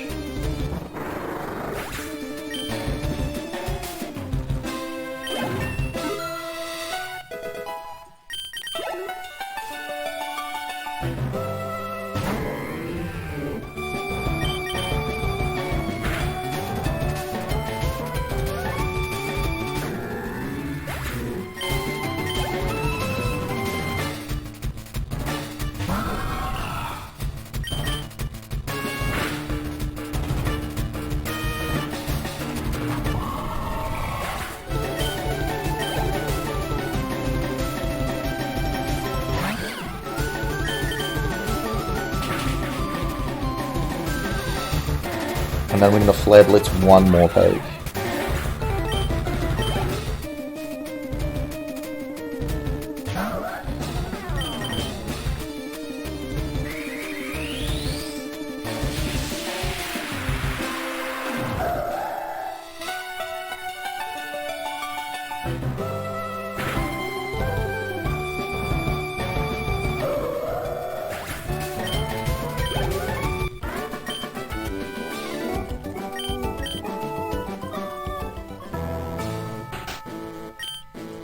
Okay, that was good. I didn't get Sucker Punch or Protect, which is what I wanted.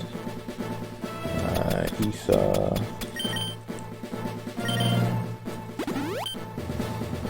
Flamethrower... Master Kara...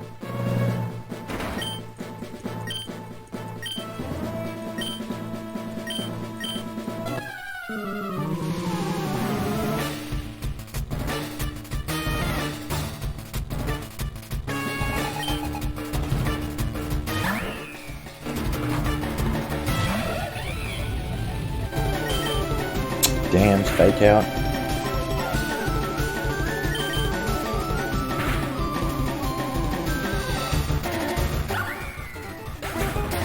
I should have done Kara first. What do I do? What do I do? What do I do? I'm in Blaze, but I'm too high. But if I Flare Blitz one of these dudes, I'll get Quick Attacked. I should do Leaf last. I should Flare Blitz one of Nicola's. That's what I should do.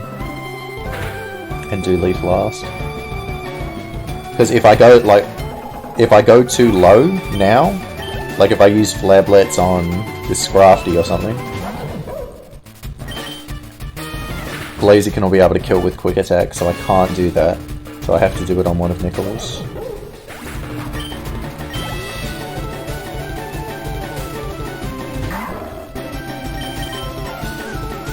Jeez, that was my last Rock Smash.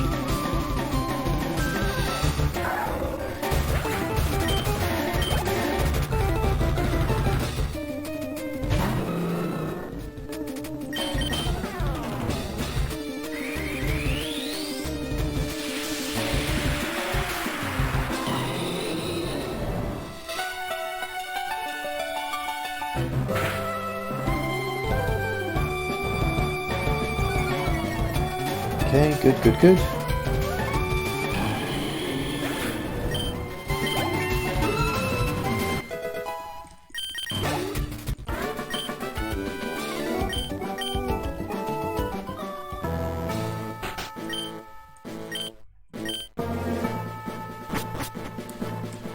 Alright, now we'll do Nicola.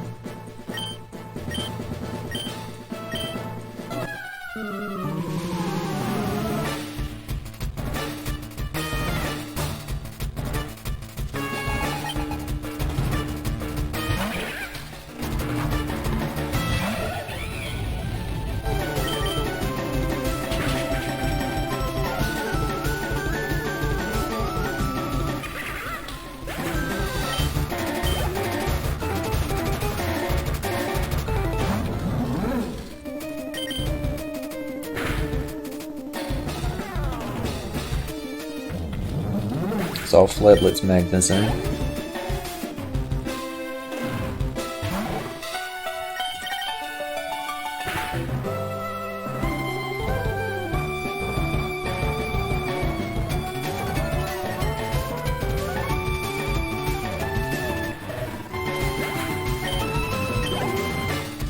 So the reason I want to be very, very low on my health, like I'm in Blaze now, the reason I'm using Flare Blitz here to take more damage is so Leaf, the last member of the Elite Four that I haven't fought, has a Whimsicott.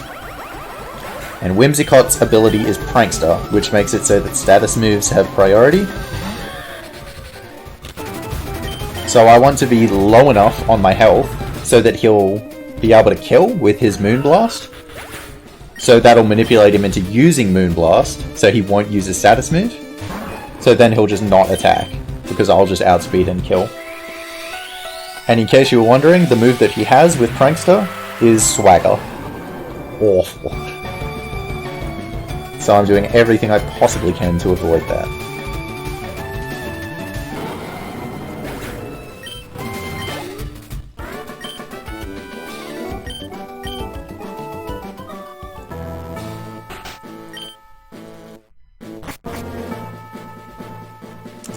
Okay, gotta use that elixir now.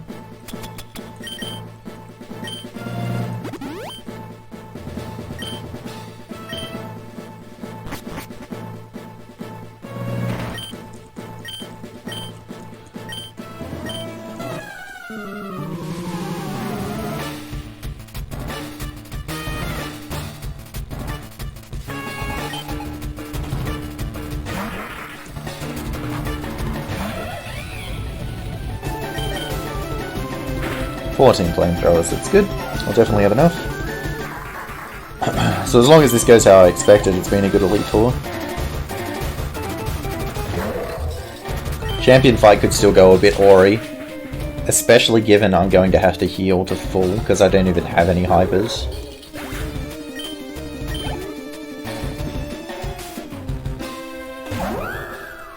Here's the Whimsicott. Yep. Use Moonblast, kill.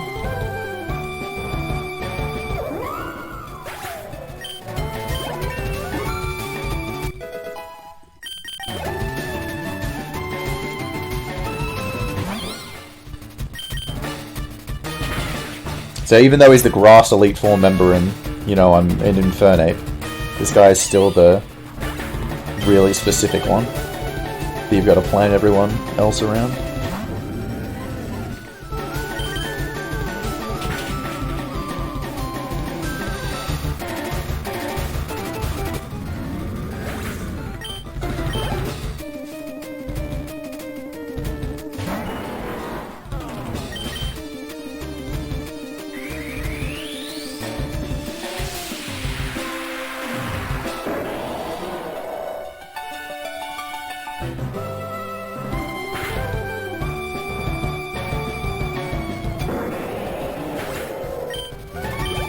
Okay, good.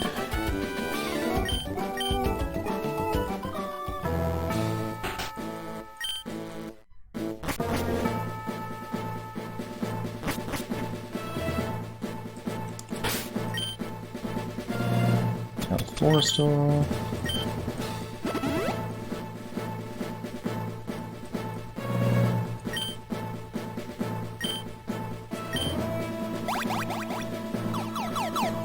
Okay, now for Herschel. So this fight, like I said, can be very, very bad. I've definitely got enough flamethrower PP, so it shouldn't be too bad. But so his Mega is Salamence, which is like the worst Pokemon ever. Mega Salamence I cannot even 2-hit without getting Blaze, so I need to manipulate Blaze.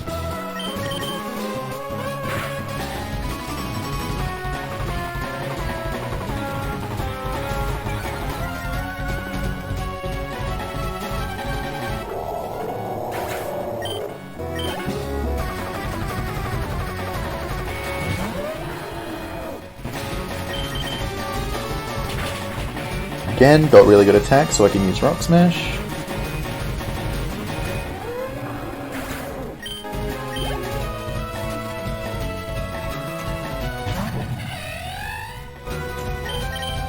Nice. No detect from Yanmega. Very, very good.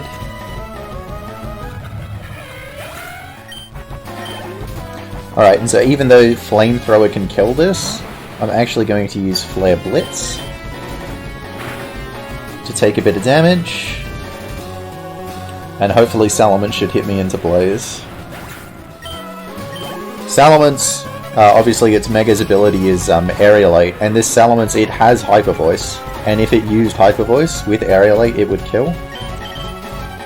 But it doesn't understand how Aerialate works.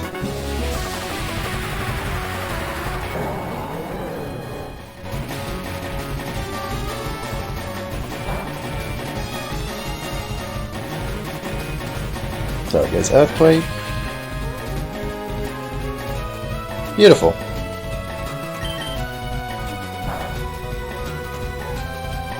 Beautiful. Alright, that's a GG.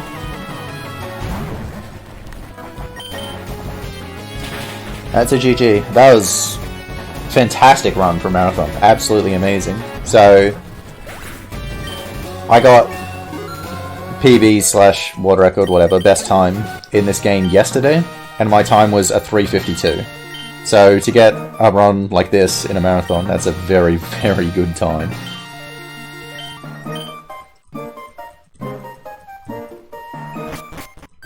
You know, especially with, you know, you take out the save and reset that I did for, you know, getting a good Chimchar. Potentially could have been.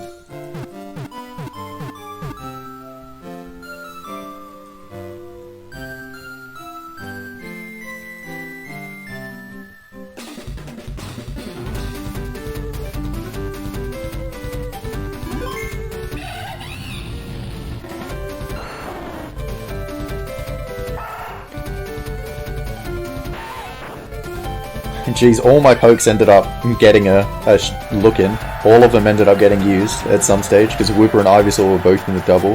Zigzagoon against that Gigalith. And Weedle got whirlwinded in. There we go. Finn, that was Pokemon Gaia, guys.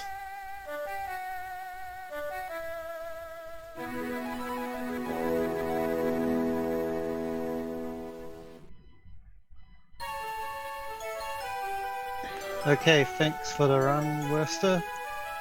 We can now move on to Pokemon Alpha Sapphire by Water. But we are actually now slightly ahead of schedule, provided that we don't take too long to set up the run, so we're not going to rush. Alright, well... Okay, thanks for the run, and we will head over to the international and set up for Alpha Sapphire. Alright, cool.